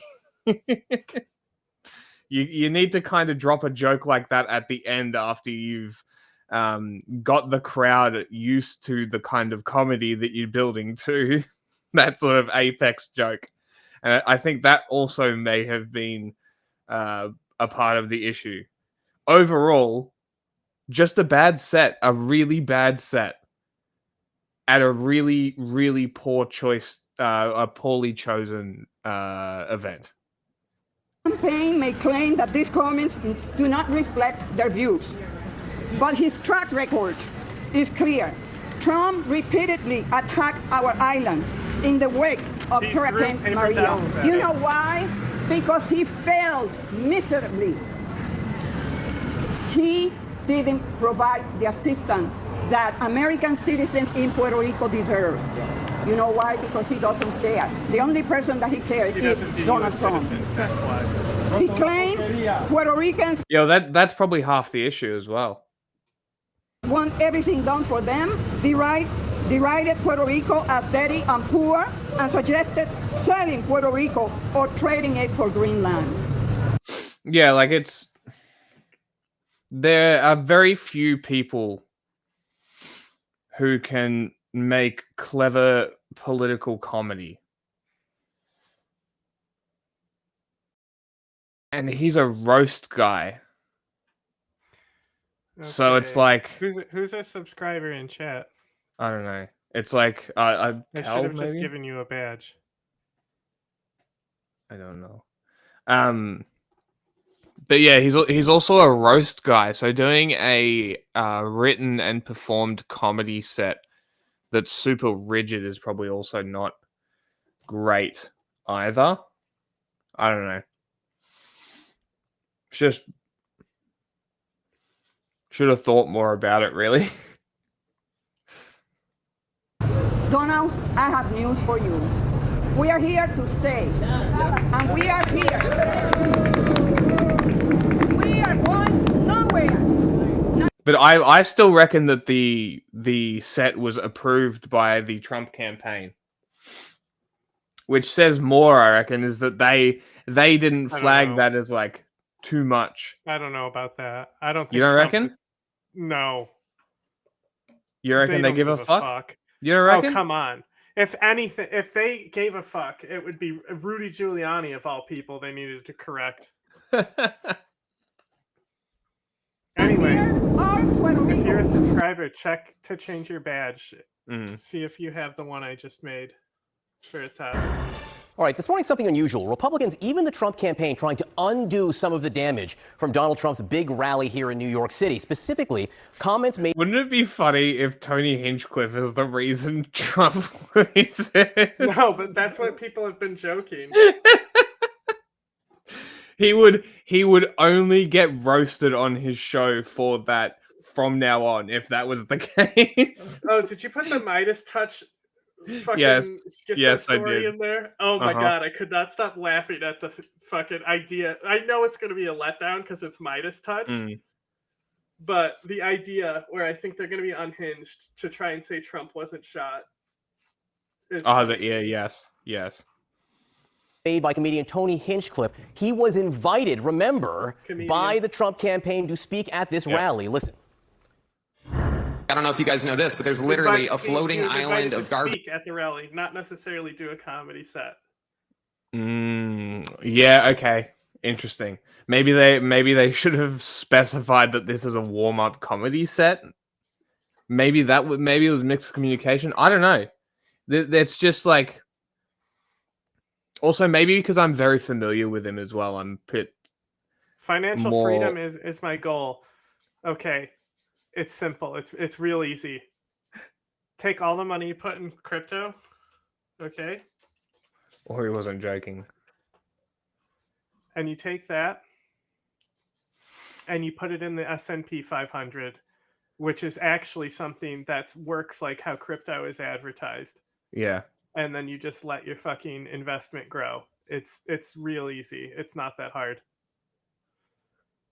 You just need enough capital to begin with to make the investment in the S&P 500. And once you have like 500 grand in there, you're just making hand over fist cash. Yep. It's ridiculous. Garbage in the middle of the ocean right now. Yeah. I think it's called Puerto Rico. Don't put all your money into one basket. It's the S&P Right, why 500. are Republicans so nervous about those comments right there? Well, it has to do, as I said, with one of the most important voting blocks. And one of it does go down. It's like long term. Long term, it's always going to go up. It's the S&P 500. That's how it's designed. Yeah, it's literally the 500 wealthiest companies, right? Yeah. It's like a slush fund that people pay into to get invested into the top 500 companies. It go up. Line go up, baby. Check it out. Look at this. Like the fact that anyone thinks crypto is a good idea when the S&P 500 exists. Like this is literally what you think crypto does. Look at the value. Now find Bitcoin. See, there is a dip. There is a dip here, but like guess what? It's like it's not going to collapse. Like there are dips, but it's going to come back regardless. And literally the government ensures it because they'll bail out any company that fucking fails anyway. Now find the Bitcoin graph. Okay. Hang on. This will be funny.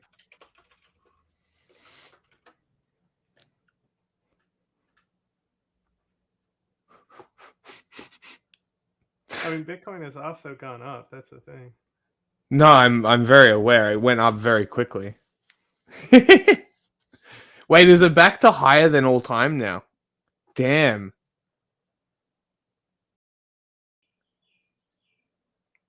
But that's also like one Bitcoin, you know? Yeah. There's also a lot more down. Yeah, but also look at this is only like it only is like the crypto boom is here. It's back up since the crypto boom. I'm surprised that it's recovered, honestly. It recovered quickly recently as well. That's interesting. Like this year. Huh. That's why you cash out now and put it in the S&P.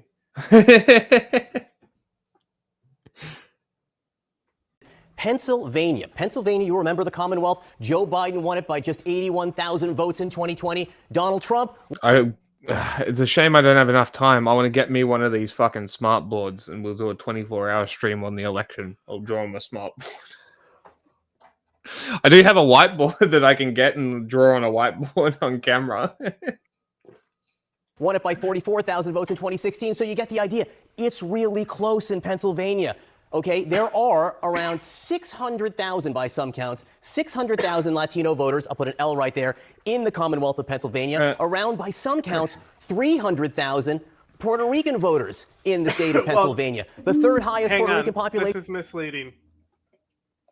Because Boogie is stupid enough to constantly be convinced to be the guy holding the bag at the end.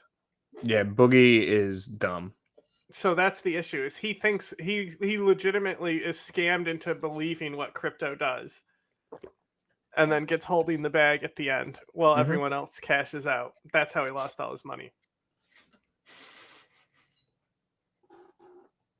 Don't tell the crypto bros. In the entire country. You will notice one thing about these two numbers here. They're both way bigger than the margin in Pennsylvania the last two elections. They are a key voting bloc in the Commonwealth. And it's not just the numbers, it's where they are in the This is such a good point. It's so soon. This, like, a week, people still remember this. This could actually cost him the election if the polls are to be correct. I guess it's really hurt the Latin American support, but like it's what's funny is because everything, like the dude got shot in the ear, the needle didn't move. You know? Yeah. All he needs to do is say that he doesn't agree with what Tony said. Yeah. Commonwealth. Let's focus. He'll never, because that will just be him considering he's apologizing for himself. In here. Now, the darker the shade, the greater the population. And there are a few places that are pushing 30, 40, 50% Hispanic population. I'm going to circle them right here around these three counties and these two counties here. And if I take out this filter and go back to the main map, what you can see is that 4 years ago, Joe Biden won 3 of these counties. Donald Trump really won 2. And they're some of the swingiest in this swing Commonwealth. Let's just push in. Everyone knows Joe Biden, of course, is from Scranton, Lackawanna County. He got 53% there. It's really tight. Nearby Wilkes-Barre, Luzerne County. Donald Trump won that. But again, 56 to 42, pretty tight there. You go a little bit south here. Reading is Berks County. I love this smart board shit. Again, very this close. is great. Maybe the most telling is Lehigh County. That's where Allentown is. People know the Billy Joel song from Allentown. But Lehigh County's had huge demographic shifts over the years, has nearly a 50% Hispanic population. And you can see Joe Biden won 53% of the vote there, 98,000 votes. He was able to get 17,000 votes more. Subscribers, than Hillary do you Clinton have a did. badge? I didn't see if anyone said they have it. I should have made a badge for subscribers. Check it. I don't know how to look at badges myself, so I think you have to change it on your own. Best Fritos. This is often seen, Lehigh County, as one of the most important swing counties in the entire country. Huge Puerto Rican population, Kate. You can understand why Republicans are nervous about this campaign. Kamala Harris was in Pennsylvania talking to Puerto Rican voters while they were being made, Kate. Exactly. It'd be a perfect illustration of exactly what is before us today. Joining us right now to talk much more about it is former Trump White House Associate Counsel May Mailman and longtime Democratic strategist Doug Dornell. It's great to see you guys. May. I don't care. Did you see the Kamala HQ page jumped on this real quick? They posted that side by side. That was good. I mean, yeah, it's Kamala. While Trump rocked New York City, Governor Tim Walz and New York Congresswoman Alexandria Ocasio-Cortez spent the evening playing video games on live stream. Did they really? That's great. Yeah, no, so he even plays Crazy Taxi at one point. Amazing. In an effort and to there's reach like young he male is the voters. first, Oklahoma he's Senator the Mark Wayne first like elected representative to play a Dreamcast game, and I'm like, okay, we need to stop with these like achievements, you know? Yeah, stop. Is a Trump campaign surrogate, and he joins us now. It's innocent, but I mean, is this really going to work? What do you think about it? I don't even know what to think. I mean, I was sitting there, and when I was reading this afterwards, I was like, really, you're going to have Tim Walz, who's looks like he might have played a video game before in his life, and you have AOC that's out there supposed to be relating to the young men, and that's their outreach. While you got President Trump and J.D. Vance in here just rocking Madison Square Garden. I mean, you go, well, there's a difference in the way the campaigns are running, for sure. What do you make of the fact that, in a casual nature sort of way, they talk about upending the Senate and getting rid of the filibuster? You know, it's interesting because you think about it, both sides have honestly said this, but you've got to go back to what the Federalists, when you read the Federalist Papers and you start knowing and understanding what the Senate is really about, it's about the minority having a voice, right? Because if you think about it, the Republicans haven't had more than 55 seats in the in the Senate since the 1900s. I think it was early 1900s since we had more than 55 seats. The filibuster is there to slow the process down. And Republicans have screamed in the past to get rid of the filibuster, to be honest, and the Democrats are screaming to do the same thing. But it's important to have certain procedures in place, because if you just have the majority that always gets to ramrod their agendas through, then the American people are sometimes left behind. And what I mean by that is speech the entire time. Yes, it can't just be rambling. Yeah, or reading Green Eggs and Ham. Yes. That if it just works like the Senate, then you're going to be doing the most craziest, most radical things on both sides. And it also said it. So you know, I think I still need to make it transparent, but I don't know how good it looks. Yeah. Hey, buddy, you know, the world. That happened to the world. It wasn't America exclusively. You know, the world exists. You know, the big blue globe that we live on. It went through a global pandemic, and supply lines were stretched, making things cost more. And because idiots like you and like people who run countries and capitalists decided that, oh, you know what we're going to do? We're going to charge more for everything, and then charge more for petrol. And then, oh, wow, look, shipping costs more now. And now groceries cost more because the companies have to make their billions of dollars. They can't possibly take hits on the profits temporarily to keep prices down where they should be. Instead, they raise prices to ensure that they continue to make billions of dollars while we continue to have our wealth extracted from us, slowly squeezed out of us by corporations and CEOs who are taking that and pocketing it and buying Porsches and super yachts, right? You understand? There's Donald Trump. I'm sure you watched Joe Rogan's podcast with Donald Trump on it. You remember when he asked him about regulations and tariffs, how Donald Trump said that he went to the CEOs to ask what they think was better out of tax cuts and regulations? You know what they said? Regulation. You know why? Because corporations don't give a fuck about you or the workers. Look, a graph. It costs money to regulate. It costs money for companies to keep workers safe. Of course, they would rather not pay for that. And if Donald Trump is going to CEOs to find out what they think is appropriate, what do you think his opinion of you is? He doesn't he probably doesn't consider you a person. You like this graph? I don't know what I'm looking at. It's the French economy per year. What happened here? Crazy. In 2020. What's that big spike down? Who knew?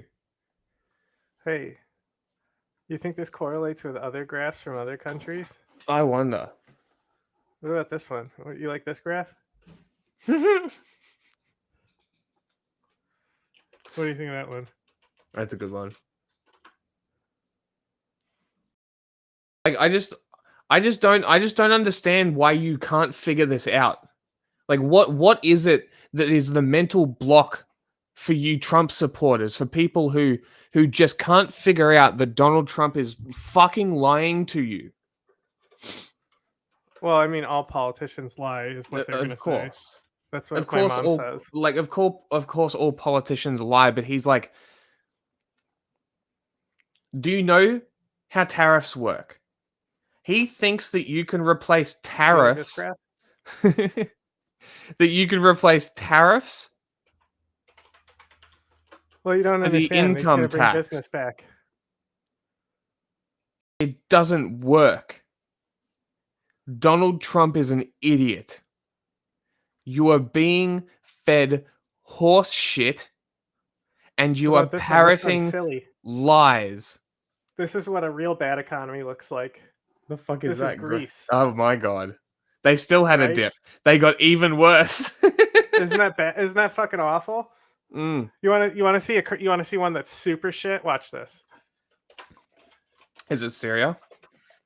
Oh, I mean, there's no economy there. He's gone.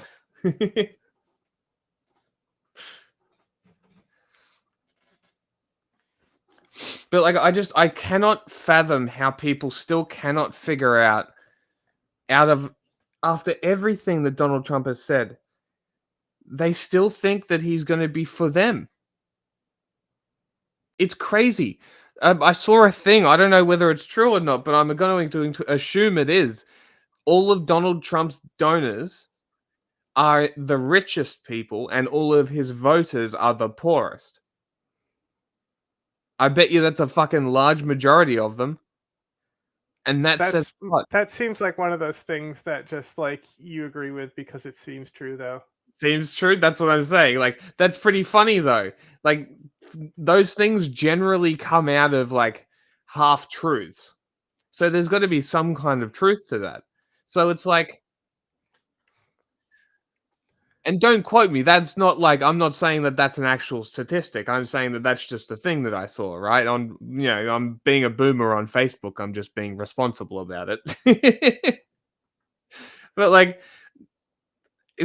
he wants to make all of the worst people the best roles in the government. He wants RFK in charge of health.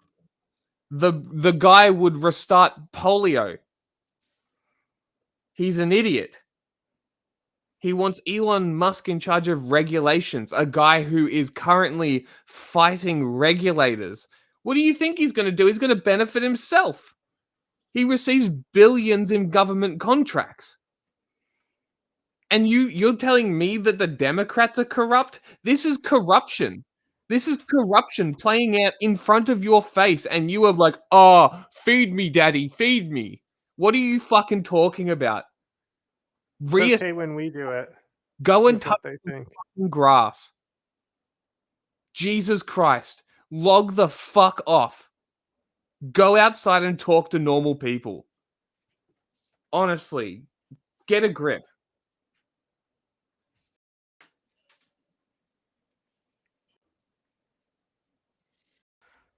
Wow, it's surprisingly hard to find a graph of the country I'm looking for. Here we go. What? No, Cliff they only go. You have to fucking tell me right away. It only has. I was going for more than 45 seconds.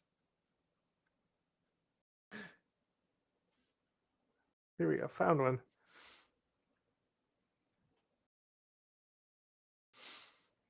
Yeah, it's. Okay. I'm not the biggest fan of taxes, but like, I don't know. It's a dumb idea. This is one of those interesting countries, right? Mm. Could you tell what it is just by the GDP? What is it labeled? I can see the Egypt. Mm-hmm. But you know, Egypt has a terrible economy, right? Uh-huh. But it looks fine on there, huh? Sure. See, it's like 300 billion is pretty low for the amount of people they have. Hang on. I have to turn off my fucking ad blocker. Okay, I paused it. I wish it would just go away after I hit pause. Okay. He won't answer. No war started. So more bombs than Obama. now, And while their economy, their GDP looks good, this is the inflation. So they had just like recovered from a major inflation period before COVID hit them. Before COVID hit. Right? Fuck's sake. That's why it's so hard to find graphs right now, because their economy is like I don't know. I guess people are having a hard time tracking it. I couldn't find easily accessible graphs. So it's like one of those things where it's like,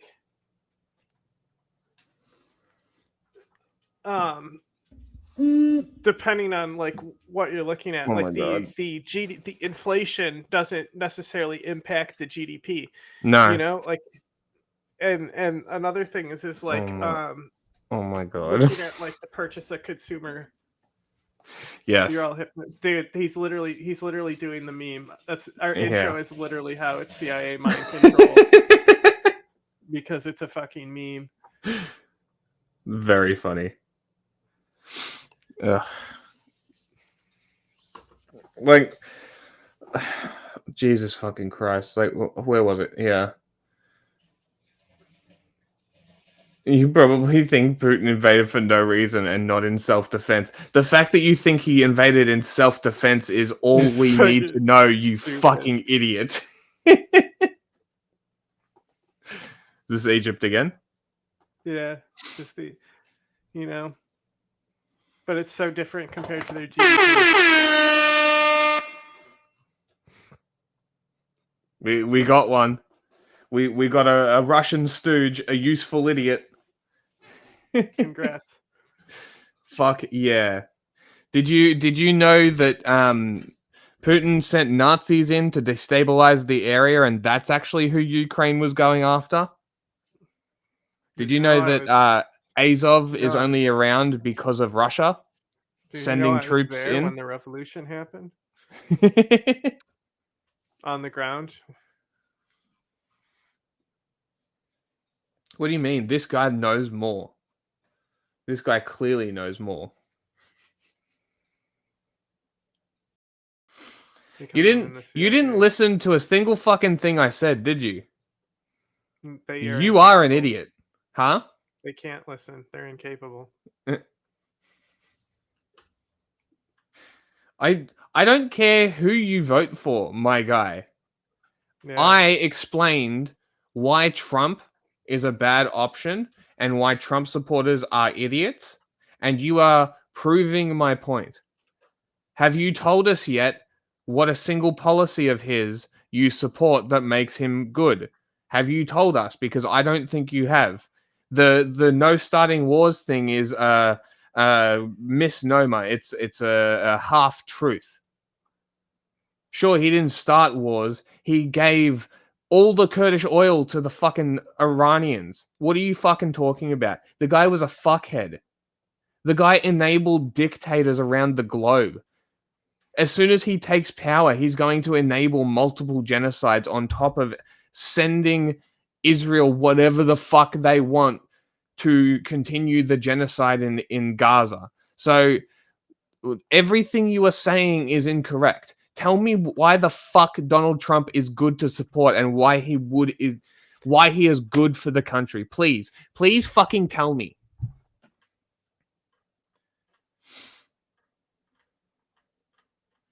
Yeah, look, I know the narrative. I want him to tell me specific policies.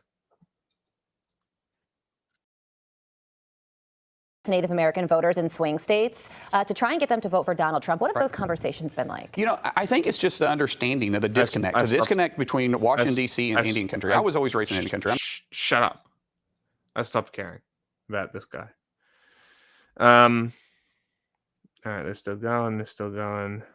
Blah, blah, blah. We're not doing that. Let's do this. An E. coli outbreak linked to McDonald's in the U.S. has killed one person and sickened dozens. Cases were found across 10 states, with most illnesses reported in Colorado and Nebraska.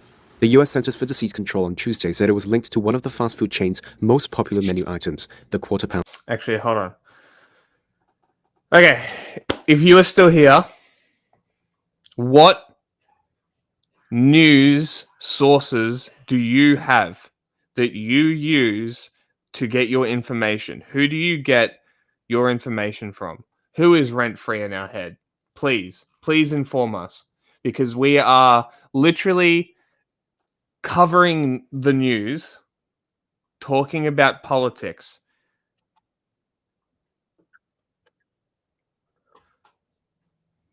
Do you know what we do here? Or are you just coming in here like an idiot, assuming a side, and then deciding that you're going to argue in favor of that side? Is this what you're doing? Is this team sports? Are you cheerleading for your team? Are you having fun? You mental child? Are you enjoying yourself cheering with your pom-poms for your team? Are you having fun? I didn't attack you for voting Trump. I attacked Trump voters for being dumb. There's a very big difference. We could tell that you voted for Trump from the start. No, you didn't listen to a single thing that I said. I was explaining to you all the things that are wrong with Donald Trump. I'm not even scratching the surface, my dude. I love it. I love it when people in America bring this argument up when I destroy them in an argument about their own country. I know fucking more than you. To the right, then to start over and turn them again and again and again until the experimenter tells him to stop. It is the most boring and fatiguing task we could devise. Our purpose was to provide each subject with the same dull job, so each would have a similar negative experience. In order to obtain the scientific data we need, we use a little subterfuge and say we're studying motor performance. Afterward, they will be told the truth. Okay, that's fine. Let me tell you now what we're actually studying here. It's the effect of preparatory mental set on performance. Half of the subjects are doing the job cold, just as you did. The rest of the subjects are prepared by being told that the experiment will be very interesting and enjoyable. In fact, lots of fun. Now I have a somewhat unusual request to make of you. The next subject is waiting right outside, but the fellow who ordinarily gives the spiel isn't here. I wonder if you could possibly take his place. As a matter of fact, we figure we'll be needing someone in the future, so I'd like to offer you a $20 retainer and have you remain on call for us. Would that be all right? $20? That'd be fine. We'd like to give you $1 as a sort of a retainer and have you remain on call with us. Would that be all right with you? Yes, that'll be all right. So we'd like to offer you a retainer of $20. We divide the group. Half will get $20 to tell someone the dull task is interesting. The other half get $1 for the same job. They all agree to tell an obvious lie. Okay, thank you very much. The next subject is waiting right outside.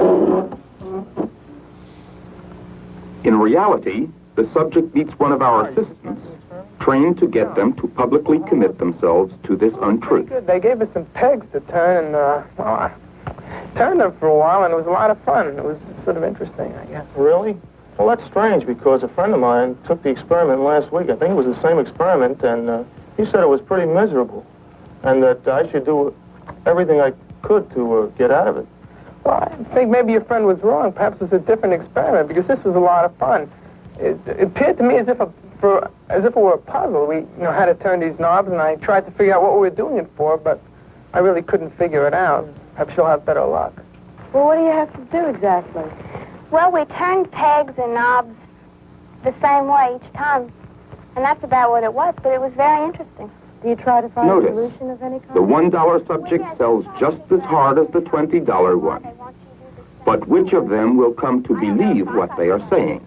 Other theories might predict that the man who is paid most would have the highest motivation for enthusing over the dull task and would be most sold on it himself. Cognitive dissonance theory leads to an exactly opposite prediction. The man who is paid $20 knows that the task is dull, but he also knows that he had sufficient justification for saying that it wasn't. How much did you learn from this experiment? Learn? Well, I don't think I learned too much from the experiment. Did you enjoy working on the manual test? Well, it really wasn't too enjoyable. In fact, it was rather boring. How about the man who is paid $1? Why are we watching He this? knows the task is dull, but he has two discrepant thoughts. He also knows that he did not have sufficient justification for saying that it wasn't. For him, there is dissonance. Time after time, we have seen what follows. He reduces the dissonance by changing his opinion about the dullness of the task. Tell me, how much did you learn from this experiment? Well, at first I don't think I was learning it too much, but when I got into it, I think it was quite interesting, and after a while it got better. Did you enjoy working on the manual test? Yes, I enjoyed it. Would you like to participate in such an experiment again? Yes, I think I would like to. Why? Huh? Why did we watch this? Oh, it's just cognitive dissonance makes you mind control yourself. Okay. Context. Cognitive dissonance. Oh This my is a real fucking God. effect where people have a certain worldview. They're confronted think with he's here. evidence which conflicts He's with the worldview. So they have dissonance, conflict in their minds. What's generally done, instead of changing your worldview, which you may have held your entire life, you dismiss the evidence. And along with that, you dismiss the authorities that may have provided the evidence. Did everybody see that Candace Owens got banned from Australia? Epic. Very funny. They said, not coming in. Fuck yourself. Very funny. Investigators have yet to identify the specific ingredients linked to the illness, but they're looking into fresh slivered onions and fresh beef patties. The E. coli strain involved was the same as the one that killed 4 children in 1993, after they had eaten undercooked hamburgers at Jack in the Box. U.S. Food Safety Attorney Bill Mahler, who represented a victim in that outbreak, said onions have been linked to prior cases. McDonald's said in a statement it is temporarily removing the Quarter Pounder from restaurants in states such as Colorado, Kansas, Utah, and Wyoming. Shares of McDonald's plummeted in extended trading. A livestock trader warned U.S. cattle futures could be pressured on Wednesday too. Symptoms for E. coli include severe stomach cramps, diarrhea, and vomiting. Most people start feeling sick 3 to 4 days after eating or drinking something that contains the bacteria, according to Colorado's Public Health Department. In 2015, burrito chain Chipotle saw its sales battered and reputation hit due to E. coli outbreaks in several states. It's not the first time a Green Party nominee, Jill Stein, has run for US president. In 2016, Stein got just over 1% of the votes. Many Democrats believe those votes cost Hillary Clinton the presidency. In Michigan, for example, Donald Trump beat Hillary Clinton by less than 11,000 votes, while Stein received over 51,000 votes. Some experts say it's not clear that all the votes for Stein would have gone to Clinton. I just don't think it's as easy just to say, oh well, that person is just stealing votes. You don't know what a voter's behavior would be if they were actually forced into a two-way choice. A similar situation arose in 2000, when Green Party candidate Ralph Nader won nearly 100,000 votes in Florida, and George W. Bush defeated Al Gore by just 537 votes. The problem with this whole formula is when you have a highly contested election that's being, to some extent, bitterly fought out, you assume that people's second choice would really matter. And I personally think that whole model is wrong. People who choose to vote for third-party candidates are doing for independent reasons of their own. So for whatever that reason might be, they're so highly disillusioned with or exasperated by the existing parties that in effect they're creating a protest vote. Yet Democrats are again voicing concern that Stein could be a spoiler during these elections, in some cases accusing her of working to undermine Harris. When VOA reached out... Yes, in every two-party system, you always blame the third party because the other group won. Yes, we see it everywhere. Queensland is doing it right now because Liberals won, and people are like, you should have voted for the Greens. Now the Liberals are winning. See what you've done. You deserve it now. But guess what? They're probably going to build nuclear power plants. So but I think it's still going to be connected to Gina Reinhardt, which is, just fucking die already. Jesus fucking Christ. To Stein's campaign, co-press director Sam Feifel responded by saying that attacking a third-party candidate, quote, is not just an attack on democracy, but a form of voter suppression to intimidate people into not voting for what they want, or even not voting at all. But in battleground states like Michigan, which has the highest concentration of Muslims in the US, the Green Party may have more influence. That's because many Muslims troubled by the humanitarian crisis in Gaza are angry over the Biden White House support of Israel. According to a report released last month by the Council on American Islamic Relations, 40% of Muslims in Michigan said they plan to vote for Stein, while 12% said they'll vote for Harris. She'll take more votes from Kamala Harris, and Democrats in close key states have not been as successful at keeping her off the ballot. And so if we are looking at the race coming down to a few close states, she has the possibility of affecting the close states on election night. The same report also showed more Muslims plan to vote for Stein over Harris in Wisconsin and Arizona, battleground states where Joe Biden narrowly defeated Donald Trump in 2020. In an election year where the winner is too close to call, Green Party votes could make a difference. Maxim Adams, VOA News, Washington. Other than the incoherent gibberish that Donald Trump spews at his traveling fascist circus events that he calls rallies, and other than the hate where he calls for things like the reinstatement of the 1798 Alien Enemies Act, one of the things he just talks about over and over again, really the only other thing, is he says that he was heard about Donald Trump's interview with Joe Rogan. But there's a point in that interview that's worth reflecting on in detail for its broader implications. You may have seen these memes right here, where during the interview, Joe Rogan asked Donald Trump to look at where the bullet hit his ear. Now, Joe Rogan's familiar with UFC. He's familiar with ear injuries. So he's seen a lot when it comes to ear injuries. Here are some of the memes right here. Trump shows Rogan his massive ear wound. It's very funny on the actual episode. He kind of does this. He kind of goes, yeah, you can see it, and then quickly turns back. Doesn't even let him look at it. Sus as fuck. Or here's another one: miracle ear cream, No, only $999. If you are that close and you see the ear in person, you would see the mark.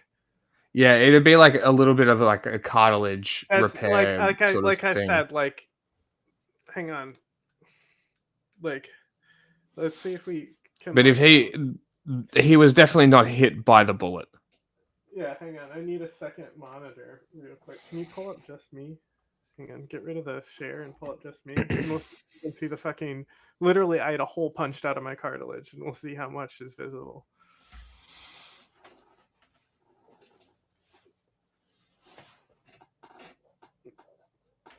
Where? At the top? You don't see it? Yeah, right there. The dot? Sure. I have no idea what I'm looking for. No, I mean, that's what it is that dot. Yeah, okay. That's just the... Also, hang on, let me,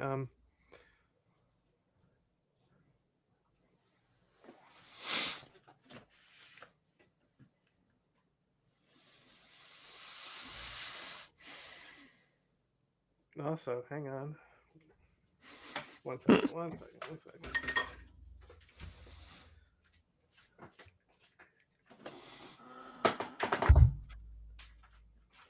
I'm just grabbing my phone because I'm even going to turn a light on to give it as much grace as possible.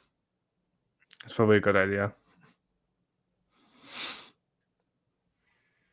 I just got to turn her on. I think I decided what bike I'm going to get. I'm going to get one of these. It's a little 110cc thing. Very funny. They're only $3,000. And that's mostly why.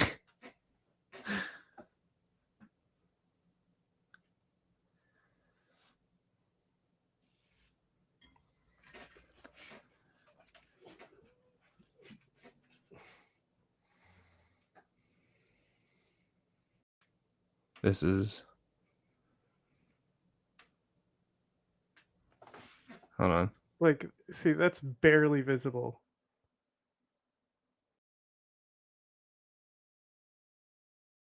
When there's more shadow, it looks like a black dot. Yeah, okay. And that was like a significant sized hole that was punched out. Like Yeah. literally the size of your typical hole puncher was about the size that I had punched. Oh, okay. Fucking hell. I think it was a either 0 or 00 wire gauge. I look blue because of my light.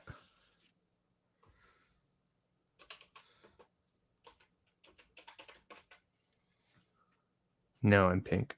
No, I'm actually blue. 99 cents. Here's another meme. This is Joe Rogan realizing, well,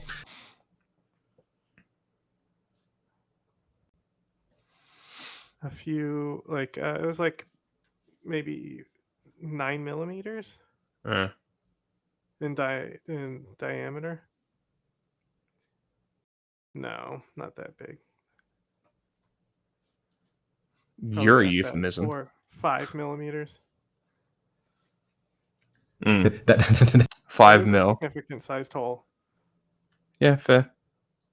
And like That's a meme, right? way bigger hole than Trump would have had in his ear. If he Yeah, because if he took the bullet, there'd be no ear. I don't think. My own view was that it was a serious incident that needs. Like I think his ear would be fine, but you would definitely need to suture it. But the fact they didn't, they looked at it, they're like, it doesn't even need sutras, is why I'm adamant. Because like, it's already like impossible, you know? Like the shot is already like the fact that it missed. Yeah. Everything about it is like so impossible and improbable. Like the odds of what happen is already insane. Yeah, insane. And then to like just take it a little bit further and just accept that the air hit him. Yeah. Or you could even like people clearly don't understand that there's like a sharp, like it's pushing air out of the way very quickly. It will like cut if you. If people think that he cut his own ear when he went down, for example. Yeah. Even though you can see him touch his ear and have blood right when it comes across, right? Yes. Like I think that's a little bit more of a reasonable person who thinks that it's like, you know, wrestling, they hide razor blades in their fucking tape, you know, to blade themselves. You know, I could understand something like that. Yes, yeah. But like people died and like to think that like they literally killed somebody for this. Yeah. Is just, it's too far. It's way too far. Like it's unrealistic.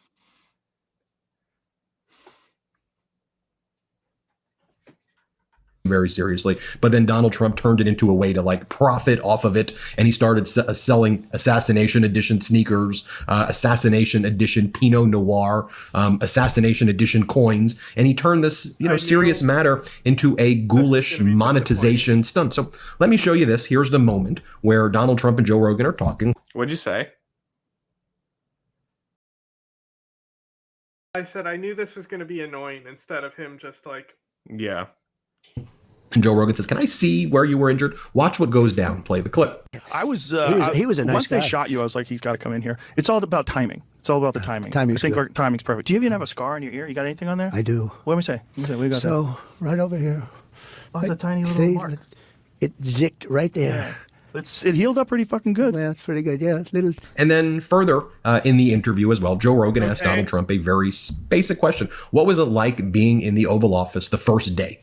Pretty simple question, but you'll see Donald Trump responds by talking about the amount of blood that came out of his ear. Trump says this is the weave, where he can't put forward coherent thoughts, so he just says a bunch of things all at the same time. Watch what... It's funny. He also called himself smart. He's like, only smart people can do the weave.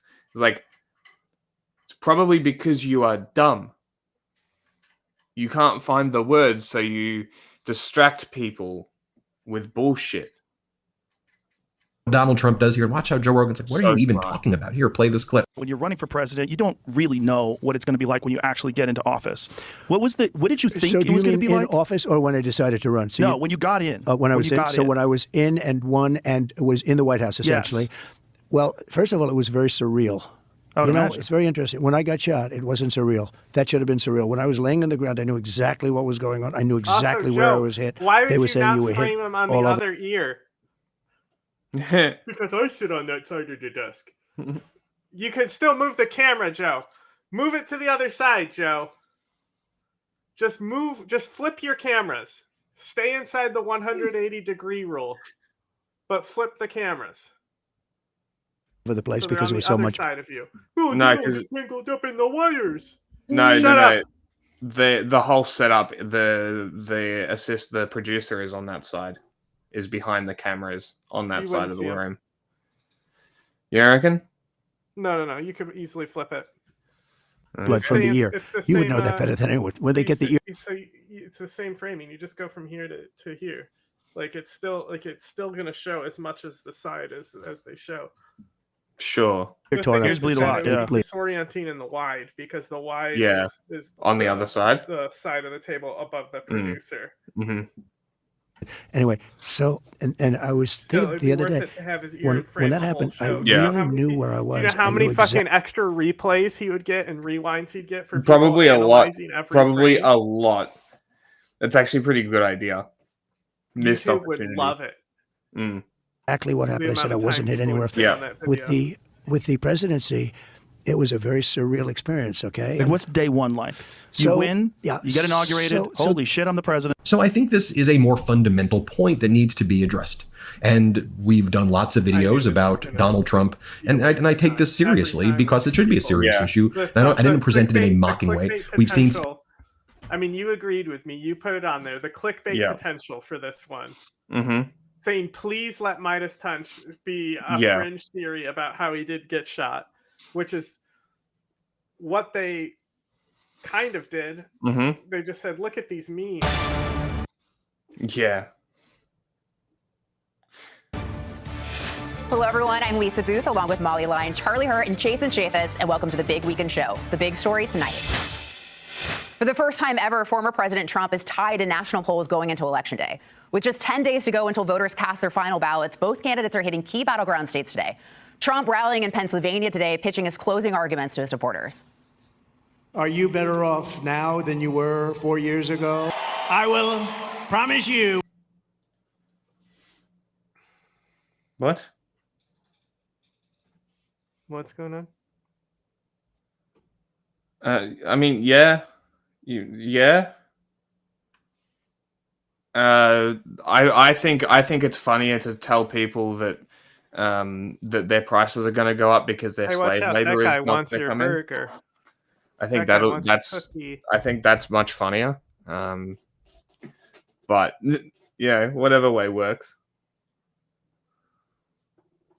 We're going to end inflation very quickly, and I'll stop the invasion of criminals pouring into our country. They're criminals, and they're pouring in like we've never seen. Kamala broke it, and I will fix it. Starting on day one of my new administration, I will end Kamala Harris's war on Pennsylvania energy, and we will frack.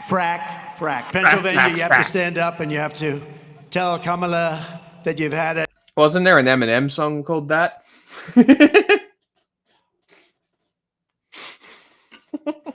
Enough. As the latest Fox News power rankings are all forecasting 7 swing states to be a toss-up, a New York Times Siena College poll has both candidates in a deadlock for the popular vote, each at 48%. We have team coverage tonight. Senior White House correspondent Peter Doocy in Kalamazoo, Michigan, with Vice President Kamala Harris. I reckon all the polls are skewed. I think Kamala will win between the 40th and 45th state. Well, I imagine it's gonna be like last time. We won't know that night. Yes, I imagine so. But I reckon like comfortably you could probably say between like the counting of the 40th and the 45th state would be like she's won is my guess, like by electoral count vote. But I'm making a promise today, chat. I will not stop streaming until the president is officially elected. I am not making. If it takes a week, I'll die doing it. Guess I'll die. only on Twitch or YouTube as well.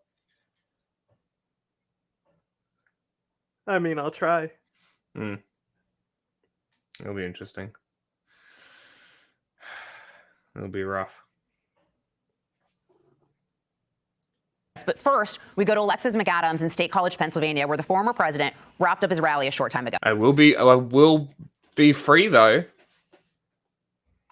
So maybe if we get maybe we should get desktops set up so we can have like the thing and games going at the same time. Maybe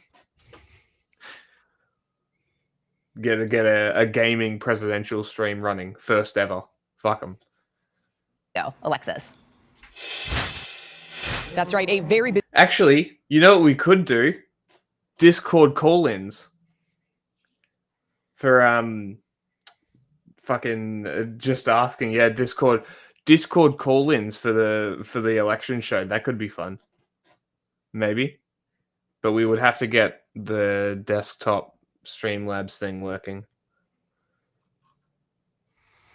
busy weekend for former President Donald Trump on the campaign trail. We've been traveling with the former president, and he just got off the plane from Michigan, landing here in Pennsylvania, and he's on stage at Penn State with a packed crowd talking about everything from immigration to the economy. This election is a choice between whether we will have 4 more years of gross incompetence and failure. It's disgusting what they're doing. Gross. Or whether Yucky. we'll begin the 4 greatest So years yucky. in the history of our country. Former President Trump hosting 2 rallies in battleground Michigan just hours apart as polls show the race is tightening, and not just in swing states, but across the country. So nationally, the race is in a dead heat. Check this out. The latest New York Times Siena College poll has Harris and Trump tied 48-48. Okay, so it's anyone's game at this point, especially with the margin of error. Now in Michigan, Trump invited several Muslim leaders up on stage who endorsed him. This comes as he courts Arab American and Muslim voters in this critical battleground state. Many who say they're angry over current U.S. policy on Israel and Gaza. I'm going to ask if I could, all of my friends to come up from the Arab and Muslim part of Michigan.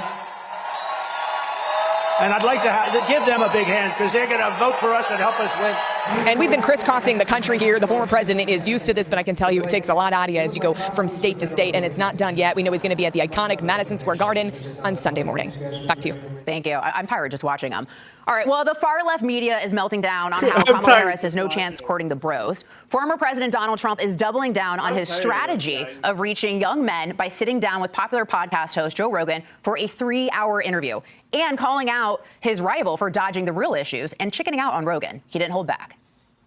Can you imagine Kamala doing this show? I could imagine her doing this show. She'd be laying on the floor. She was supposed to do it, and she might still do it, and I hope she does. She's not going to. I will talk to her like a human being. I will try to have a conversation with her. If she did this kind of an interview with you, I hope she does, because it would be a mess. She'd be laying on the floor comatose. You'd be saying, call in the medics. Trump also landing more blows on the vice president. Kamala's a very low IQ person. They don't respect her. They're dreaming about her because she's incompetent. She's not a smart person. Look, she can't put 2 sentences together. She's not a smart person. She lied about McDonald's. You cannot be voting for Kamala. Kamala, you're not a Kamala person. I know you.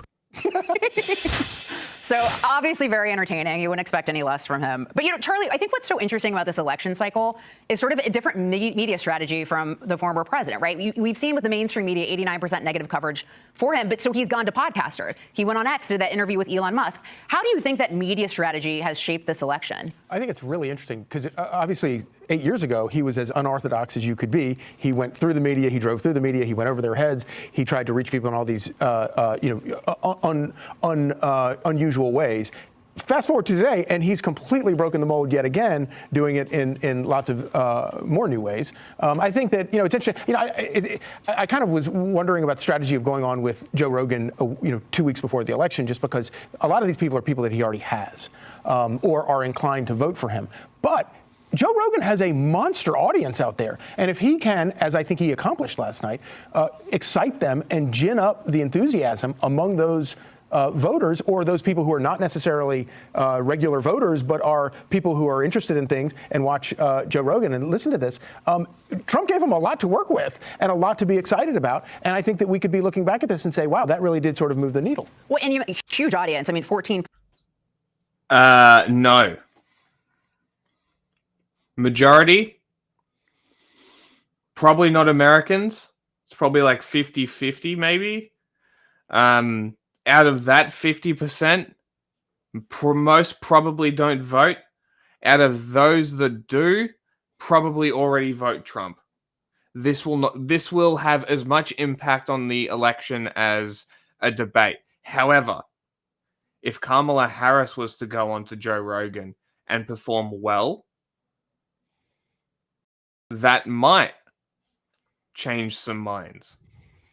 That's the thing. You would expect Trump to be able to go on to Joe Rogan's podcast and talk about fighting and be able to have a normal discussion with him, right? For that to happen with Kamala Harris would be different. She's very stiff and wooden. It's like, I kind of agree with this criticism that she's like, she kind of feels artificial, like it's very forced and systematic. So having a long form discussion like this would be good. Kind of like how Drew Barrymore and her show had that little moment with her. That was good for her. At this point, they need humanization. They need to get people to know her, and a 3-hour podcast is a way to do it. 0.5 million on Spotify. YouTube subscribers 17.5 million as well. YouGov had a survey last year, 81% men, and there's a lot of discussion about the gender gap, particularly with Trump doing so well with men. He's being called the bro whisperer, Jason. I'm going to get you with this. So this is what the New York Times says in an op-ed. It says Trump's bro whispering could cost Democrats too many young men. Then it goes on to say this: his playbook, a masterclass in bro whispering, championing crypto, securing the endorsement of Dave Portnoy, the unapologetically offensive founder of Barstool Sports, and giving the UFC president Dana White, who embodies the alpha male archetype that appeals to many young men in prime spot on the Republican National Convention. Mr. Trump has also cultivated relationships with simpatico comedians. Yeah, you know what they also have in common, those two guys? They're fucking billionaires. That's the difference. It goes back to what I was saying before. This is what I don't understand. These people are billionaires. You are a cash pig to them. They don't give a fuck about you. As long as you keep paying their bills, they care. If you stop paying, they don't give a fuck about you. Gangsters, influencers, and Silicon Valley billionaires. Jason, there's obviously an effort from the left to trying to court men. And you're talking about an 81% male audience with Joe Rogan, or at least according to last year. Why pass that up for her? Well, look, Donald Trump has been courting these people for decades. It's real. The difference is authenticity. He's not making this up. He's been friends with Dana White for decades. He's been in the boxing world and the UFC and all this. That's a natural venue for him. He's not faking his way through it. So the idea that he's a bro whisperer, first of all, Donald Trump doesn't whisper anything. That's a really good point. And the other part is Kamala Harris. Kamala Harris's biggest problem is she's Kamala Harris. She doesn't know who she is. She is not comfortable in her own skin. She doesn't know what she stands for. She doesn't have the. Yet. Okay. Like you need to like reach a subscriber milestone to actually look at it. Hello, this is Dr. Grande. Today I'll be analyzing Joe Rogan's interview of presidential candidate Donald Trump. On October 25, 2024, the podcast The Joe Rogan Experience released an interview with Donald Trump. For about 3 hours, the men talked about a number of topics. For example, celebrities, generals, the White House, Donald Trump's presidency, mixed martial arts, alleged election fraud, immigration, tariffs, aliens, UFOs, the environment, Kamala Harris, Joe Biden, Afghanistan, vaccines, RFK Jr., pesticides, censorship, Big Pharma, Ukraine, Elon Musk, and the media. Dude. The conversation was typical of a Joe Rogan interview. It was casual. What was that other thing that we did that was like, stop fucking listing shit. Just be like, the main things. Like war, climate change, crypto, and more. And we'll get to it. Like, Jesus fucking Christ, stop listing shit. You don't need to. Loosely structured and included a number of tangents. Here is a summary of the interview.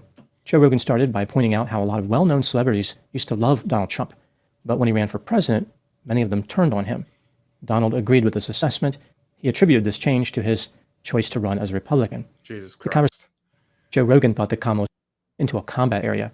They mentioned pesticides, vaccines, and could never win as a Democrat. Trump? No.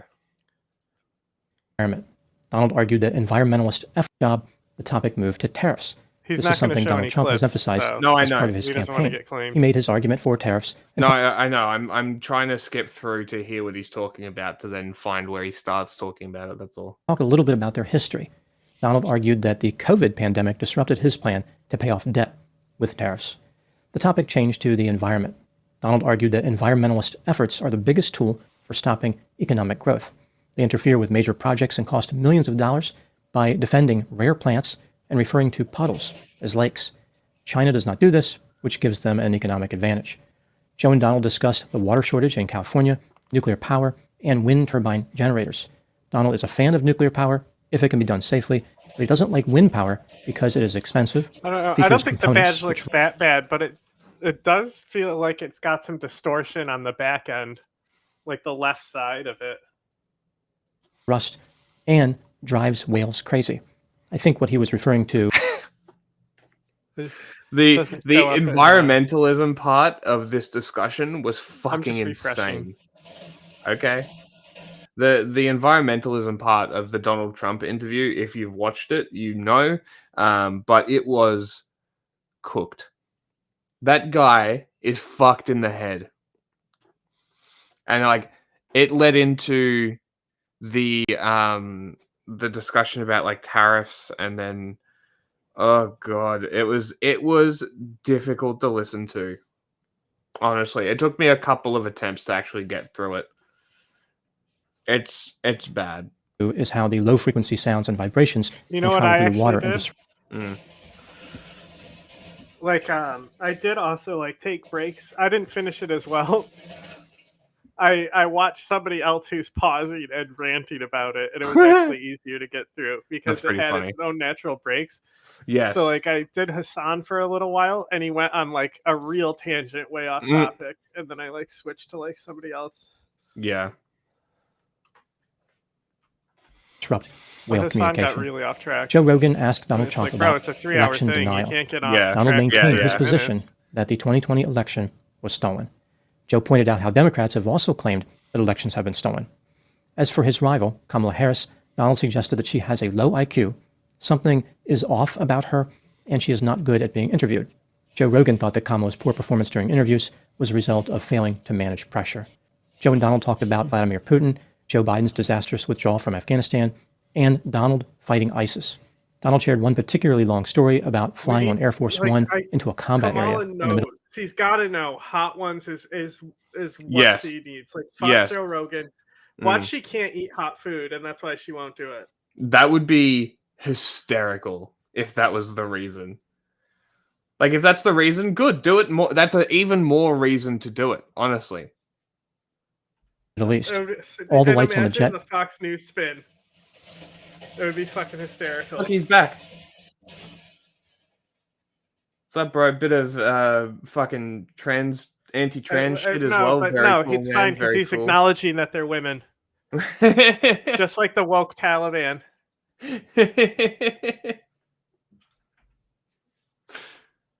Had to be turned off because the region was so dangerous, and the pilots were as good-looking as movie actors. The conversation shifted to illegal immigrants. Donald Trump told stories about Haitian immigrants have in you seen Springfield, the woke Ohio, Taliban and picture? migrant gangs in Aurora, It's so Colorado. funny. After a long discussion about mixed martial arts, the men discussed how Americans are not as healthy as they should be. They mentioned Let me pull this shit pesticides, up. vaccines, and pharmaceutical ads could not that stop run on laughing television. when I saw it. Donald indicated that he was so healthy because of genetics. He found treadmills to be boring, but liked to play golf. Donald suggested that running for president is a big deal and exciting. He has not taken a day off in about 56 days. Kamala Harris has not been as active.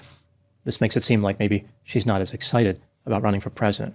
Joe and Donald touched on a few ideas regarding how the media covers stories. For example, Donald has big crowds at his speeches, and the media doesn't mention this. He only gets bad press. The media takes statements out of context, and they insult the public. Joe Rogan accused liberals of being pro-censorship. You're still going? I literally know more about your country than you do. Be quiet. At this point, the topic shifted to the Are you 2020. gonna give an analysis, or just do a recap of what was talked about, buddy? It seems like it says analysis, but there's no analysis. Yeah, this guy has some really good Election. videos, but like, come on, Yeah. guy, get to it. Is it chapter Claimed that mark Russia at least? interfered. No. It was never really considered. In reality, Jesus. this is not true. There have been many cases where the merits of his lawsuits have been considered, supporting this conclusion. Donald Trump mentioned that legislative approval for changes to voting procedures had not been obtained. The media falsely claimed that Russia interfered with the election, and the media tried to make the Hunter Biden laptop story seem like a hoax. Later, Donald said that the courts never ruled on the merits of his lawsuits challenging the election. So this makes it seem like these cases were dismissed on procedural grounds, and the actual case he was trying to make, the heart of the argument, was never really considered. In reality, this is not true. There have been many cases where the merits of his lawsuits have been considered and rejected by the courts. Donald also stressed the importance of switching to paper ballots. This argument doesn't make a lot of sense considering how 90% of jurisdictions in the United States already use paper ballots. Joe and Donald talked about how some people are interested in open borders in order to sway elections, and how not having voter identification does not make any sense. Joe Rogan asked Trump. The book Kite Runner, right? Mm-hmm. So the Taliban fucking hate that book. Okay. Because it's like an anti-Taliban book. Because they banned the kite racing and stuff. Yeah. So the author of that book has a daughter. Okay. So it says like it's the guy, this Taliban posted the picture of the author and then a picture of his phone with somebody else's phone where you can see the caption where it says, "Hello, I am trans." So it's this guy's daughter, right? Yeah. And so the Taliban guy goes, he went from author of 1,000 Splendid Sons to a father with 2 daughters and no sons. And I'm like, wow. Well, it's like this Talib is more trans inclusive than Blair White, Rogan, and Chappelle. Hilarious. Fucking hell. Fucking so funny. Very funny.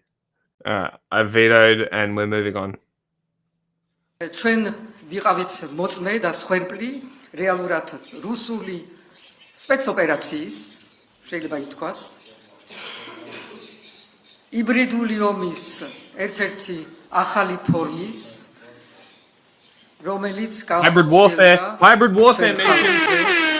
ჩვენ ქვეყანაზე მე მინდა დღეს აქ თქვა როგორც ამ სახელმწიფოში ერთადერთი დარჩენილი დამოუკიდებელი ინსტიტუტი ვთქვა რომ არ ვაღიარებ ამ არჩევნებს ამ არჩევნების აღიარება არ შეიძლება იმიტომ ეს არის იგივე რაც აღიარება რუსეთის აქ შემოსვლის ევროპულ მომავალს ქარტიას მათთან ერთად მინდა ყველას გითხრათ და მოგიწვიოთ ხვალ საღამოს 7 საათზე რუსთაველზე იმისთვის რომ ჩვენ ერთად ვთქვათ, გამოუცხადოთ მსოფლიოს და ჩვენ ერთად ჩვენ ერთმანეთსაც გამოუცხადოთ, რომ ჩვენ არ ვაღიარებთ ამ არჩევნებს. Like what language I really hear, you know, like related to it. ვიცავთ ჩვენ კონსტიტუციურ უფლებას. Yeah, it's very interesting. The electoral in a different way. Commission has declared the pro-Russian Georgian Dream Party winner of parliamentary elections. With almost all the votes counted, official results give them over 54% of the vote in a poll seen as crucial for the former Soviet Republic's future. The country's pro-European Union opposition says the results were falsified and the election stolen. The ruling Georgian Dream Party is celebrating victory, promising Georgians what they call a European future. That has my big issue with the whole like election interference conspiracies that are pushed here, because it only gives country like Russia in a more easy time to get away with any shit that they do. Yes, it does. Like it just actually it hurts like global systems. Yeah.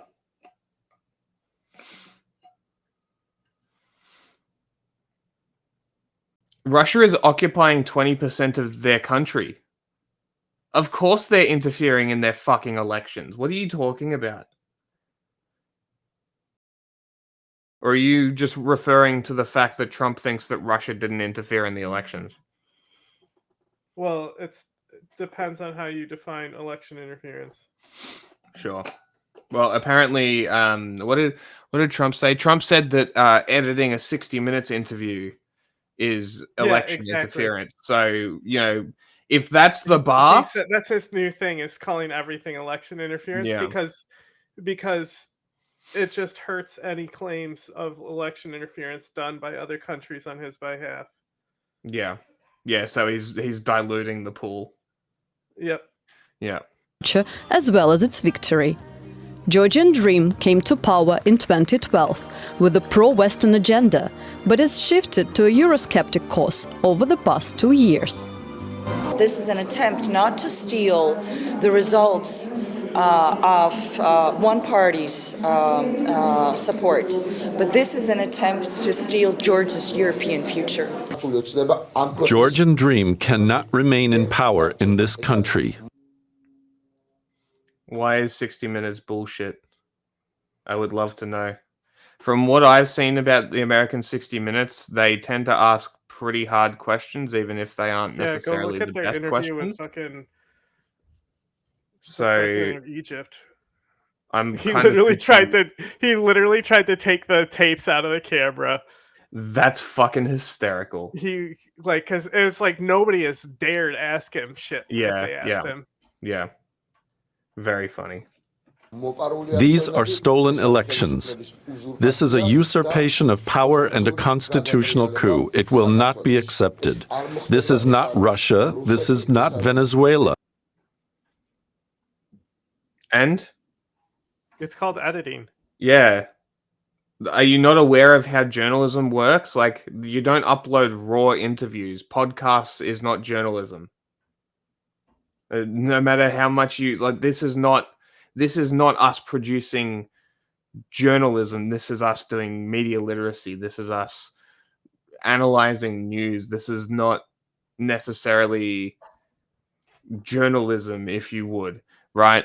What Tim Pool does on his show is not journalism necessarily. This is like, right? This is journalism is asking questions, getting answers, cut. Asking question, getting answer, cut. Or you're producing a package. I will swap answers to questions, absolutely, if it's the same context in a more condensed answer. Absolutely. If they say something, I'll take stuff that's later on that's still on the same topic. Yes, you have to make it more coherent, no matter who you're editing, because you want viewers to view it, so the advertisers will then get their money when the person goes to the ad break. That's kind of how it works. It's called media. Yeah, it's called the corporate press. You sell ad space. They're selling you news. Like, I don't understand. Like, you guys are Trump voters, and he talks about the fake news all the time. You would think that talking about the fake news, you would know how news works, right? But you don't. You don't know how news works. That's the thing. You don't understand how news works. You don't understand that they are literally selling you newspapers. They are selling your eyeballs. Yeah. You viewing. They're selling that. It's all, yeah, that's the phrase. That's all it is. Sell papers. It's literally all it is. With a profit motive. Gain. Yeah. With a profit motive, all they're doing is selling you shit. You are it's based on a real guy, but the whole point is like, it's not about him being good at doing the news or being a good journalist. It was about being good at selling papers. That's what made him so rich and powerful. The ability to sell papers. We're literally talking about 60 Minutes. We're explaining to you how journalism works. 60 Minutes is supposed to be the pinnacle of journalism, is what they like to claim. It probably isn't. It's considered one of the harder shows to get interviewed on. Yeah, okay. Like, you need to actually prepare for that interview. They don't softball shit. Yeah. Which is funny when they interview dictators. Oh my god.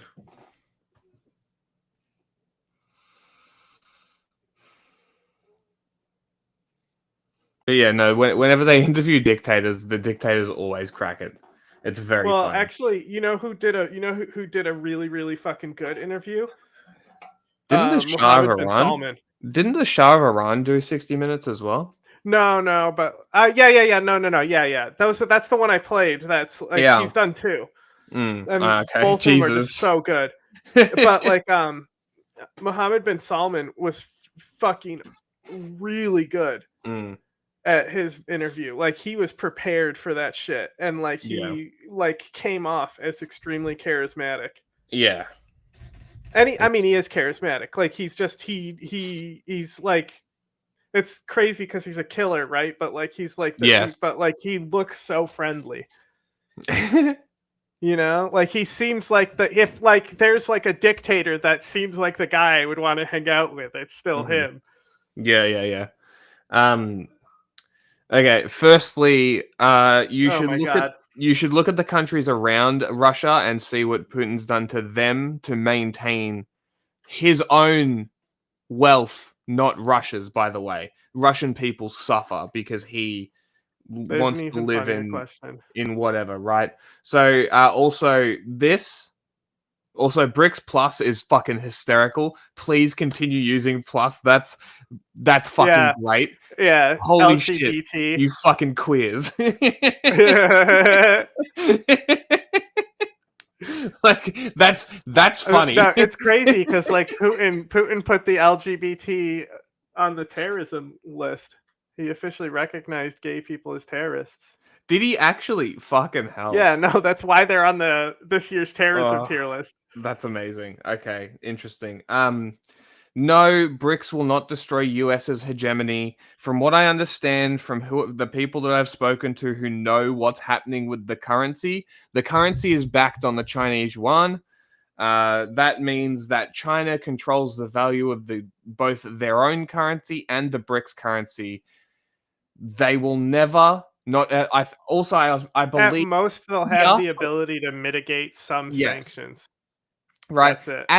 At least I believe India and Brazil said fuck no to the currency. Right? So there's that.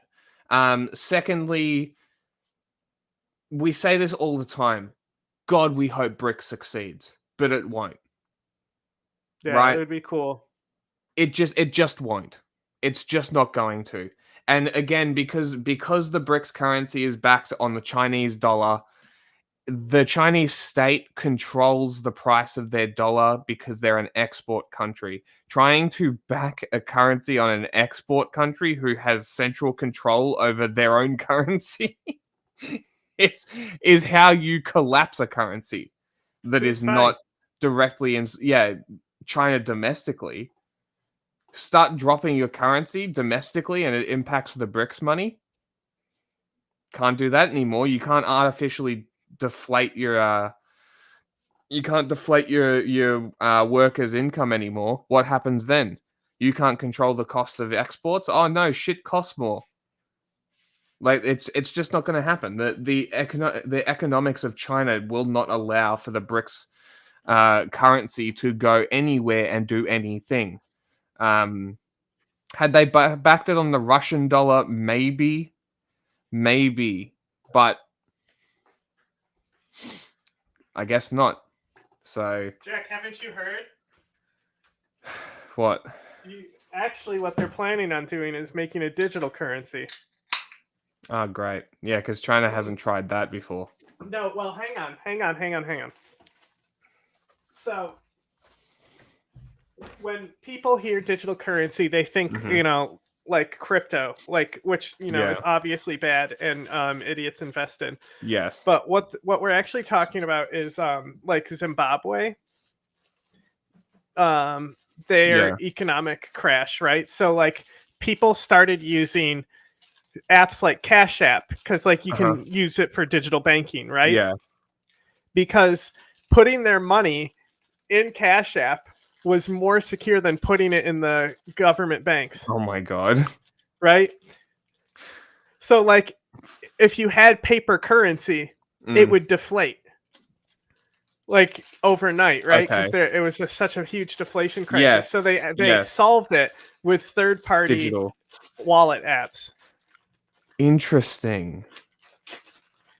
But yeah, I guess digital currency would have that kind of benefit. I never really thought about it like that. Wait, what was that country that adopted Bitcoin because their currency was dog shit? El Salvador. It was El Salvador? Yeah.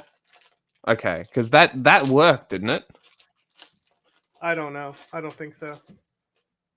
El Salvador is not a great country. Yeah.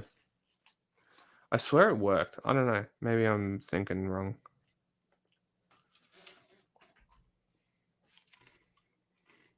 This is Georgia. Some monitoring groups reported violence and violations during the elections. Here, a man is seen stuffing multiple votes into a ballot box. This video shows scuffles outside a campaign office of the United National Movement, Georgia's main opposition force. The party says dozens of men tried to storm its headquarters, later driving off in cars bearing flags of the ruling Georgian Dream Party. For the Georgian opposition, this election was a make-or-break vote on the chance of joining the European Union. And Brussels has said that the election will determine Georgia's chances of joining. That's increasingly unlikely if the Georgian Dream Party remains in power. DW correspondent Yuri Risheto joins us from Tbilisi. Yuri, with the ruling party now claiming victory, what are the options of the opposition? Well, Monica, the four largest opposition parties have not accepted these results. That's what they say. They said this morning at the press conference here in Tbilisi. They were talking about... Okay, now we move on to the next one. Madam President, you said yesterday that the election result represented a Russian special operation and was fraudulent. Was that a direct accusation that Russia falsified a Georgian election? No, it's an accusation that the methodology used and the support of most probably Russian FSB types is shown in these elections because it was very sophisticated with use of multiple forms of frauds.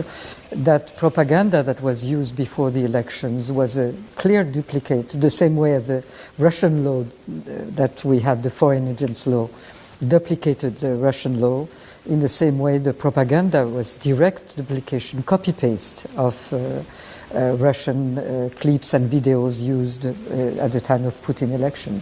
So, of course, you cannot prove anything, but the clear links that the ruling party has with Moscow, also demonstrated today by the very many messages of support that they have received, is what we have seen at work in this country. In Tbilisi, the business of life at the flea market made way for acrimonious debate about the election. Arguments breaking out all over after ruling party Georgian Dream won a convincing victory at the polls. Are you happy with the election results? No, I'm not happy. You're not? No, I'm not happy. In a country where many have pinned their future on Europe, Georgian Dream has aligned itself with Russia. That was great. And that Fucking B-roll editor there. He fucking showed pins when he said pins. He did. They train Europe, us to do that. Georgian but it's just Dream, so funny. in a country where many have pinned their future on. It's literally taught to you in basic, like, package sort of uni sort of. Like, it doesn't even matter. They literally will tell you it doesn't even matter if it's the correct house. Anything works as long as it sort of plays that part. On Europe, Georgian Dream has aligned itself with Russia, and that makes many feel uncomfortable. There will be protests, definitely, which I will take part in. I think it's the only hope we have left to just come out and say what we have to say. And what some are saying is the government rigged the election. Do you think the election was fair? I don't think so. People's choices have been influenced by what they've been given, money and other stuff. Voter turnout was high, with more than 2 million people casting their votes, but a wide range of complaints have been registered. Here, a clear case of intimidation as a member of the opposition is beaten up outside Tbilisi. And this, a blatant example of ballot box stuffing caught on camera. The opposition says the Russians are responsible for this. The billionaire leader of the ruling party, Bidzina Ivanishvili, is working on their behalf. Now we're seeing the scenario where the government and Russia is... Where's this guy? Is he still here? You know, old mate Putin that you love so much? The fuckwit currently fucking over Georgia made his money from Russians suffering after the fall of the Soviet Union, just like Putin. So, I don't know. Yeah. Seems sus. Just conducted a special operation of abolishing elections in this country. That's that simple. GRU has conducted elections in this country. GRU, Russian intelligence. Russian intelligence. Russian operation. This is a Russian special operation. It's a very strong This is our position. There were hopes amongst opposition activists that international election observers would condemn the result. And they found evidence of dubious practices, but they stopped short of saying the election was stolen. During our observation, we noted cases of vote buying and double voting before and during elections, especially in rural areas. You said that your observers had witnessed vote buying and double voting. Is that indicative of what we have seen in this election? I think what a lot of people in this country want to know is whether this was a free and fair election. I would reiterate what I have stated, and I will support all these elements without withdrawing a word. The calm before the storm, perhaps, with the country's opposition and... What? The YouTuber. Okay. They sent a YouTuber to observe the elections. Yes, they did, yes. Its president now calling for mass protests. A parliamentary election has solved little in this country. A national crisis awaits. John Sparks, Sky News, in Tbilisi. Fights break out near a polling station in the Georgian capital of Tbilisi. A local news outlet reported the men involved support the Georgian Dream Party and tried to provoke an incident. Georgian Dream denies involvement. Meanwhile, about an hour south of Tbilisi, a video shows a man appearing to cast several parliamentary ballots at once. The chaotic scenes come as Georgians decide the future of their country. At its core, they voted if their country would embrace the West and the European Union or pull closer to Moscow. With nearly all precincts reporting, Georgian Dream appears to have secured more than 50% of the vote, cementing its grip on a nation polarized over its political future. The victory is so impressive and obvious. Among them, any attempt to talk about election manipulation and the conditions of electronic elections, an unprecedented pre-election environment. Of course, all their attempts are doomed to failure. Opposition groups cry foul. We are furious with what the Central Election Commission dared to present. The results announced do not reflect the will of the Georgian people. These figures, obtained as a result of elections held against the backdrop of widespread intimidation, fraud, and bribery, contradict historical and current choices of the Georgian people. At the center of the controversy is Georgian Dream founder and billionaire Bidzina Ivanishvili. Ivanishvili made his fortune in Russia, but accuses his opponents of working for foreign powers. Yeah, ironic. Literal projection. Either we are choosing a government that will serve you, Georgian people, Georgian society, our homeland, or we are choosing agents of foreign country that will fulfill the requests of... Well, the last time a Georgian told people in Georgia that the Russians were on their side, turned out to be Stalin. Maybe don't trust the Georgian guy working with Russia. Don't know.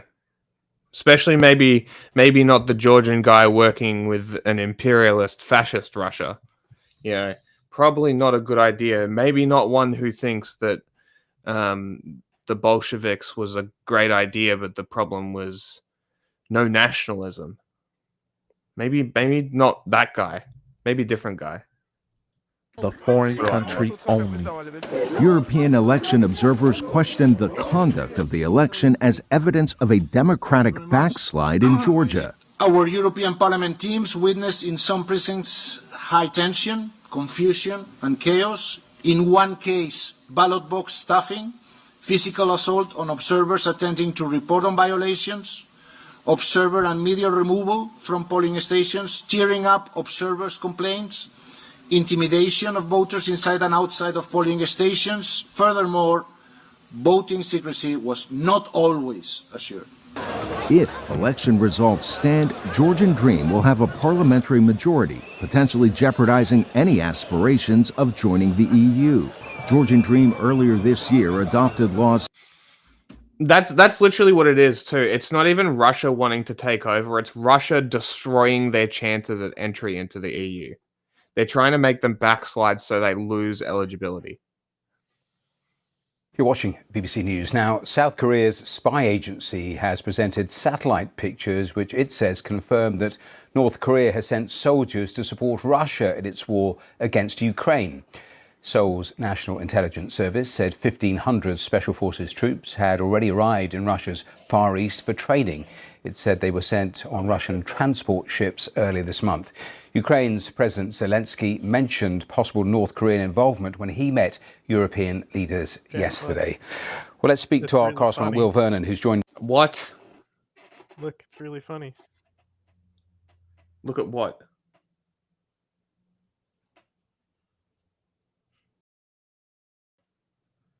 Oh my god. Jesus fucking Christ. Number one. Oh man. Oh man. Number one military in the world can't take Kiev in 3 days. Has to take 3 years. And counting. Oh no! Ukraine has drones! Oh, our tanks can't handle it! Oh no, what's that? Basic logistics? Guess I'll die! Look, if Russia had good logistics, they would be a pretty good military. Yeah, they would. It also doesn't help that they have massive corruption and fucking military wasted spending. Here in the studios, and this is potentially quite a surprising and significant development. I know that President Zelensky is... Look, man, if the Russian sources weren't completely retarded every time we watch them, we'd watch more. But they also offer zero value. You understand? So I understand that your unreality doesn't mesh with reality, but when literally everything that is factual in the world is somehow a CIA plot, maybe it's you that's the fucking idiot. Do you ever think about that? Also, it's funny that you say that you're a Trump supporter, yet you suck Russia's dick so hard. You sound like a traitor. You sound like a pathetic, paid-off traitor. Kind of like the ones America killed back in the Cold War, actually. He's not I don't smart enough know. to get the money. Huh? Come on, don't be silly. He's not smart enough to get the money. has been talking about it, but tell us more. Well, we've had reports, Matthew, for many I don't care. months now of North Korea's intensifying participation in this war. There's been reports of North Korean engineers being killed on the battlefield.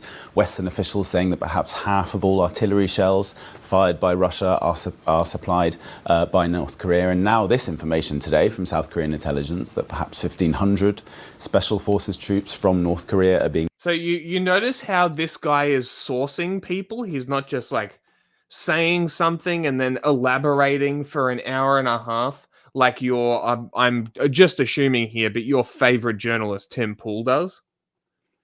Yeah, it's kind of funny how there are actual like sources that aren't the Daily Mail. Crazy.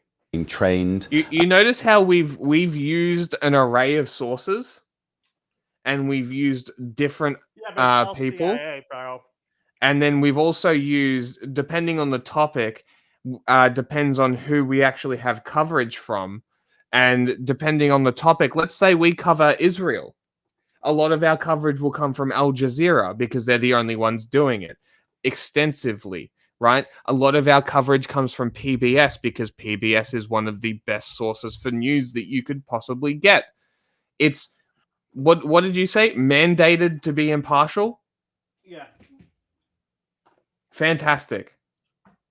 Are they CIA as well? Yes. Well, I mean, they're government funded, aren't they? Sure. Why not? In Russia, and they say that 13,000 containers of arms have been shipped from Pyongyang to Russia to be used on the battlefield there Well, they do. since The rest are just secret offices. Yes, of course.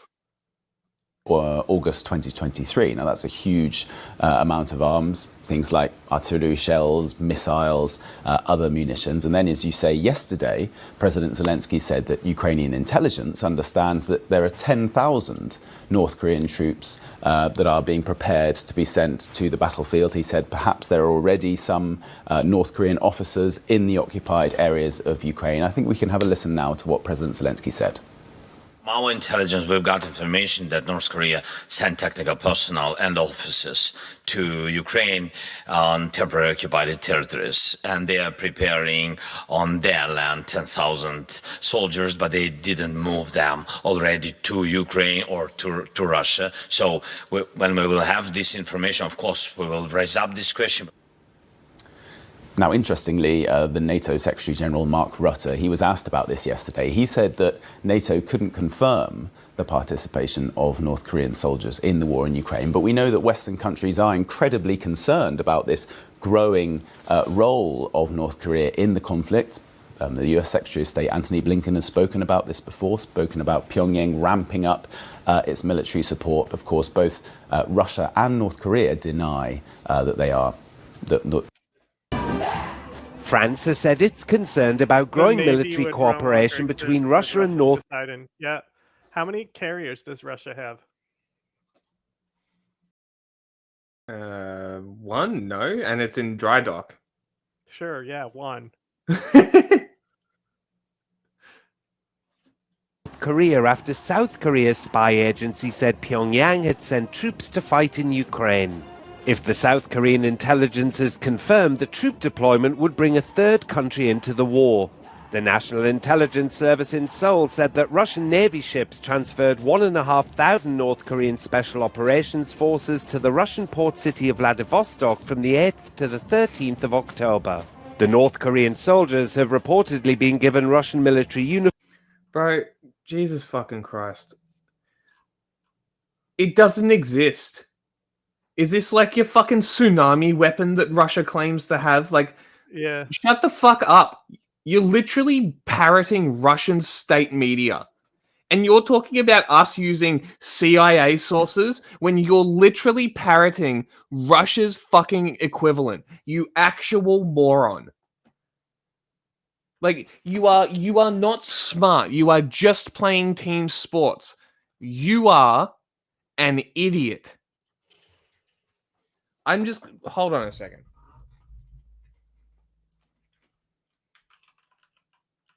I mean, the Poseidon exists. There's just like no evidence of it even working. Mm. And also,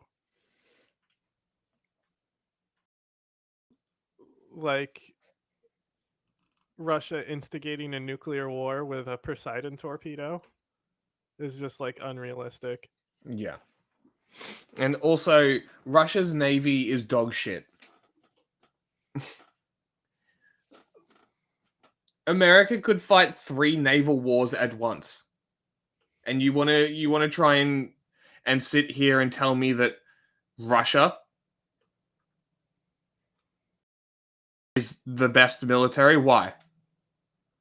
Hold on a second. Are you They gonna have what? torpedo. Are you gonna come out and tell me that the Su-57 or whatever the fuck that plane is somehow the best plane in the world, even though there's one of them and Russia's too scared to send it to combat? Must be so good. Well, they don't want to. They're actually ethical and being fair. Ah, of course. Yeah, it saps their fighting spirit to have too much of an advantage. Do you really think that I watched a video in 20 seconds? I just had to make sure that you were talking about the right fucking thing to make sure that I was criticizing you for being that type of idiot. Do you also think that America blew up the Nord Stream pipeline even though Germany is looking at a Ukrainian for it? Like, are you that kind of dumb? Like, what the fuck is happening? What are you actually trying to argue here? Cocaine. Okay. Your arguments are unraveling at the seams. You still haven't told me what policies Donald Trump has that makes you want to vote for him.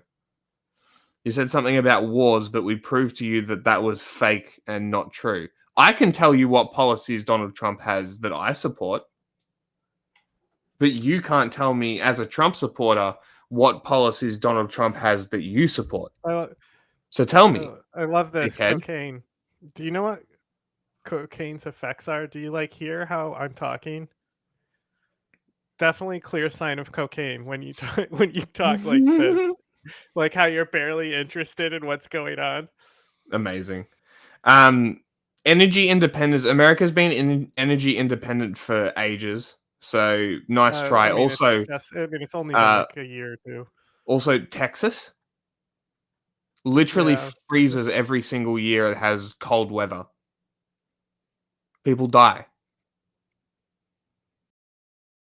Is it like Texas is the most energy independent? Why does this happen? Yeah, the Is grid it is bad just planning? shit. Like what do you like? They got a terrible grid.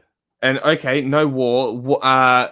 We already told you about the war thing. He basically gave Kurdish oil fields to Iran before drone striking their general.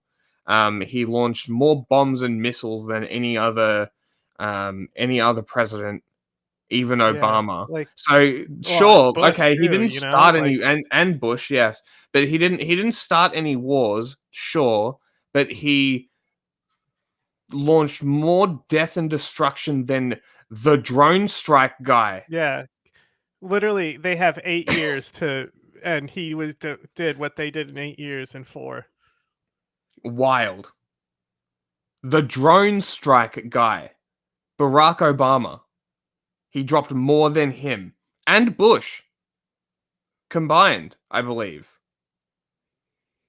I don't know combined, but definitely more So than so we've got war is now not the actual thing, because until Israel, Biden was actually preventing war by funding Ukraine's defense of itself from an invading nation.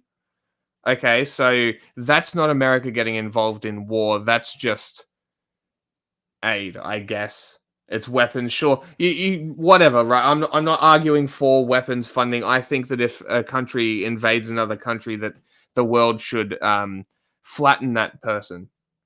But that's me. I understand the argument that if it's not in your borders, it's not your problem. Sure, whatever. I don't give a fuck about Russia. I hate Putin, you dickhead. He will control Israel. No, he won't. He literally won't. Like, what are you actually talking about? Guess what, buddy? It's Ukraine's choice. If Ukraine wants to fight until every Ukrainian is dead, so be it. If they want American support and America's willing to give that money, so be it. Get over it. Maybe Russia shouldn't be invading foreign countries and leave their fucking neighbors alone when they sign memorandums that grant Ukraine independence and sovereignty from Russia. But when Ukraine utilizes its sovereignty to join the EU, Russia freaks out and starts crying they're the victim. But sure, guys, let's believe Russia, the world's biggest victim, right? Great. Uniforms, weapons. Oh look, and look, I got a quote from annihilated him from James Mattis. Yeah, but now I've absolutely annihilated him, and he's got no comeback. Okay, you ready? He's for now this? crying fallacies. Shut the fuck up. Russia already had potential capability of targeting certain port cities on the American coastline with missiles, and thus Poseidon does not change the strategic balance. Literally didn't do anything. like the missiles are going to probably way more effective and battle tested anyway. Like a nuke is a nuke. Yeah. Again, you dense, low information dipshit voter. I explained why Donald Trump is a moron, and you couldn't even respond with more than two policies, one of which was the same thing that I dismantled before. So please, again, give me actual policy positions that he holds that makes you want to vote for him. It's not a hard question. And now I know that English is not your first language, but like it's not hard. Please, Russian. I know Russians that speak English. It's not that hard. And forged identity documents. On Thursday, Ukraine's President Volodymyr Zelensky warned that a third nation entering the hostilities could turn the conflict into a world war. North Korea has 1.2 million troops, one of the largest standing militaries in the world, but it hasn't fought in any large-scale conflict since the 1950 to 1953 Korean War. South Korea is demanding the immediate withdrawal of North Korean troops in Russia, summoning the Russian ambassador in Seoul in protest. It's also warned of a Okay, what you are displaying here is called cope. You are coping. I have given you so many examples now, way more time than you're actually worth. I've given you so many examples, and you are yet to actually respond in a way that makes me think that you aren't a 12-year-old child. Please. Just tell me fucking policies that Donald Trump supports, that you support, that you think makes him a good president. I already know your answers. It's just incredible that you can't give them to me. It's funny because we have answers for it. Response to any acts. And since the JRE podcast, actually, I've got another one. Yeah? Yeah, nuclear. I didn't know he was pro. Oh yeah, he was talking a decent amount about nuclear, but it was so intercut with the fucking wacky windmill shit. Yeah. So, brother, the wars will not stop under Trump. I explained to you, we both explained to you that he dropped more bombs than Obama and Bush. And you still belligerently sit here talking like you have addressed this and aren't completely idiotic. Please, address the fucking point. It isn't hard. Just give me fucking policies. We already showed you that Trump is not going to stop wars. It's just incredible that people actually believe that because Trump was in power, wars just didn't happen. This is one of the most dumb lines of thinking that I've ever encountered. This guy is just like, oh, my bravado is going to stop wars. No, it won't. They don't give a fuck about you. Like, you understand that all you have to do to get Donald Trump on your side is pat him on the head and give him chocolate. He's a mental child. He's a mental fucking child. He's a narcissist. You just have to stroke his ego. You don't want to stop wars. You want Trump in power. Why do you want Trump in power? Because I know why I want wars to stop. I want wars to stop because people are suffering for the fucking the conflicts of kings and fucking states. People suffer because kings and states go to war. That's why I want wars to stop. You know who's going to not stop that? Donald Trump. Because Neither Donald Trump candidate is going to stop wars. because Donald Trump is going to put people in positions of power that are going to continue wars, just like he did the last time. Because whether you like to admit it or not, he is still a political novice and has no clue what he is doing. So just like last time, except it's going to be worse this time, because instead of hiring people like John Bolton, he's going to hire fanatical Objectively, John Christian Bolton was a fascists. mistake, and everyone could tell I you know, that. I know. But he's going to put Christian nationalists and CEOs of companies like BlackRock into positions of power. And you want to tell me that he's not going to continue wars? I bet you BlackRock is behind multiple genocides and wars. You just have to look into it. Can almost guarantee it. Why would they? Why would they, you ask? Profit, my guy. They're capitalist fucking corporations. You clear out you clear land of people. Look, you've got property land now, and they have a lot of property. Crazy, right? Now, I've just given you so much more to deal with. What policies do you believe make Donald Trump a good president? Please answer the fucking question. That could threaten its core interests. 이러한 북한의 행태를 엄중히 규탄하고 즉각 중단할 것을 강력히 경고합니다. 우리 군은 국민 안전을 지키기 위한 필요한 조치들을 강구. I don't care. Answer the question. It's not hard. Like, it really isn't hard. Just give me policies. Yeah, I don't give a fuck about your war bullshit. Huh? Is Jack's life going to be affected if Trump wins? No.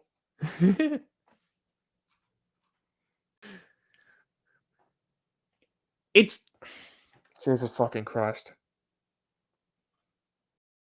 This is the caliber of person voting for Donald Trump, everybody. We know. This is incredible. Truly fucking incredible. Just mush. Your brain is mush. Your brain is a literal paste. You're not even smooth brain. You're just paste. It's like Teletubby custard. Teletubby, do you think tastes the best? The Russian embassy in South Korea has released a statement saying that cooperation with the North is not directed against the South's security interests. On the question of whether Russia is using North Korean soldiers in its fight in Ukraine, the Kremlin referred that matter to its defense ministry.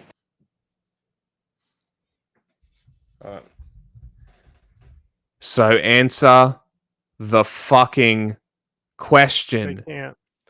They're not equipped. Well, they're not American. That's why. They're fucking Russian.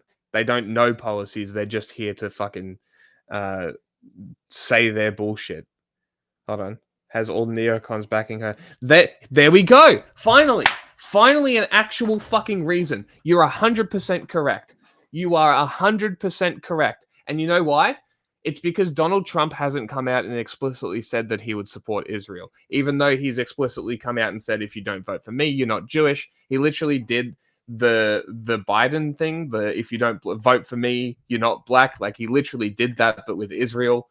But no, you make a really good point, and that is a fair criticism, right? That's a fair reason. And this is what all the Palestine people have been saying as well, is that all the neocons are backing her. It's not a positive. So, sure, the neocons are backing her, but Liz Cheney Donald is not Trump... a positive. But that's the thing, is they really are doing the Liz Cheney thing. So, like, there's actually a great video. I'm not sure if it's in there, but it's... I'll grab it because it's a good segue to go to this video. Let me check the U.S. list real quick. But He did what? They poll test all of this stuff. Like the reason why they're pushing Liz Cheney is because they've done relentless poll testing that playing to the moderates is going to be better for them electorally. Like they're playing Liz to Cheney's them a more than they're moderate? playing to the voters in Michigan, because like they know that like the amount of work you have to do to pick up those Michigan voters who are lost. That's why like people are saying it seems like they're actively like pushing away the Arab vote. Yeah. No, they've just Because they changed kind of focus. Because like they means test. Yeah. And that doesn't mean that it's going to be right. You won't know if it is the right policy. That is true. That is very true. Because the one thing that I keep bringing up as well is that people, especially the Palestine crowd, they keep talking about Jill Stein.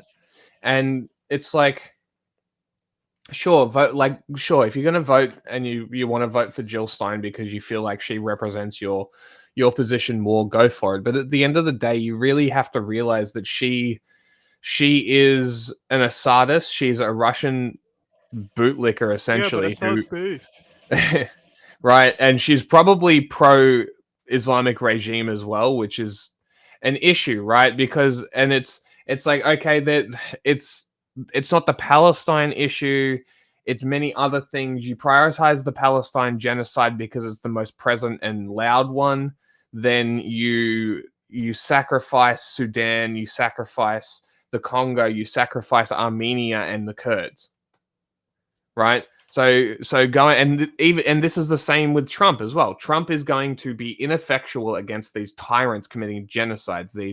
He's going to be ineffectual globally in it doesn't even necessarily have to be, because like these powers theoretically in the game of like power politics, they're supposed to like balance each other out, right? Okay, Is like the video Russia. is the Wisconsin mayor switches sides for this election. Okay. I'll send a link. I didn't put it on the list. I didn't put it on the list, but put it up. So like, you fucking threw me off. Jesus fucking Christ. Who, me? Yes. Well, there's that video that you were stalling for. I wasn't stalling for it. Uh-huh. I was responding. What did you say? I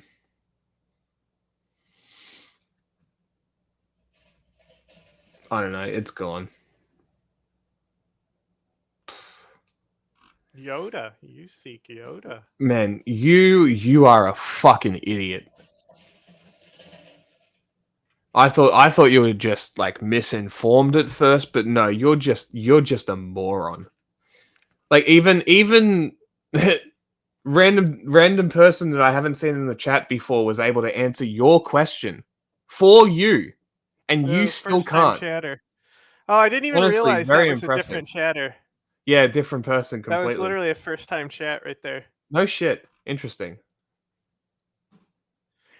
So he's being so stupid that a lurker had to interfere to help him. Yeah. Okay, so again, no, he won't. Right? There's no. It's like, so the thing that What is this about Ukraine getting money? Do you understand how they pay for those weapons? They have to pay for everything. Yeah, so it would be not everything. If Trump thinks that he's good with the economy, why would he allow Russia to take Ukraine? Because that means that he's not getting paid for all those assets that were pushed. All that money just gets burnt up. Then it's giving money to Ukraine, and Trump will be the one doing it. True. And that Ukraine will be occupied Russia. America only gets paid for these systems if Ukraine wins the war. But you watch Captain Idiot here come up and bring up that BlackRock has bought land titles in Ukraine, right? And then completely ignore the fact that Trump's putting the BlackRock guy as the Treasury Secretary, or wants to at least. Yeah, it's very, very cool. But yeah, no, Russia wants the sections that they have until they can take the entire country, just like they've done with Georgia, right? So they literally want to do the same thing. They've done the same process, agent imperialism. They send in agents this time in Ukraine, it was the Russian Imperial Movement and other Nazi groups who then... Igor Girkin has literally came out and said all of this has happened. The guy who literally was behind the Crimea takeover. Yes. He's literally in jail in Russia, I think. No, it might be Ukraine. But he's come out and said everything, and he's shown the evidence that it's all that this is all true. Yeah. So like all of this happened in Russia, and then Russia in 2022 invades. By the way, all of this was occurring under Trump. It happened in 2014, 2016 Trump takes over, 2020 he leaves. Russia still in Ukraine. Russian agents still in Ukraine. Why do you think that they were fucking with America? This has been the plan the whole time. The Russian disinformation campaigns have been specifically targeted at Trump voters, like this big crypto dude, right? To actively harm American aid and European aid at the same time to Ukraine, so Russia has an easier time taking over. Russia is putting time and effort into their information warfare, so it costs them less on the ground, right? This is why I fucking hate this term, but the state uses the term hybrid warfare. That's what it is. Yeah. Right? I fucking hate that term. Just call it information warfare. Well, it includes information warfare. No, I understand. A little bigger. I understand, but like it's like, bro, shut the fuck up. Honestly, I'm talking to somebody smarter than you. Shut the fuck up. Russia does. I don't think so. I think Russia. Realistically, I think Russia wants the ports. I think they want control over the Black Sea. They want to cut Ukraine off from port access and make it landlocked. Yes, that's Girkin the main literally goal. Was arrested by Russian authorities after being charged internationally for war crimes. Incredible. But yes, they definitely do not want Ukraine in NATO. That's 100% something they do not want. Rogan. Yeah, which is funny because like his forces were the first like mercenary company type stuff that they were doing. But also at the same time, if he doesn't want Ukraine in NATO, he's literally forced 3 countries to join NATO, trying to prevent Ukraine from joining NATO. He is the biggest proponent of driving people towards NATO. So I don't know, man. Like it's not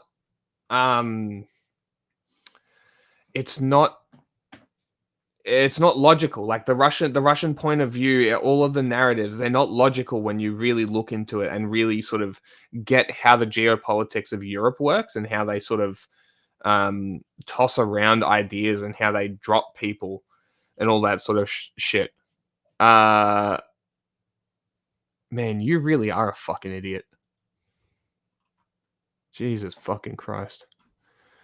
Finland, Nazi country.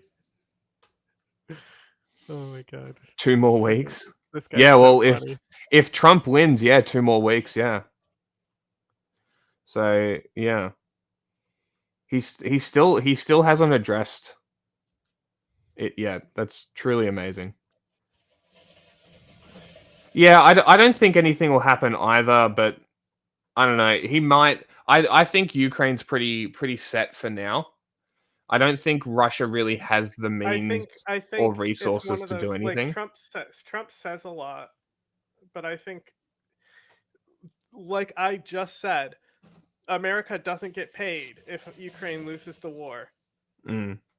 Yeah, and that's actually a really good point. Is America doesn't get paid if Ukraine loses.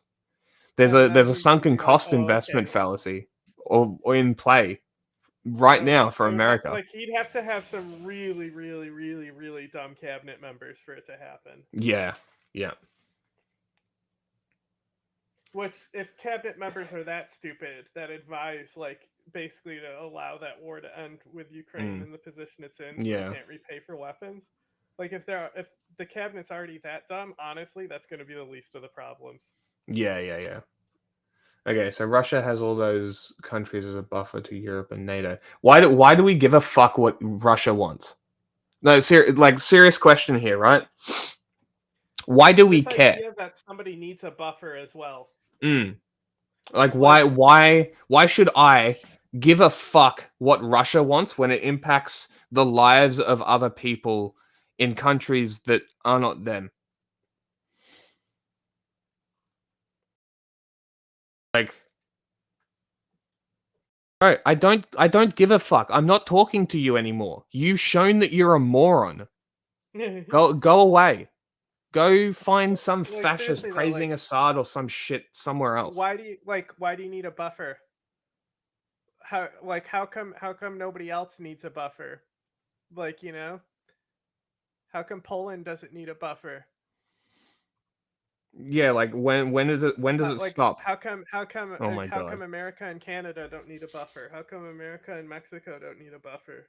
Did you hear about the cars from Jackson Hinkle? Is that your source for that one? The obvious fake Bugatti that everybody People are knew was making fake fun of except him for the because Russian he's like, plants. let's go Iran, bomb Israel, while Iran is like, we're good, we don't want to do anything else.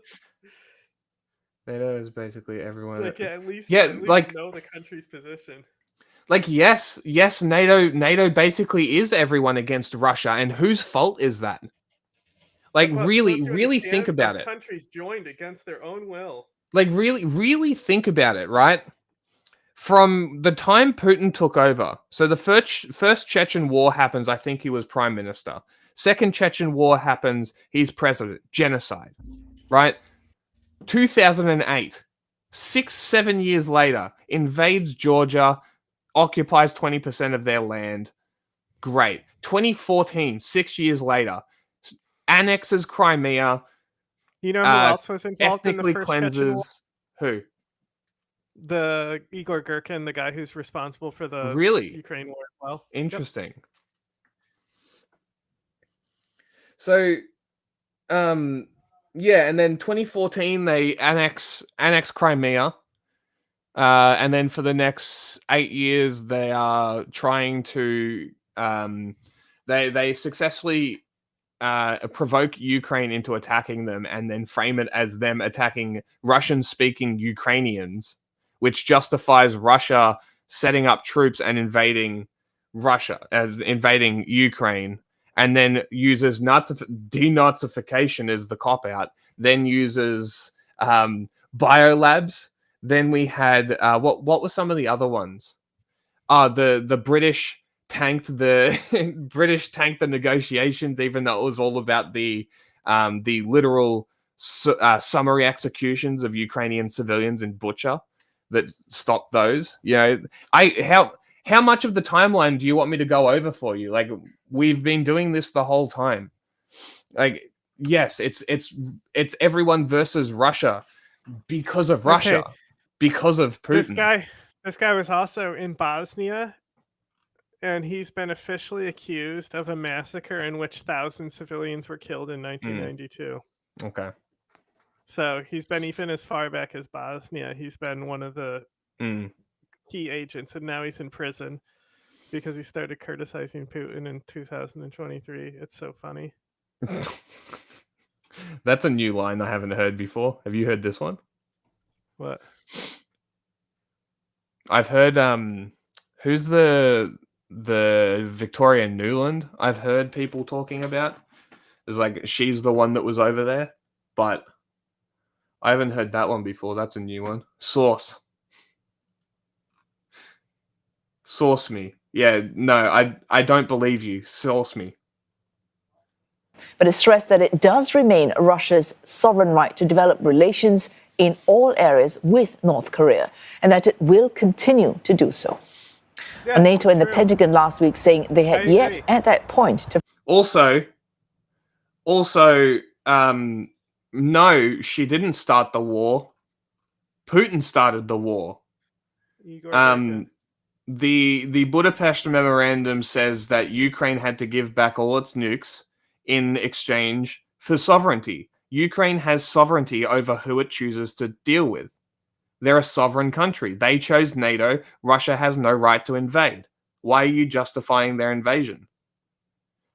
So even if that is true, I don't give a fuck, to be completely honest. Yeah.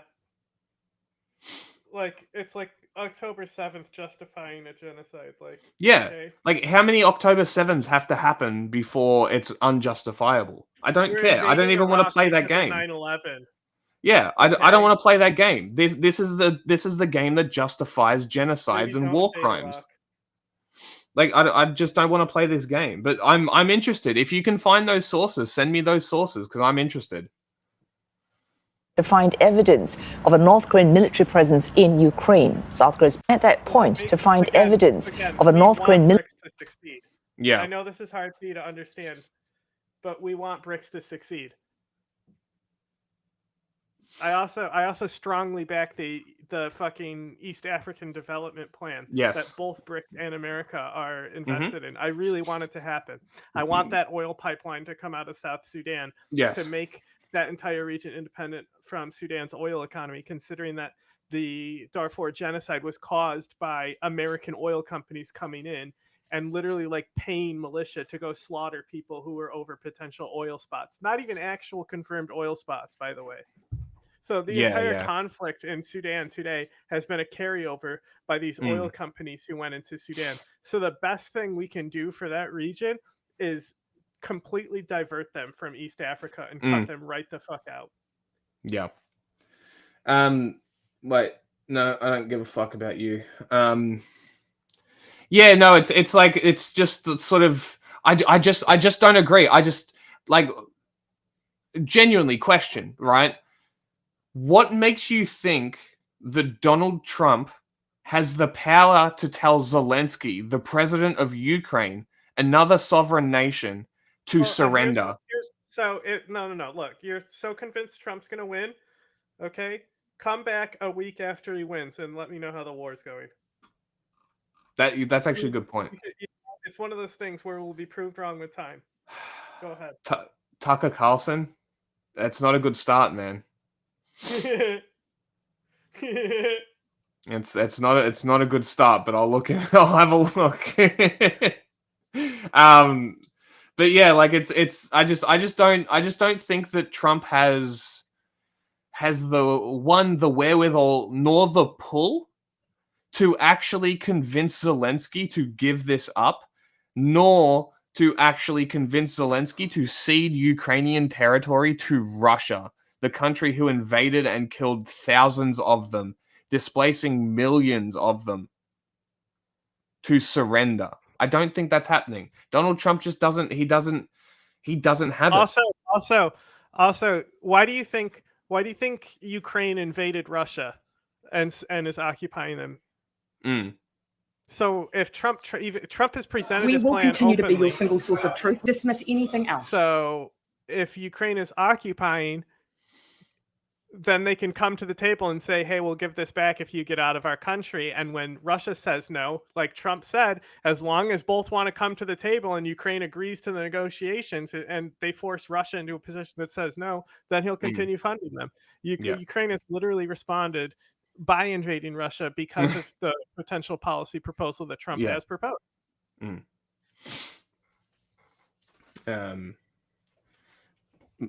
It's been peaceful and calm the whole time. You haven't answered a question, my dude. You notice how I'm talking back and forth with the KC person here? They don't understand that's just how Australia sounds.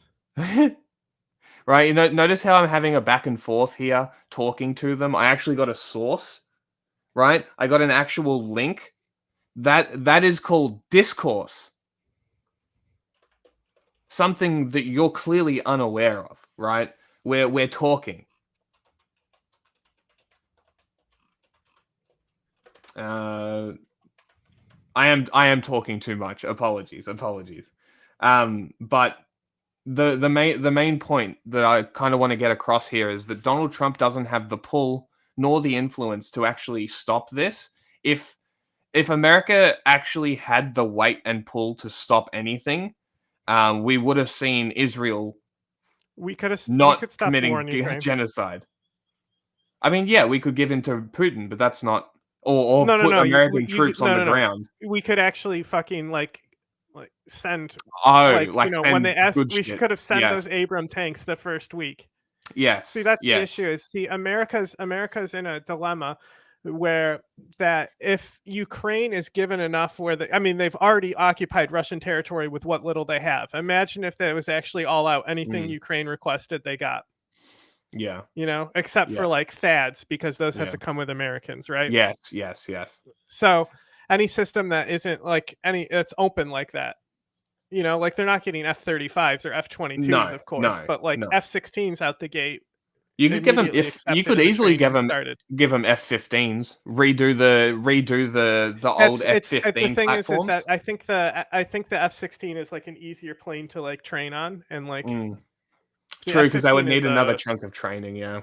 F-15 is a little more advanced, but like a Super Hornet as well wouldn't be bad. True, and this is what I said, that the Australians should send their old Hornets, even if they're just support planes, right?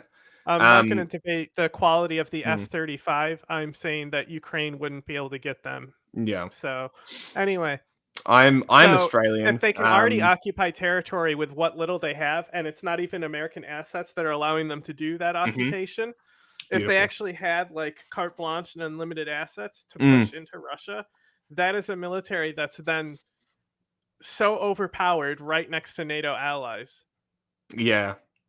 who's not in NATO. Like so It's America a balancing actually act. has to bleed out the aid just because of NATO being there. NATO is actually a disadvantage to Ukraine. Yeah. Theoretically, yeah. Yes, Germany is still buying Russian gas. We talk about this a lot. Yeah, they I actually criticize funnel them a it lot. through. They funnel it through Azerbaijan. and helped pay for the Azerbaijan fucking takeover of Armenia.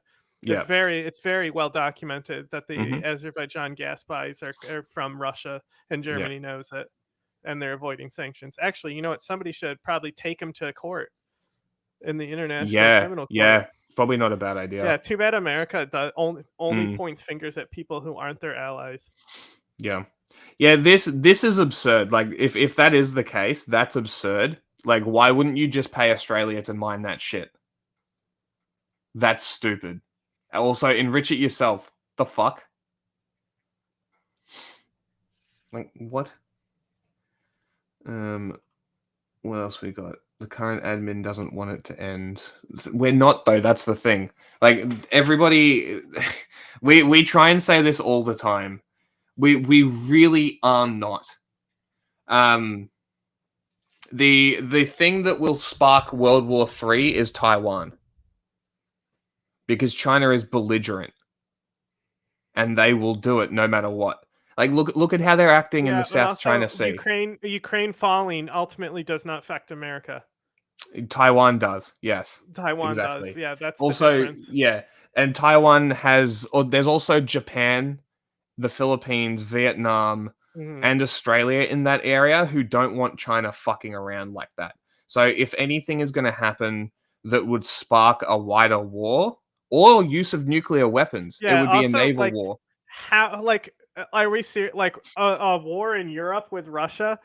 Yeah, Germany's gonna get right on that after they're done fucking appeasing them every year. Like, let's be serious and actually look at the fucking policies. Mhm. Like all these countries, all these countries are probably more bummed out that they have to stop doing deals and appeasements with Russia because they Yes. invaded Ukraine than they care Yeah. about Ukrainian dying. For sure. Yes, America should have very limited involvement, and they do. Sending money and weapons is not involvement, it's aid. And when a country is invading your land, you better fucking hope that countries are willing to give you aid. Yeah, I mean, if America's gonna sell weapons and then make money off of those weapons, Exactly. like, it makes sense. It's in America's interest to make money off weapons, and these are weapons they're gonna throw out anyway. Israel is a whole different ball game. How do we have that under control within a year? I don't agree. I think Israel is playing Americans for fools. I think that that Israel has spent so much money and time into information warfare, whether it's hiring, like China does, diaspora to spread propaganda, or it's through direct state sort of methods. I think that Israel is playing America for fools. And I use the strike on Nasrallah as a great example of hang on. this. You don't know what a proxy war means? It's not a proxy war when Russia is directly involved. That's not what a proxy war is. And it's gone. I couldn't have waited. No, because you've been talking for an hour anyway. Yeah, well, we're getting chats. I'm talking. The pipeline? What, Nord Stream? Hold on. What else we got? Australia should be drawn into war.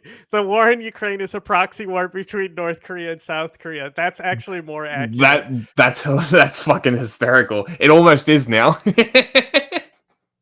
2 more weeks for Taiwan. I tell you what, that's actually not a bad guess.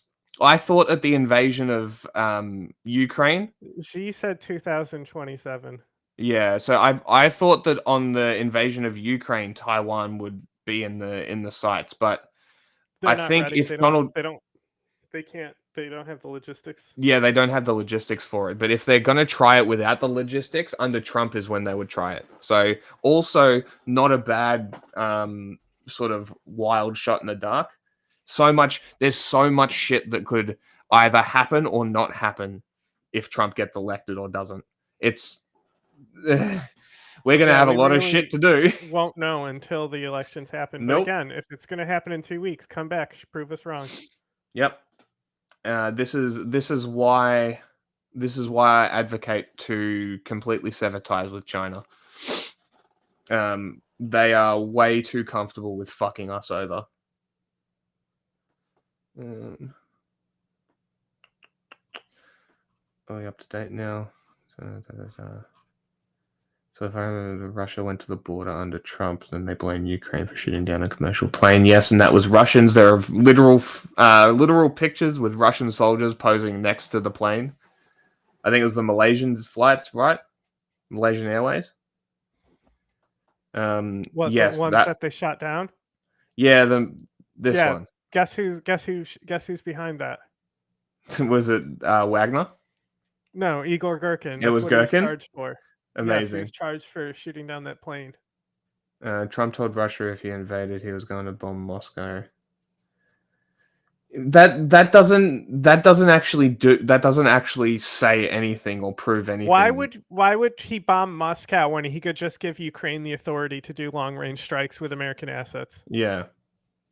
Trump. It's the same result with a lower tier escalation ladder.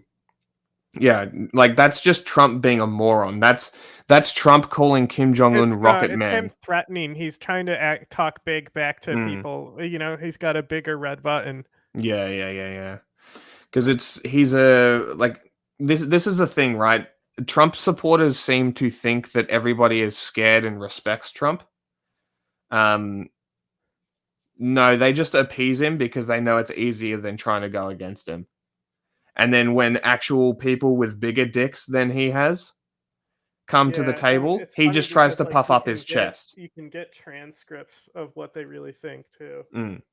The bravado doesn't fool anyone except for Trump supporters.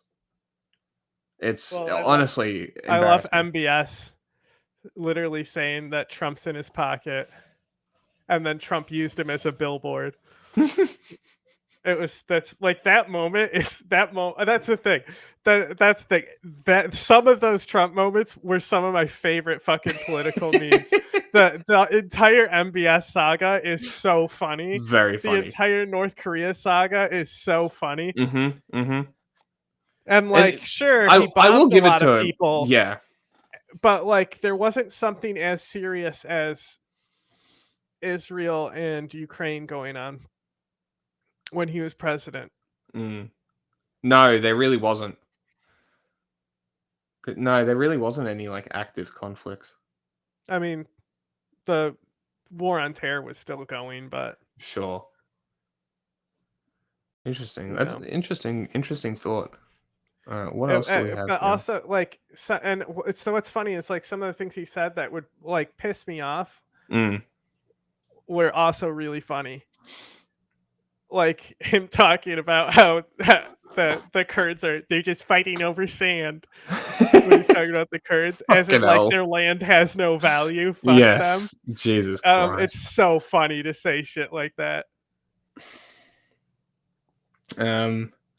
Okay, I'm going to just hit this Tommy Robinson stuff quickly, and then we'll call it.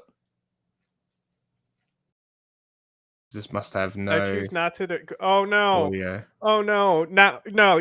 I'm not breaking up with you. I'm breaking up with you. You're not breaking up with me. Actually, I'm actually the one who's refusing to debate you. This is amazing.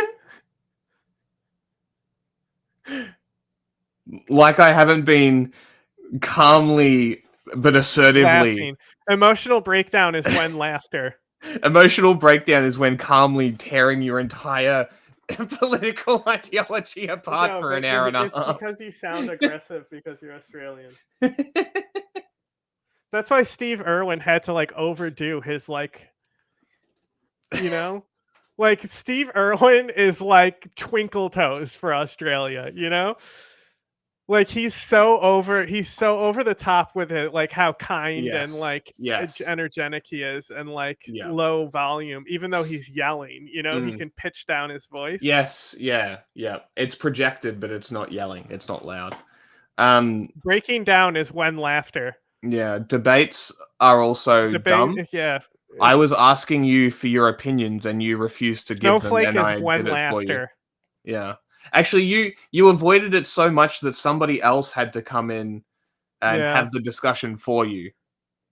You should be embarrassed. You know what that is? Being a cuck. Hold on. Somebody had to fuck your wife for you. You're pathetic. You can't make your wife come. Hold on a second. Wait. You have a chair. This is your chair. Yep. Do you know that the Dutch is not a serious language cuck stool post? No. Somebody shit on the cuck stool. Hang on. 18 months. Hell yeah. Watch him be like, I'm the biggest victim. They're persecuting me for free speech. England is falling. There's refugees are coming everywhere. England is siding with the people that aren't even English. That's basically what he's going to say. I've got this with Fleetwood as well. You're on the MEP stuff as well. How's that? The whole bill. It's the first time she's been out for 6 months. Is it? Out of bed. Okay, also, you ready for this? Yes. Also, I want you to read this out loud. It's just not proof though. You know what I mean? Like saying, yeah, Trump big dicked Putin is it's an opinion. Realistically, right? You don't know how Putin felt. You don't know how Trump felt. Neither do I, which is why I don't comment on it. Oh my God. Go ahead and read that out loud. I can't read Dutch. Oh.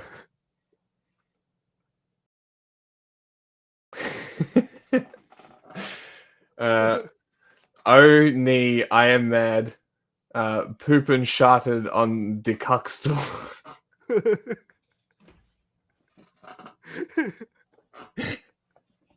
Poopin sharten. It's funny. Sounds more like German though. You want to watch Russia? It's EMP. I love the EMP. The EMP stories because like it's a genuine threat. It's not going to happen though. Yeah, Russia. It doesn't matter who has bigger WMDs because they're not going to use them. Yeah, like it literally is not going to happen.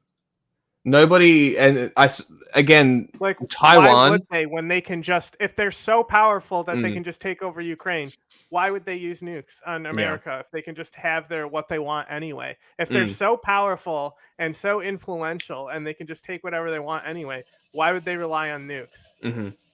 It just doesn't make sense. Isn't it funny that like the Putin narrative is like, oh, America's this big, strong, evil guy. We can't let NATO take over. But it's also like, oh, America's so weak. Russia number one military, right? It's literally fascist rhetoric 101, right?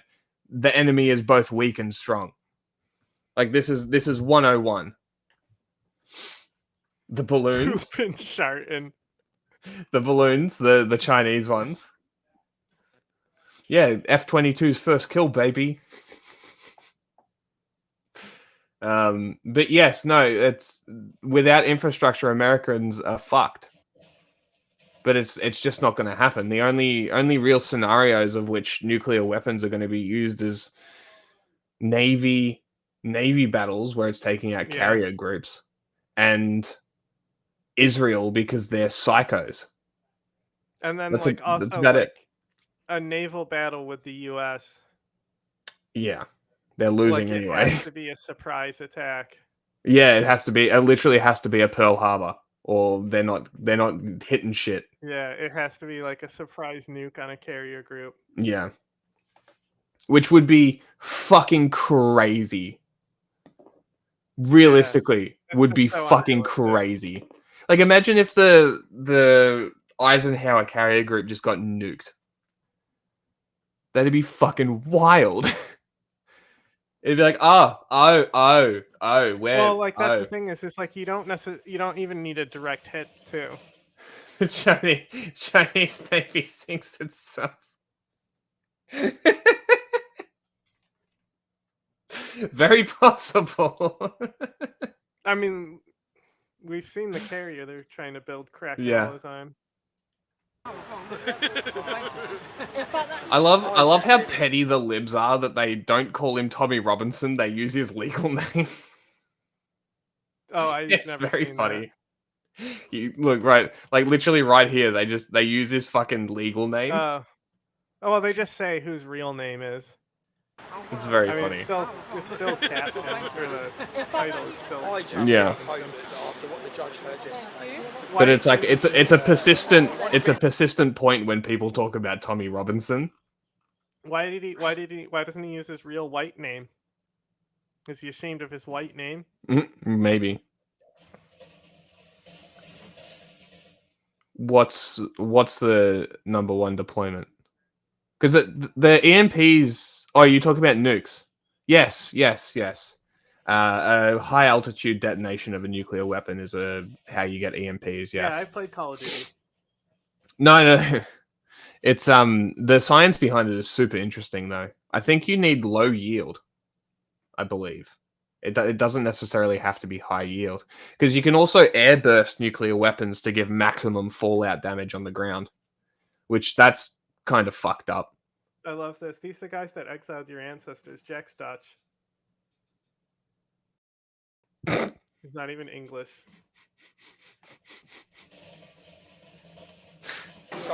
And Irish, I think my other side is as well. Well, so fuck the British. Get fucked, haha. Fuck the British.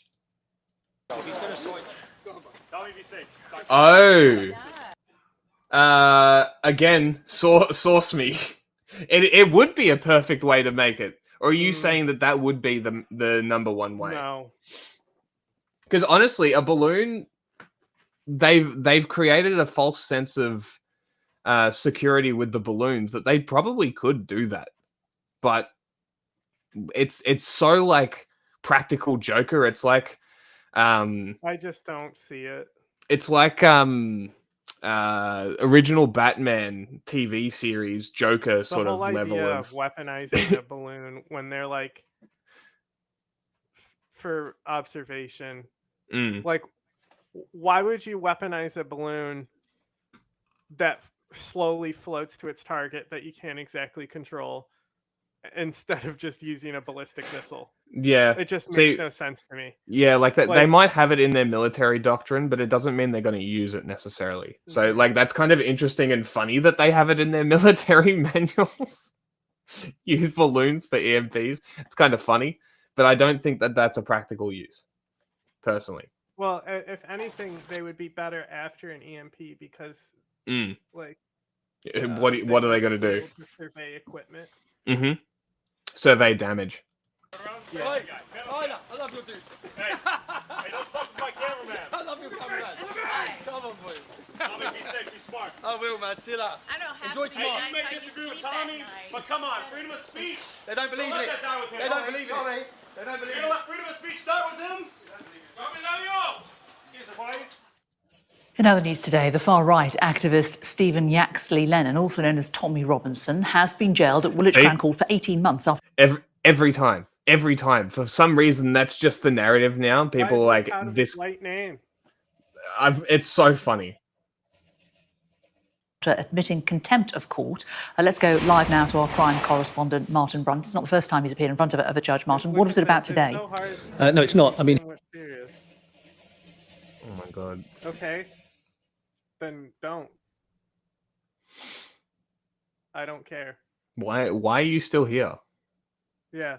I'm pretty sure he's got the show on mute, to be I don't completely take honest. you seriously, and that's why I've been here for 3 hours talking. And he's effectively Well, I can tell you why Australia failed, but I'm not going to put the effort in for you. been jailed for repeating false allegations he made over the past 2 years that were in breach of a court injunction. He had talked about a 15-year-old Syrian So crazy refugee that they schoolboy. speak English, and it's like, can you speak English, bro, please? Jamal Hijazi 3 years ago. That led to a libel trial that Yaxley Lennon, Tommy Robinson, lost. And then there was an injunction that banned him from ever repeating those false allegations. You watch Yet Sky he, News and you're literally criticizing them, calling them libs, using his real name. Wait, it was the documentary was the thing that this was over, right? And Yeah, that's why yeah, the kid was in the documentary. Yeah, okay. And he posted the documentary, which was the contempt of court, and continued to post it, which is why he got jailed. Well, really, he why literally he's jailed is because he didn't show up for court.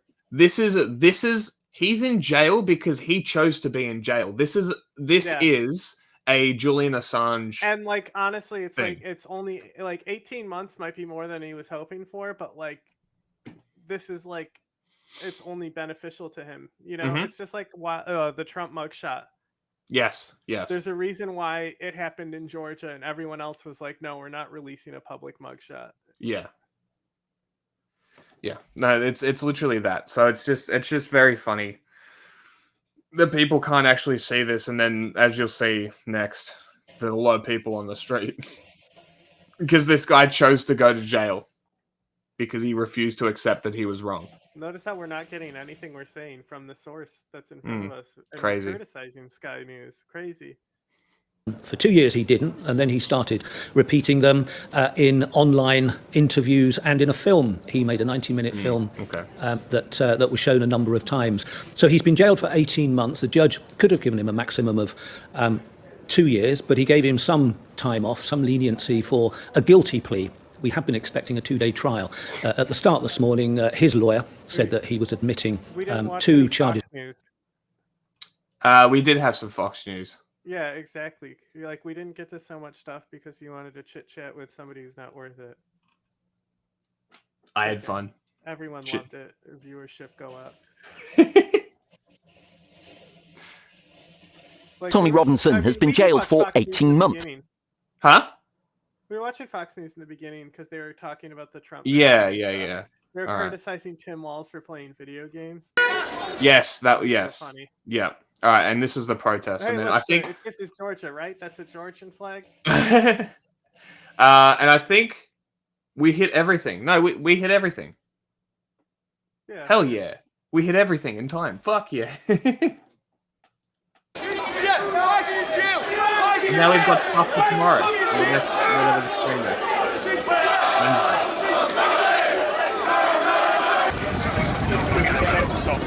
Oh, look at them, fat piggies run.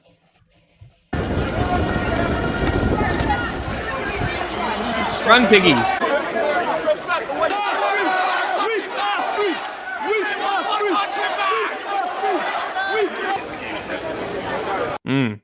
Sus. To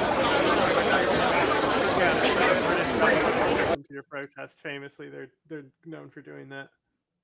The British. Yes, they love What, protests. Take our They're country back. famously for being accepting of protests. Oh, right. They, I was you know, more. they I was. immediately see demands. Oh, that's funny.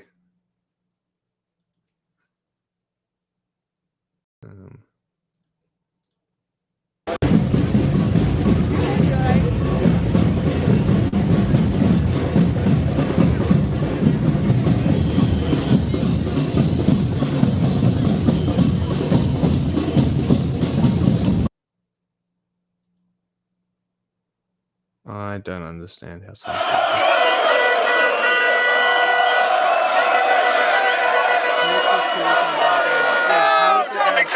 I can't hear you. What? They're like, we had multiple coups under Obama. How did the Arab Spring work out? Long term, how'd that work out? CIA real master plan there. They sure freed Egypt. Oh no. You know, like famously Arab Spring successful. Right. Are you gonna start talking about how Gaddafi was a good guy and that Assad is cool? Like what the fuck is going on? I do not like the way that you're going here. Please tell me that you aren't going down that route. And like, yes, the CIA is shit.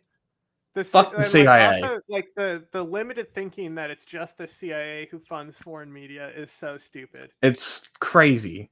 Like the CIA doesn't need as much influence in media. Like they do information warfare campaigns, which is much more a social media thing nowadays. Yeah, the ops. I'm telling you that the media is paid for. On a show about how the media is paid for. Wow, very observant. Like our whole thing is attacking the corporate our whole thing press. Is literally criticizing the media. Which is why we watch the corporate press. Because you can't criticize the corporate press if you don't watch the corporate press. You notice how you haven't been watching it, so they don't know. You've been reading chat the whole time. Because like the people who do the similar kind of stuff to what we do, they don't watch the corporate press, but always talk about the corporate press, but never give examples and how to recognize and counter the narratives from the corporate press.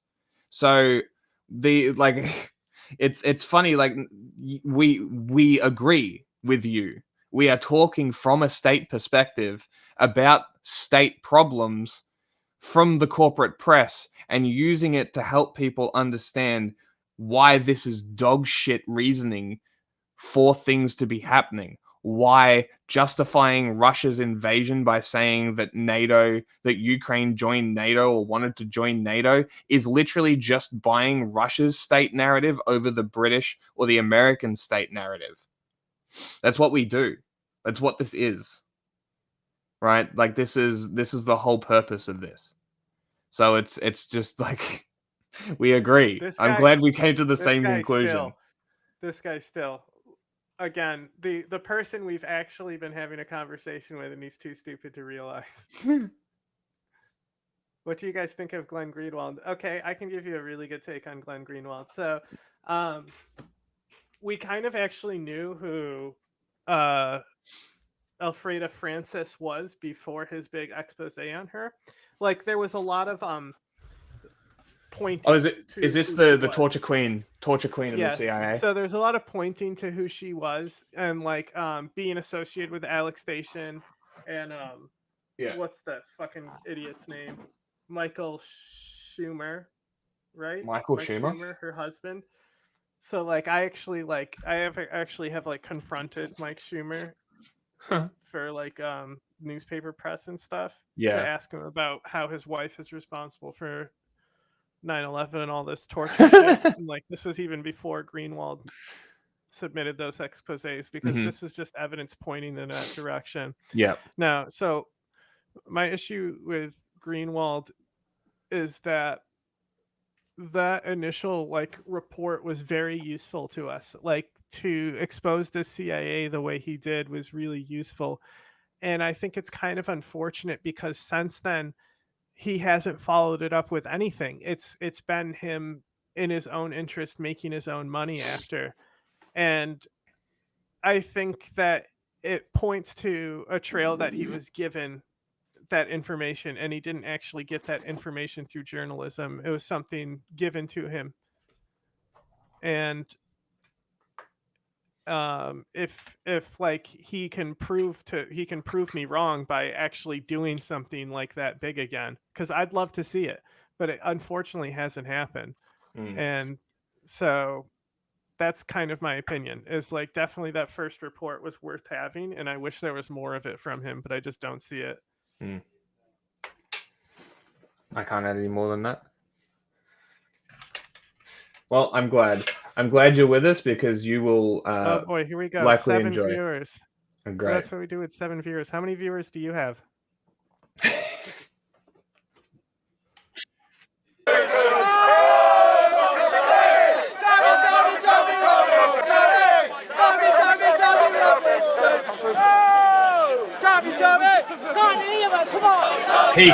Peak citizenry. Why do they got an American? What? Shouldn't they have a British president? You don't realize that these countries don't have their own identity anymore. There are no Australian conservatives anymore. They're just Trumpers. It's fucking pathetic. We want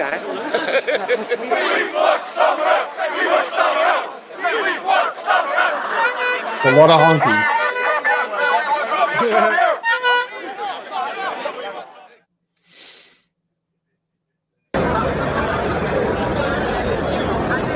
I'm just around the corner from Victoria Street, where hundreds of Tommy Robinson supporters are gathering for the Unite the Kingdom rally, which the political activist will miss after he was remanded into custody by police. You couldn't take the demonstration is expected to be met with a counter-protest. Helicopter, bro. Are we fucking serious? Come on. How much effort does it take to just fucking go inside a building and fucking record clean audio? Are you fucking kidding me with this shit? Record it afterwards. Bro, I would fire him. Literally record it in post. You clearly can hear yourself. Just re-record it. You know what you said. Organised by Stand Up to Racism, which has called on its supporters to take to the streets in a massive anti-fascist demonstration. Robinson, 41, his real name is Stephen Yaxley Lennon, is accused of being in contempt of court after the airing of a film at a protest in Trafalgar Square. What a shit fucking package. And it's all fucking stolen cell phone footage.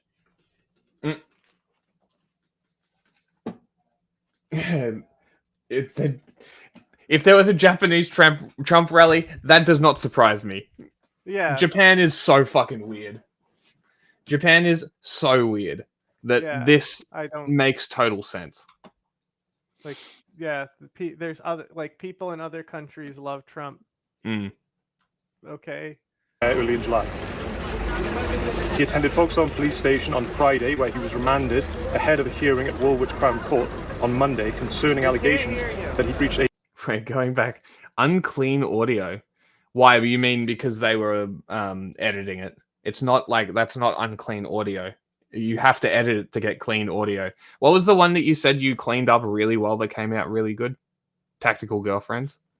Yeah, well, that was just taking out a lot of breaths and stuff. But then also, there's stuff with Ace where he completely said a wrong location. Yeah. In his copy read, right? And so then I looked it up and I said, oh, that's not the location. So I rearranged his entire sentences. Yeah. To completely just cut out that one word where he references that location. And he just says, instead of a specific prison, he just says Egyptian prisons. Mm-hmm. So. And yeah, that's a good example of editing. I'm just trying to... So it's episode 30 is the LTech. I'll just send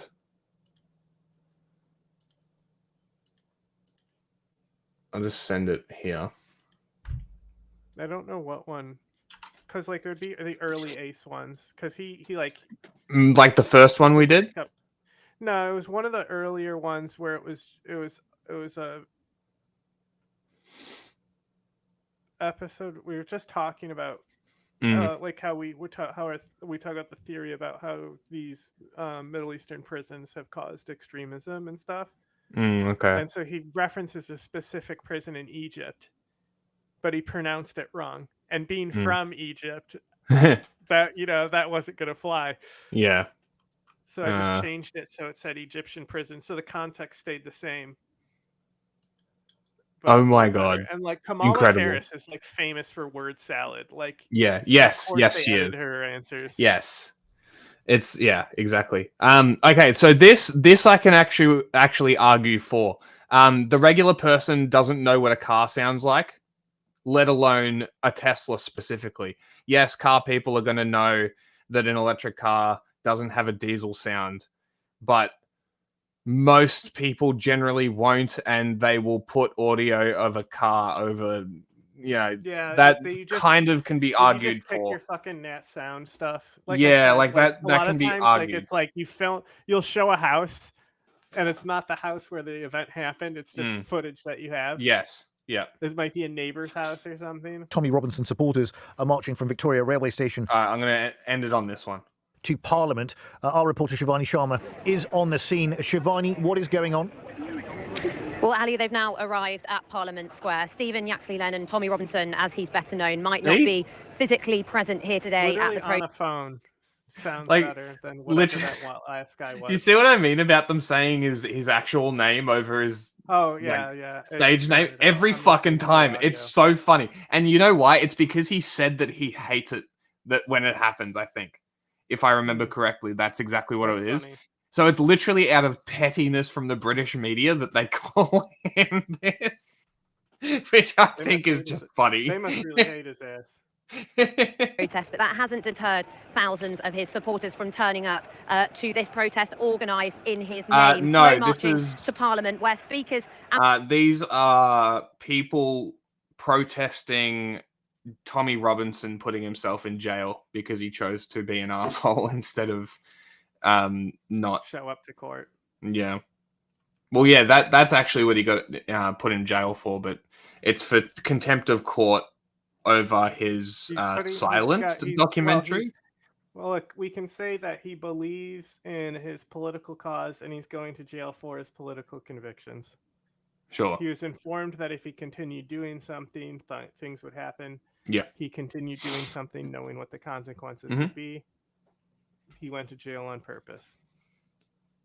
And performers are starting to take to the stage. Protesters draped in St. George's flags and Union Jack. And that's what he wants. Yeah. But the point is that he went to jail on purpose. Flags with a real mix of signs I can see. Placards of Bring Back Rwanda, Make Britain Great Again, Lest We Forget, written across them. Lots of chants too of Stop the Boats and chants calling the for Rwanda Robinson policy. to be freed, referencing I thought it was a Zimbabwe the fact thing. that the far-right activist is currently being held in remand for contempt of court. Now he was Rhodesia. I was like, I thought it was a Rhodesia thing. Oh no, he didn't speak out against the Labour Party. His whole thing. I believe he's from Luton, which is like one of the more heavily Muslim areas in Britain, in the UK. He's been an anti-Muslim guy for a while. Yeah, and it's mostly been anti-Muslim stuff, but he's really sort of ramped up the Nazi rhetoric, I guess you could call it, in the last couple of years since he released or was prepping to release this documentary he made. So really, this is all advertising for his documentary. Of course, wanting people still to turn up here today to this protest, Ali. He says it's been dubbed Uniting the Kingdom, people marching over their grievances with the Prime Minister and how riots were held and handled over the summer, the fact that lots of people are still imprisoned because of them. But Robinson has told protesters here to be peaceful, a message which has been reiterated by one of the organisers, Liam Tufts, who's also here today. And I'm just going to keep encouraging people to stay calm, don't react to the provocation, because that will be taking place. There's going to be people purposely placed in disguise to get a reaction, and the name of the game is to be the bigger person. Now, we have no evidence that there is anyone stationed in disguise to provoke violence, but the Met You Police would is say preparing that. for all possible eventualities, especially with a counter-protest taking place just a few metres away. There's a clear visible presence of the police. Because they know that their people are angry and violent, and so they're saying that anyone who does it is a spy. Yeah, they're prepping. Yeah. Sorry, priming. They're priming. This is called grooming. This is narrative grooming. Today, they're working with the British Transport Police and other forces outside of London. I'm looking at some roads that have been cordoned off by the police, lots of visibility amongst officers as well. They've said their aim is to keep the different protests apart, conscious, of course, of wanting to avoid the kinds of outbreaks of violence that we saw during those summer riots. Thank you very much indeed, Shivani. Keep your ear to the ground. Also joining me is George Ellison, LBC's... You also have to be aware that Tommy Robinson is also heavily involved in like the anti-immigration groups in Europe. He's also essentially he has a lot of shadow money backing him as well. He's a provocateur in a country. But he's also, last time I think I saw reports of him going to Russia, he had the quote-unquote red carpet rolled out for him. Which is kind of interesting. But I think he also got an award from Russia, something about journalism, the same award that Max Blumenthal and Aaron Mate got. Epic. So I'm pretty sure he has that as well. Again, don't quote me. I'm only going off the top of my head. I can't remember whether that's the truth or not. Potential. I know that the first part is true, that he went to Russia and was treated like a king, because of course he was. He's their precious plant inside the UK. Right? All that information warfare. Can't get past it. You need to put that money in it. He's a reporter who's at the counter-protest in Haymarket. What's the scene there, George?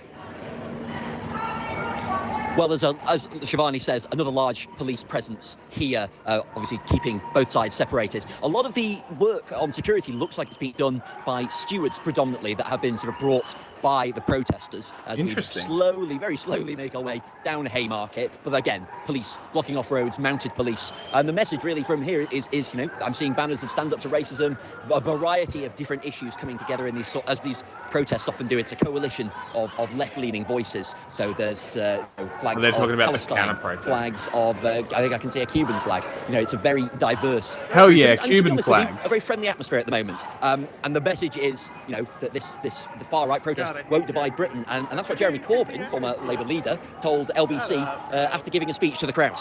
We've had 15 years of austerity, which has created poverty, unemployment, division and low wages. What we need is something different. The far-right don't offer anything else. It's probably a little bit too late, but Another one. bring it back from the brink of Islamic takeover. People, especially a lot of right-wing people, they're treated differently than our sort of left-wing protesters. People who aren't even committing crimes in the riots are getting arrested. I'm beginning to feel like I'm losing my freedom of speech. I can say something that's just opinion, and it might be accused, for instance, of being Islamophobic. Poor Whitey. That's something. That. You don't see one Epic. every day. Tommy Robinson is missing his own. That's something. He gets so red. It's funny. Every day. Tommy Robinson Is he British? Or was that an American? Because good lord. is missing his own party.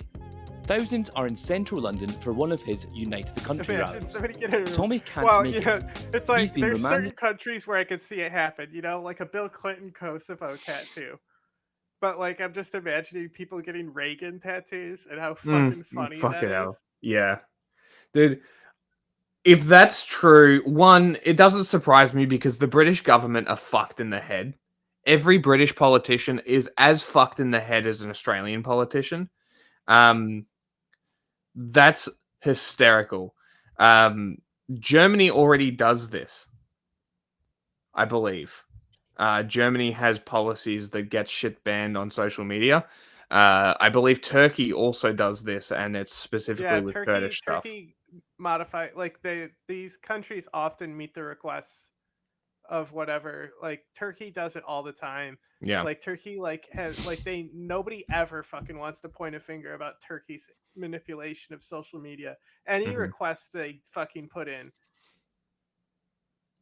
and they use it to like take down agendas that counter theirs. Yes, they do.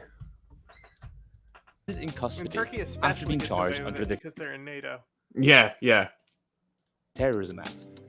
He's also due in court in a couple of days for repeating libelous claims against a Syrian refugee. These rallies attract a diverse crowd, not demographically, but belief-wise.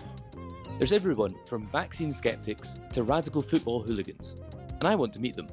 It's a sick t-shirt. It's good, isn't it? Yeah. I've got better. Oh my God. What have you got? What were the other options? Is that Gary Johnson?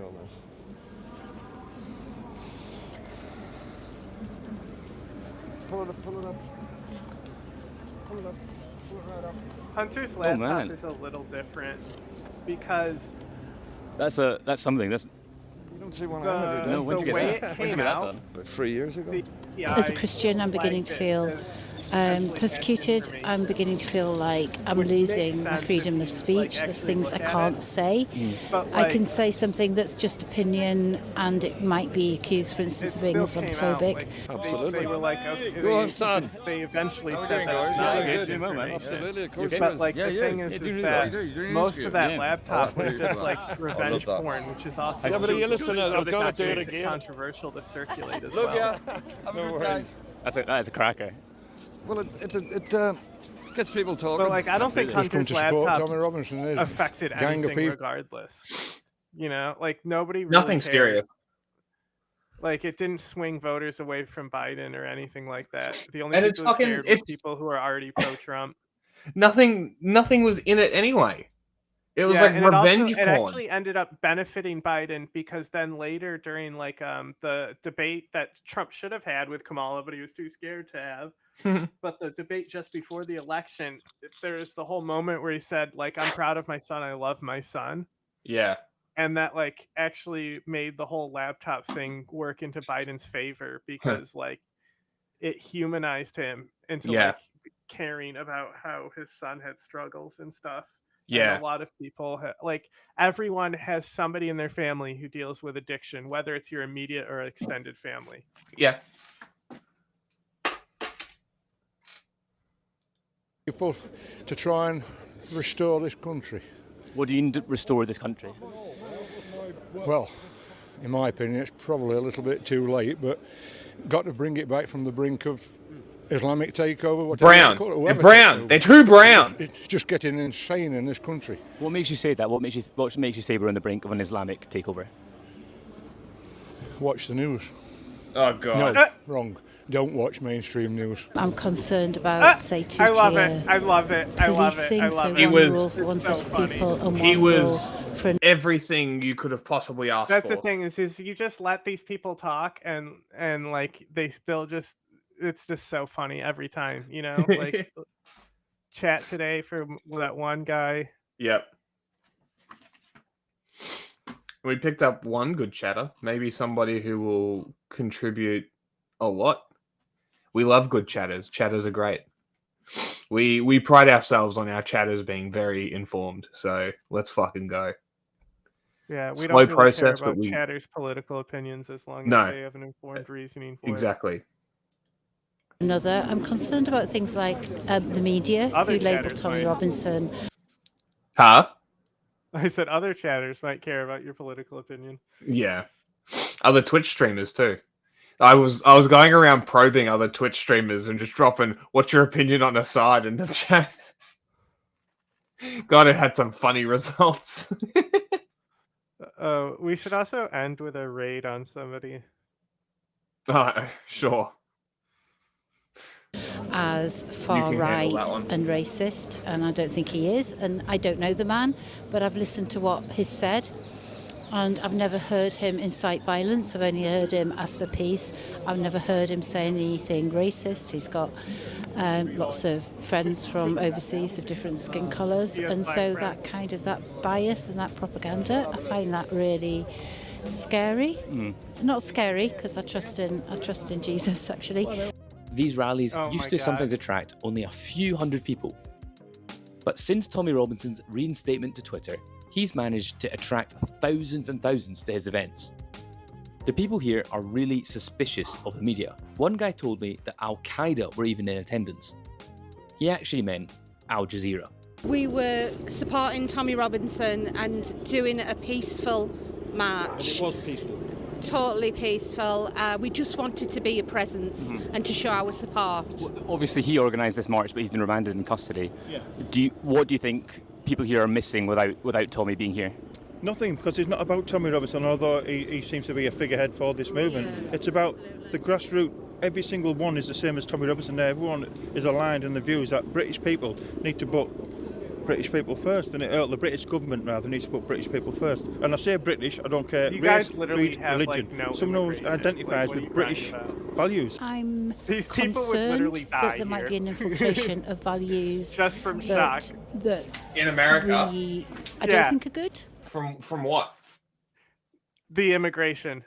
Oh. Yes. Like, oh yes, my they God, would. 2 people came in today. Our country has fallen. Yeah, well, like British people. Like I was saying, the total immigration to Europe in a year, 400,000. Yeah, America ridiculous. is 6 times that. Like, you Yeah, guys are it's so fucking precious. hysterical. You precious little things. And look, like America still has its identity so far, so I think Europe's gonna be fine. Yeah, I mean, you poor things. How dare these immigrants come into our country? At least they're not raping and pillaging and just want 'em to stealing all come your the right shit. way. Like, Jesus Christ. Could be worse. Because of other religions that I don't think are good. Which religions? I think Islam is potentially a huge problem. I love Muslims, I absolutely love Muslims, so I hope you don't I cut that love out. Muslims, I just Got a hate lot of everything that they stand for. Yeah. Epic lady. So, Trump isn't racist. I agree and disagree at the same time. I don't think he's implicitly racist. I think he's old person racist. Where they are like, oh, I don't like that kind. Trump doesn't care as long as you like him. Yeah. So he's like that kind of racist where it's like, oh, I don't like that kind. So he doesn't like races that don't like him. Yeah, I mean, look, he loves Mark Robinson. Yeah. Yeah, exactly. And as long as they rub his head and feed him chocolate, he'll be happy and participate with them. But as soon as you stop, he throws a temper tantrum. You poor thing. Oh, you poor I baby. think Biden actively tries to not be racist, though. I think Trump doesn't care enough to try.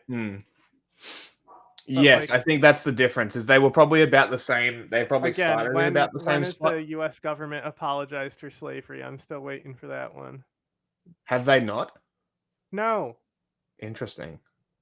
That's surprising. Kamala Harris, do it first. Really, really good well, people, what about, but I find Barack Obama the sure didn't. religion itself is. I guess it's weird if it's not I find coming there's a from lot of white things guy. in there Maybe. that if people knew about, they wouldn't defend. They wouldn't defend it in Watch the way that a Trump lot do of it. people seem to do. I'm a Reform UK supporter, and I feel Oh, God. Shitty, terrible Ugh. sign. It could have. Terrible. You should have. The only thing that would have been better than Jesus is Lord is Jesus is King. Also, the lowercase is, well, everything else is uppercase, is very funny. Except for you. I think what's happened today is people are sort of very divided amongst the right, and I feel it's very important for right-wing people to be more united. We need to unite for a common cause, and that's for the flag. Can you talk me through those divisions? I don't know. Fag? Well, I've heard a lot of Doesn't everyone agree slavery is wrong? Like, even if Trump did a backhanded apology, where he said, we know today it's wrong, but back then they didn't know, or something like that. Like, I would like to see even that. Even a backhanded apology would be cool. Why would Kamala have to play reparations anyway? If she's not black, she's Indian. And imagine Candace Owens taking reparations. It would be like Ayn Rand at the end of her life getting that government aid. Speakers up there today, sort of, and they're not too happy with Reform UK, and that's obviously the party I support, and they're encouraging a lot of people to vote for UKIP. She's an idiot. I feel that UKIP haven't realistically got. I said it earlier, but I don't think you're in the chat yet. Did you see she got banned from Australia? Very funny. Yeah. Chance. I feel like they're a bit too right winged, and if they're trying to get more centre right people, especially like myself, away from the Tories, which I was previously a member of. And I think Reform is they've got the best chance of forming a government in the next election after Labour. What do you make of Tommy Robinson? This guy is the epitome of that British guy with the hanging jowls that just like shake. Ha ha ha! That guy. That's all I say. Yeah, I think he's a good man. He stands for a good cause. I think the problem is he's just a bit too divisive and a bit too extreme. And it's a great shame because I feel that if he sort of aligned himself more in the centre, he could properly unite the right, which I'm sure is what his actual objective is, and it's not to cause. She goes through Kamala's hair. Okay, we will watch that for Friday. That's actually hilarious. We end, and I'll put it on the list for Friday because that sounds funny. That's fucking awesome. Division amongst right-wing people, but I want to see a united right. The mainstream media, in my opinion, just a complete utter waste of time. They're just liars, cheats, keep the truth from us, everything. What's Tommy Robinson done for the country? Damn sight more than this idiot that's in Parliament now. He's persecuted for telling the truth. Look, Gary Johnson. For calling out the truth. The uncomfortable truth that they don't want you to hear, they don't want the public to hear and know about. How did you get involved in this movement? I didn't say I'm involved in it. How did you get interested in this movement, would you say? I'm from Northern Ireland.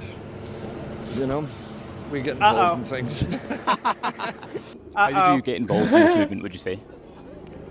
By reading a lot of mainstream news. Northern Ireland, we get involved in things. That's funny. Unless he's serious, then it's even funnier.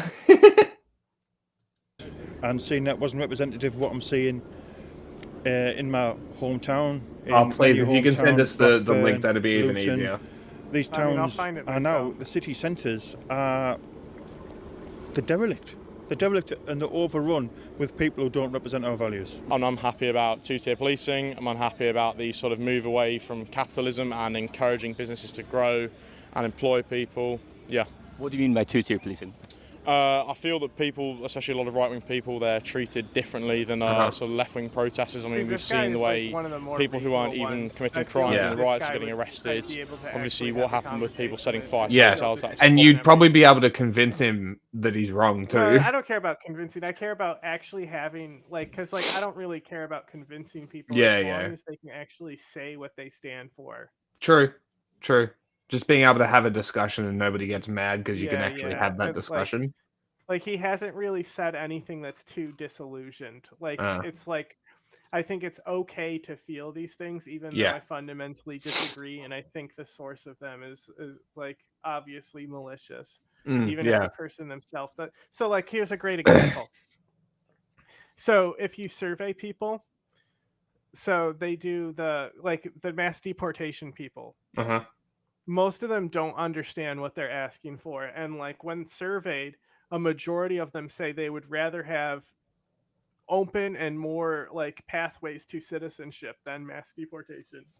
Interesting. When they actually explained what both were in a survey. And that's actually in that clip I sent you that I said switch to, but you didn't. No, I didn't. Because it was relevant to everything that was going on in the chat. No, I forgot about it. We'll watch it now. Fuck it.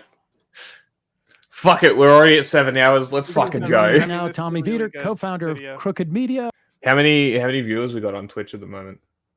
Not many, but it's getting into the 3 a.m. territory when most. People okay. Anyway. Also, so, I mean, we had we had 8 when I checked. 30 minutes ago. I saw 16 at one point. Seriously? Yeah, so it was fucking hell. God Save America, and you guys have multiple shows over there, don't you? We're trying. I have a show I do about foreign policy that's fun. Love it does some comedy stuff. So, we're all just trying to stay afloat here with the anxiety. Is that what I'm sure the foreign policy is a lot of fun these days. The anxiety. Maybe we will touch on if you weren't playing team sports, I wouldn't be so anxious. On that in the context of the race. We're now, what did I say earlier? Was it 10 days? 10 days. We're 10 days rounding and down. 13 hours. Yeah. We round down here. So some may say 11. We say 10, 13 hours. Yeah, max. It says max 15. Give us a sense of what your sense is of the state of the race. Like, where are you on? You know, we. That's really good. The title must have fucking gone crazy. Yeah. That's no new subscriptions, 2 follows. Yeah, 2 follows, no subs, which is good. Well, like the last stream we did was kind of shit, wasn't it? Like it didn't really get good. Yeah, no, yeah. Hold on. Here. Oh, I can just add it. Don't worry. Boom. We will continue to be your single source of truth. Dismiss anything else. Was someone sub? Nice. Another follow. Because I got the truth thing, which I think I don't want to hit the button because I don't remember which one. I don't know what's on them. Give me a second. Because the chat is working on screen and the custom follow thing is also working on screen, but you guys probably can't see any of it. Here it is. Go away. We will continue to be your single source of truth. Dismiss anything else. Did that work? Mm-hmm. Great. That one. That's what plays when someone hits follow. Okay, so save to streaming fun. Beautiful. We love this. We love chat suggestions. We see the polling, and it's sort of all. I don't want to say it's all over the place, but you know, what's your sense of where we're at this point? I mean, all the public polling's in the margin of error. When you talk to people on the campaign about their private data, they say the same thing, you know, and what everyone is sort of setting you up to see on election day and election week really is that there's 7 battleground states, seemingly all of them are in the margin of error. It's all going to be a question of what the turnout universe looks like and who is able to turn their people out and what that kind of last week or two of momentum, which way people break. So I just feel like it's incredibly close and I hate it. And I mean, do you see it as close as the media is portraying? I mean, this is a little bit of my frustration has been that yesterday Marist had polling that showed that Trump was effectively tied with Harris in 3 must-win states for him. Georgia, Arizona, and North Carolina. If he loses any of those states, it's hard to imagine that he wins the race. And so when you look at the consistency across these must-win states for both Trump and Harris, I get a little bit annoyed when I hear constantly on cable news that this is the closest race in history, because frankly, to me, it feels self-serving. Stay glued to your television sets. This is as anxiety-inducing as you could imagine. And at the end of the day, I feel like I've heard this is the closest race ever a few times in my short lifetime on this planet.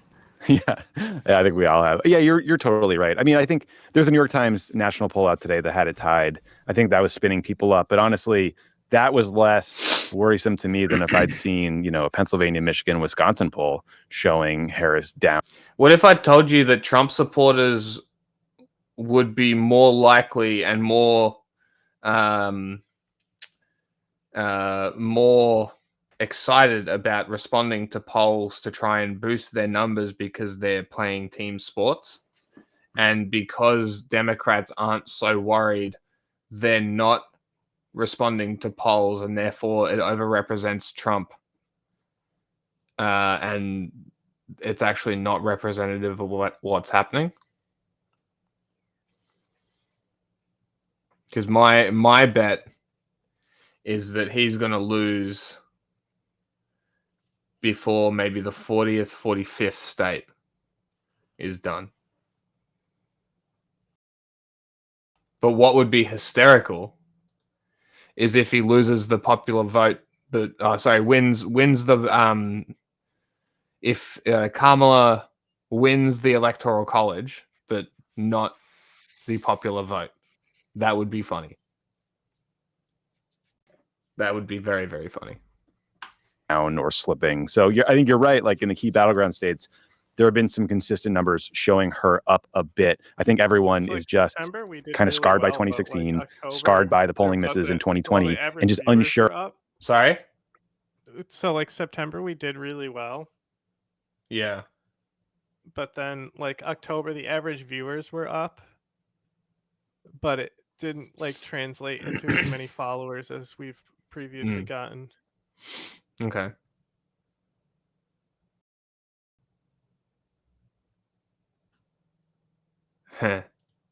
See, I feel like this would be the reasonable response is like people wouldn't be responding to polls anyway because fuck polls. Most people answer their phones nowadays. Yeah, so I feel like the numbers in polls are just very non-representative of the actual voting population. It's just, I don't know. It's going to be very interesting.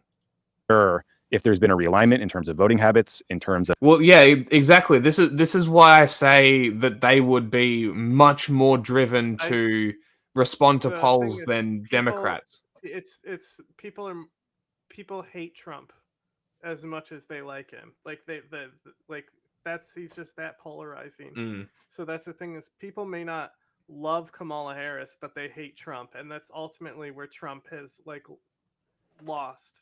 Yeah, a lot of like what could have been an easy election for him, and now it's a difficult election where it's close. Of the makeup of the parties, and who's going to come out. We just don't know. What is your? I mean, I have a sense of this. I mean, I've been trying to. Well, you should put $100 on Kamala Harris. Is what you should do. Because if Vegas odds, which why the fuck are we using odds?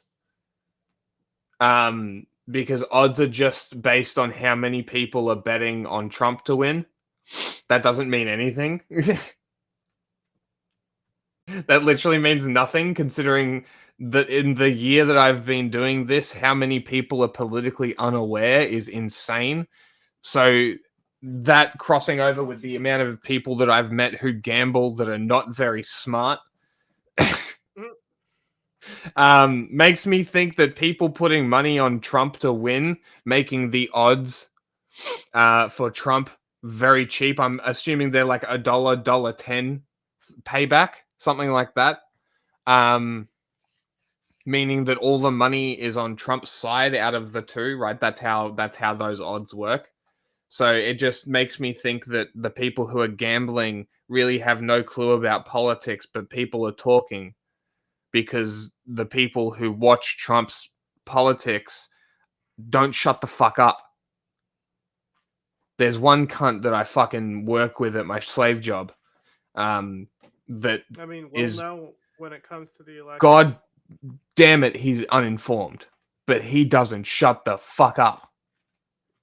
So it's just the more people hear something, the more solidified this idea is in their mind. Huh?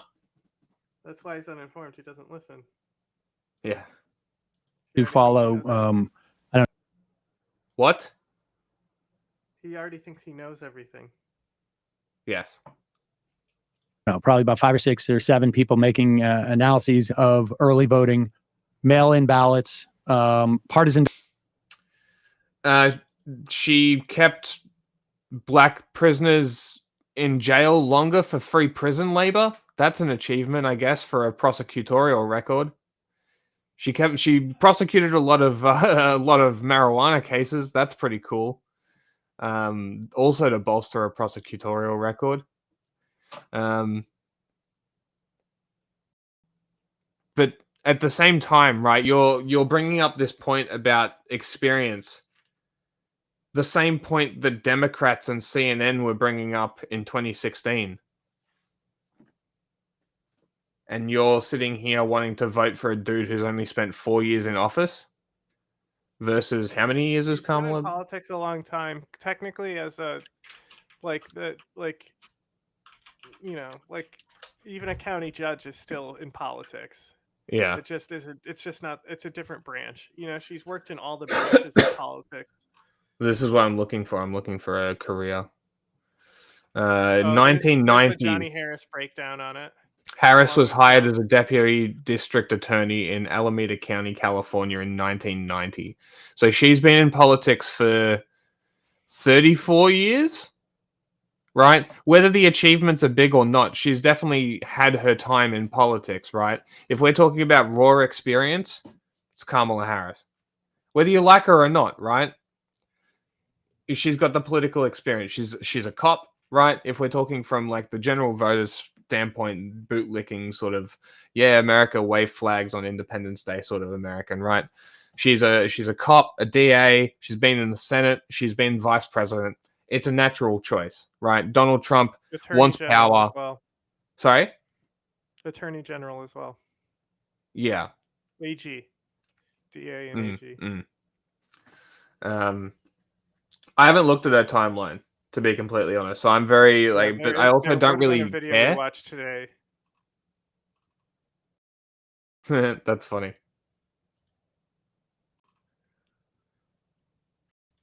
Divides. John Ralston in Nevada, longtime Nevada writer. She passed the the Inflation Reduction Act. Apparently, I'm gonna trust Fudge. Pretty on point. Yeah, she was the deciding vote. There you go. Because that's the vice president's job. Yep. The only thing they actually do is be a deciding vote. Yeah. There you go. And that's actually done a lot for Americans. I'm pretty sure it's controlled inflation, the first country in the world, even. It's pretty good achievement, I'd say. Oh, also, you should listen. We can't listen to it because it's Daily Show, but you should listen to it on your free time because it's going to piss you off. But David Hogg was on the Daily Show promoting this new political action committee he has. And he was talking on it, and I learned that the 2 pieces of gun legislation he had passed in Florida, do you know what they are?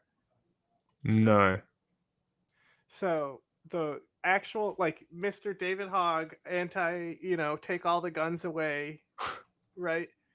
So he has actually, March for Our Lives have actually backed 2 different policies that have come into effect in Florida. The first one is red flag laws, which have been voted to stay in place by the conservatives. It's actually like all the conservatives actually loved it because Florida is, you know how Florida is. It's a little crazy. Yeah. So it's actually the red flag laws have actually been beneficial for a lot of law enforcement, and they've actually liked it. Whether or not you agree with them, that's a different story. The second one mandated that you have to be 21 to buy a gun. Huh. Interesting. Which is the one thing that I say is a good fair law because it doesn't I think having 3 years in adulthood is probably a good idea. Get your head on straight before buying a gun. You can still go to a gun range and shoot them. You know, and it doesn't stop parents from buying guns and the kids getting access to them still. Yeah, exactly. You can go hunting with your kid, and it can be their gun that you bought for them, but it's still licensed to you. You know. Yeah. Just like if your kid borrows your car. If they crash it, you're fucked. Yeah. No, that's why I said from a voter's perspective, it'll help her. Because obviously that's a fucking L. Says this doesn't look good for Democrats, but there are others who push back on that. We're looking at partisan divides as opposed to independent divides or non-party affiliated, I guess they call it in Nevada. It is driving me. What does she call them? Transnational or international gangs? Yeah. Nearly insane. I'm curious if you have any insights into this stuff. Yeah, it's driving me completely insane too. I mean, I think John Ralston is someone who's very smart and well respected and knows his beat better than most reporters ever will, which is just Nevada politics.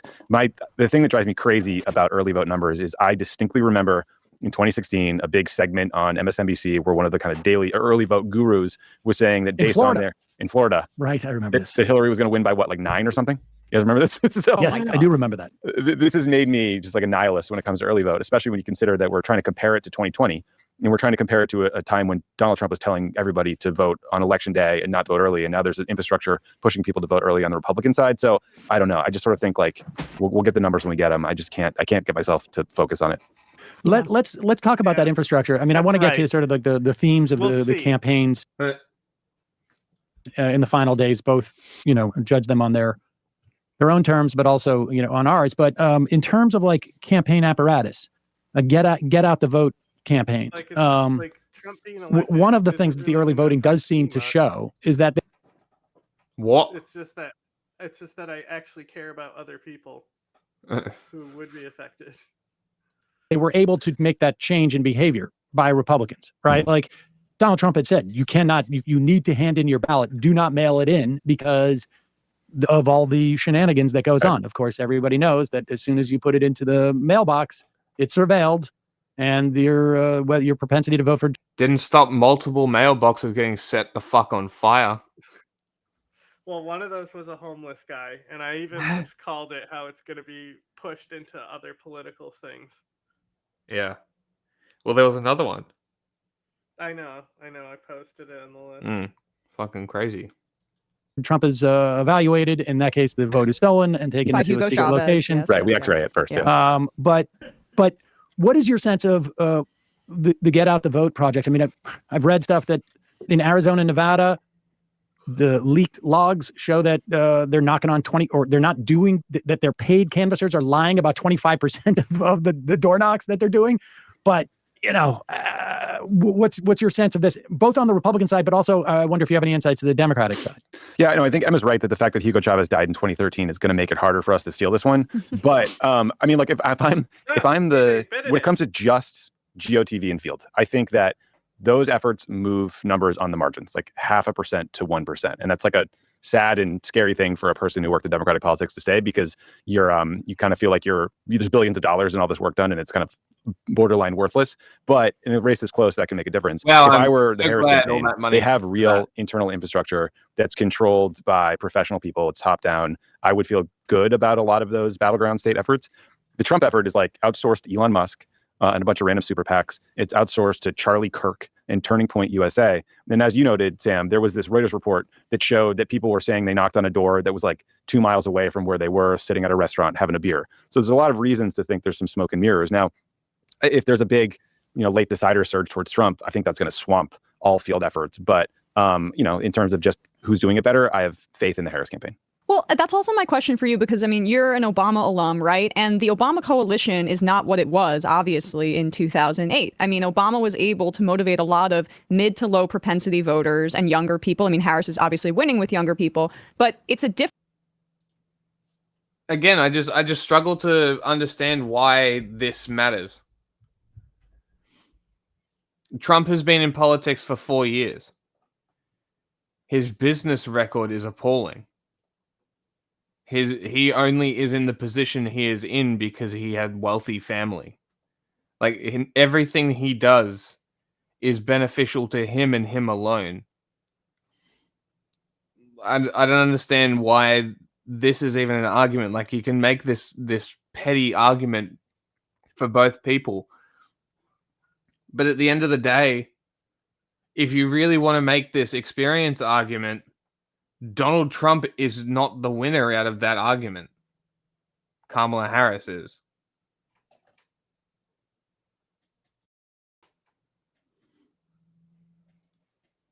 Brother, the world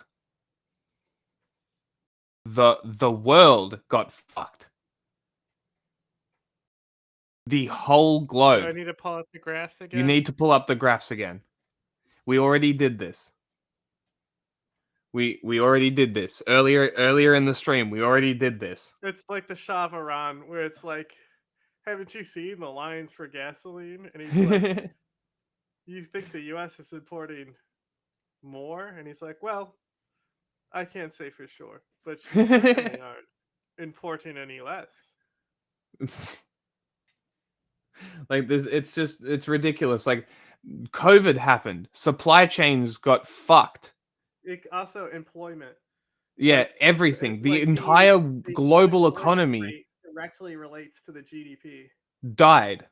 All of it. Everybody suffered. Not just America. Literally everybody. Things were better under Trump because he wasn't under COVID. Like, I don't understand why I need to explain this to people. Like, that's why. It had nothing to do with Trump or Biden or politics. It had everything to do with a global pandemic. Irrelevant of your politicized opinions of COVID, it happened. It was real. Yeah, it killed the economies for years too.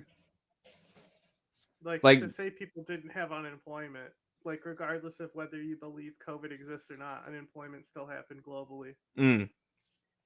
Like it's the reason it was that's the reason Trump claiming he was better under COVID, like under his economy because it was pre-COVID, is fucking insane. Biden, I'm pretty sure, got it back to pre-COVID levels. We're now at the point where we would have been if COVID didn't happen.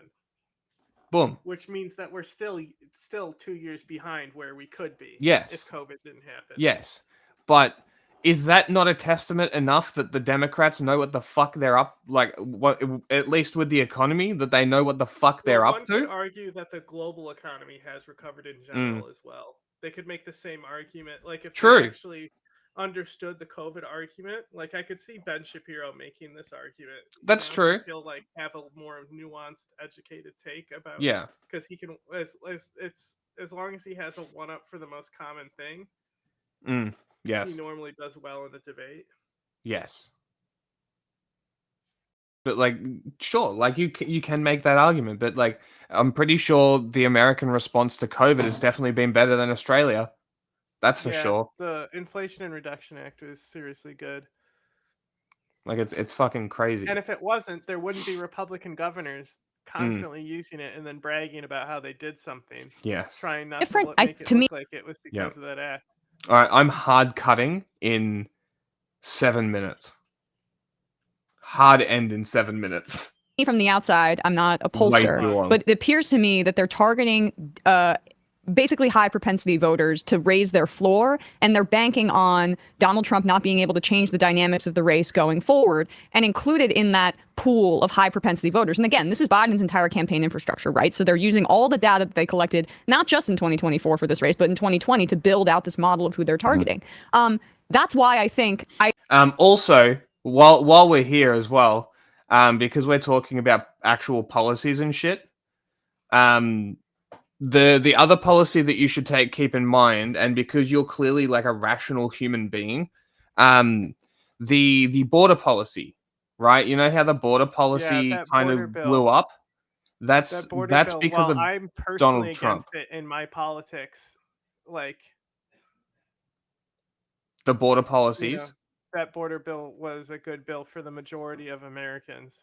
Yes, and their political views. It was literally everything the Republicans wanted.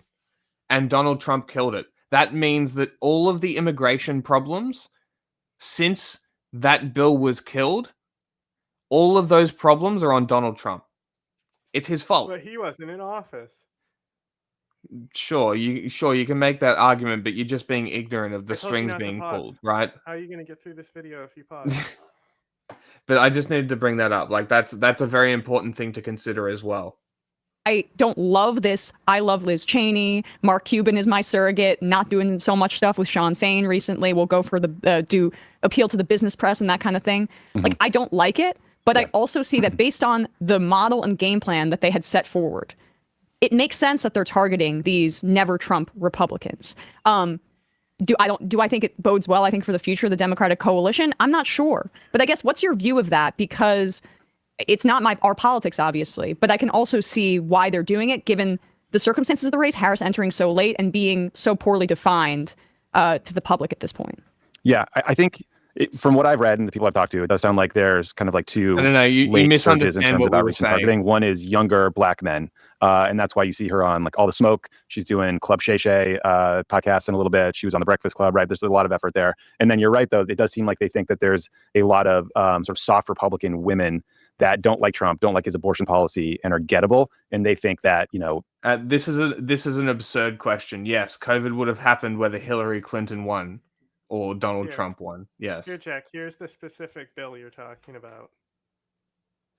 Liz Cheney on stage with Kamala Harris kind of gives them a permission to feel like, okay, I can vote for this party. There's a place for me. I'm welcome. I don't know if that's smart. You know, I'm. Does it have who voted what? No, but I mean, you could probably find it, I imagine. That's what happened. Trump wanted the border to be an issue during elections, so that he told Republicans to tank it, so it would do them better electorally. There you go. There's that bill. This is the bill that Donald Trump got the Republicans to kill. We've had this one since it happened. We've literally been talking about this way since it happened. Thank you. I thought it was as well. I thought it was pretty good. Look, that's the theory I like to go with as well. I feel like you're going more towards it was released from China and maliciously. I hope that's not the way you're going. There's also the zoological origin of COVID, which could also have a possibility. Obviously, with China, like blocking investigations and stuff, it's hard to actually pin it down. But the Fauci Eco Health Alliance Wuhan connection is kind of a non sequitur. Like it really has nothing to do with it. Zoological diseases evolve in China constantly. Yeah, so it's like this is definitely a thing that could happen, but also we know that China's security in that lab was lapsed. There were reports saying that there could have been a leak at any point within like a period of time. I can't remember the exact period of time, but it was told that this level 4 lab specifically had issues anyway. So there's multiple potential origin points. So obviously the COVID deniers and stuff use that lab leak as a conspiracy theory to launch off. Then China responds with like the white-tailed deer or the Wuhan military games or whatever fucking bullshit they come up with. And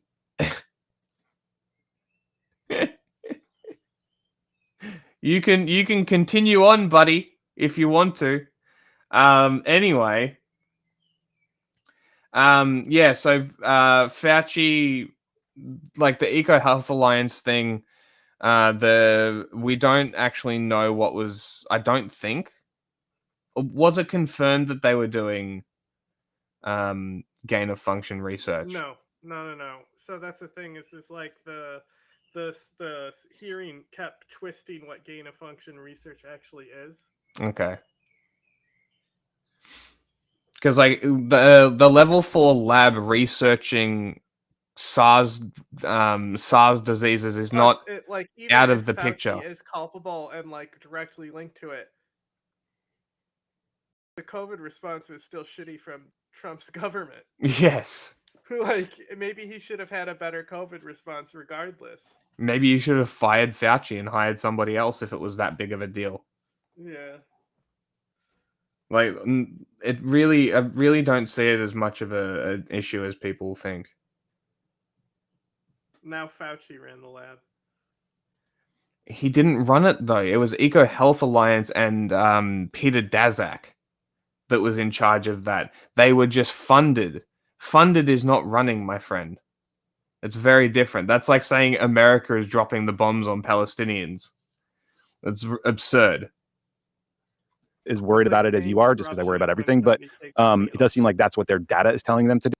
When like it's like gain of function research, which is a specific thing.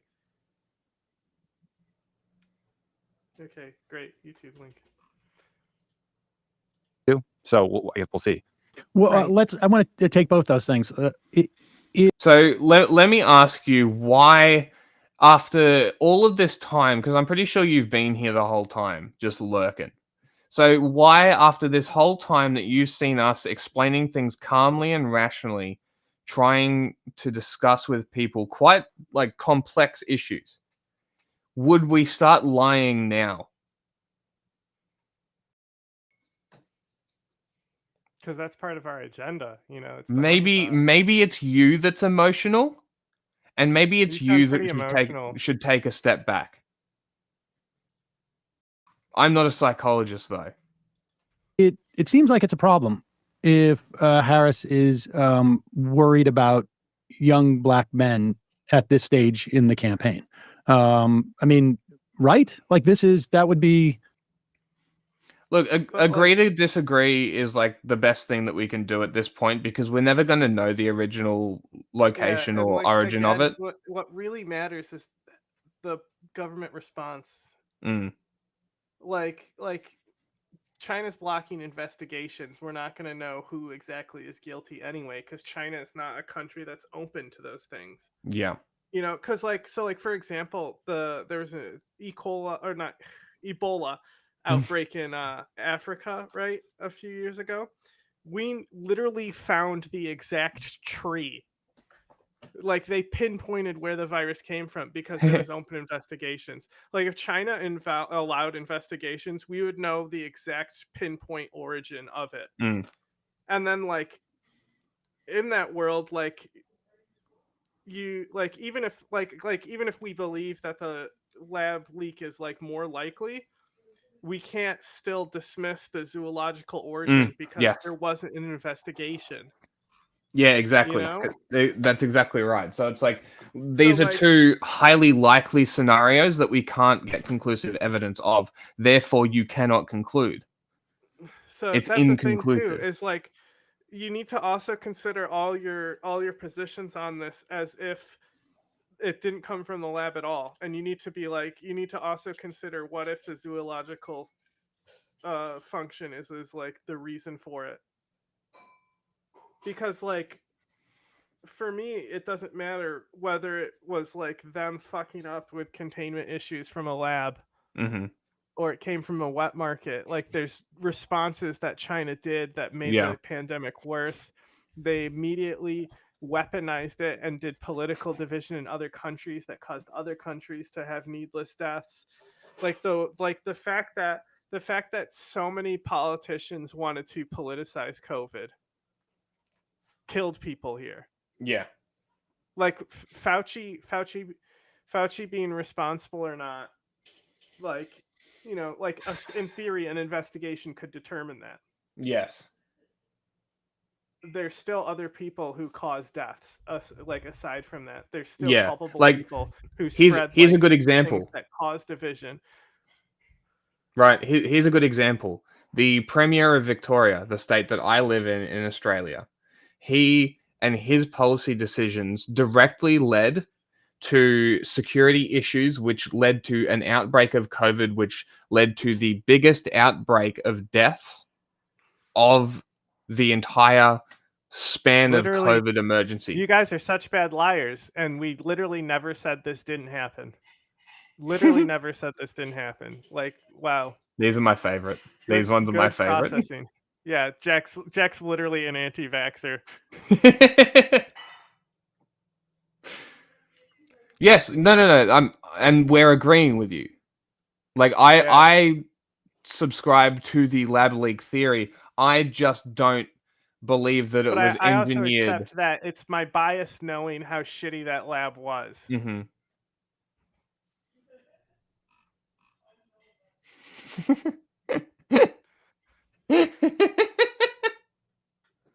Well, on that, I think I'm gonna end this stream. Maybe learn how to spell. This has got to be a troll, right? Because they also used the wrong gear. Hang on, how do we do a raid? That's fucking amazing. Actually, that's a good... Yeah, do that. Figure that out. Hold on, Fudge. Don't go yet. Drunk Australian? Okay. I know more than you.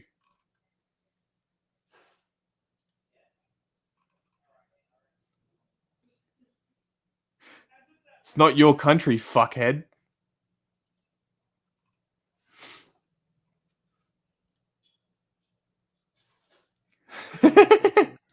What kind? What kind of drugs? Lots of hails here, damn. Here, we'll go with this guy. Damn, why did we... We have so many fucking lurkers? What is going on? You guys ready for the raid?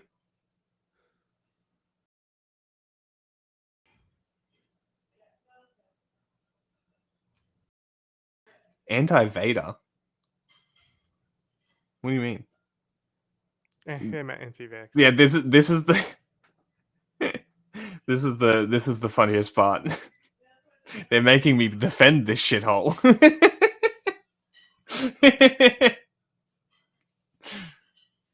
There, I sent the raid. Okay. Did you have fun? I hope you had fun. Come back next time. We love it. Yeah, this guy has anarchism, communism in his tag, so I think that's a fine one to go shoot over to. Do it. I already did. Great. Does it send us as well? I think you have to click to join it. Oh. Give me a second.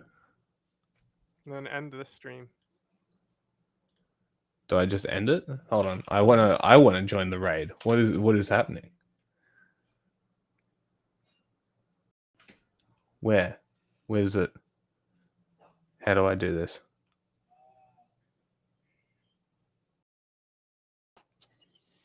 I don't get it. We have 9 viewers still. What is happening? Let me log out and log on to the other one.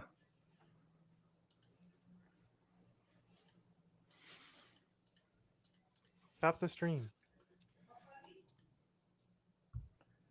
Failed streamers.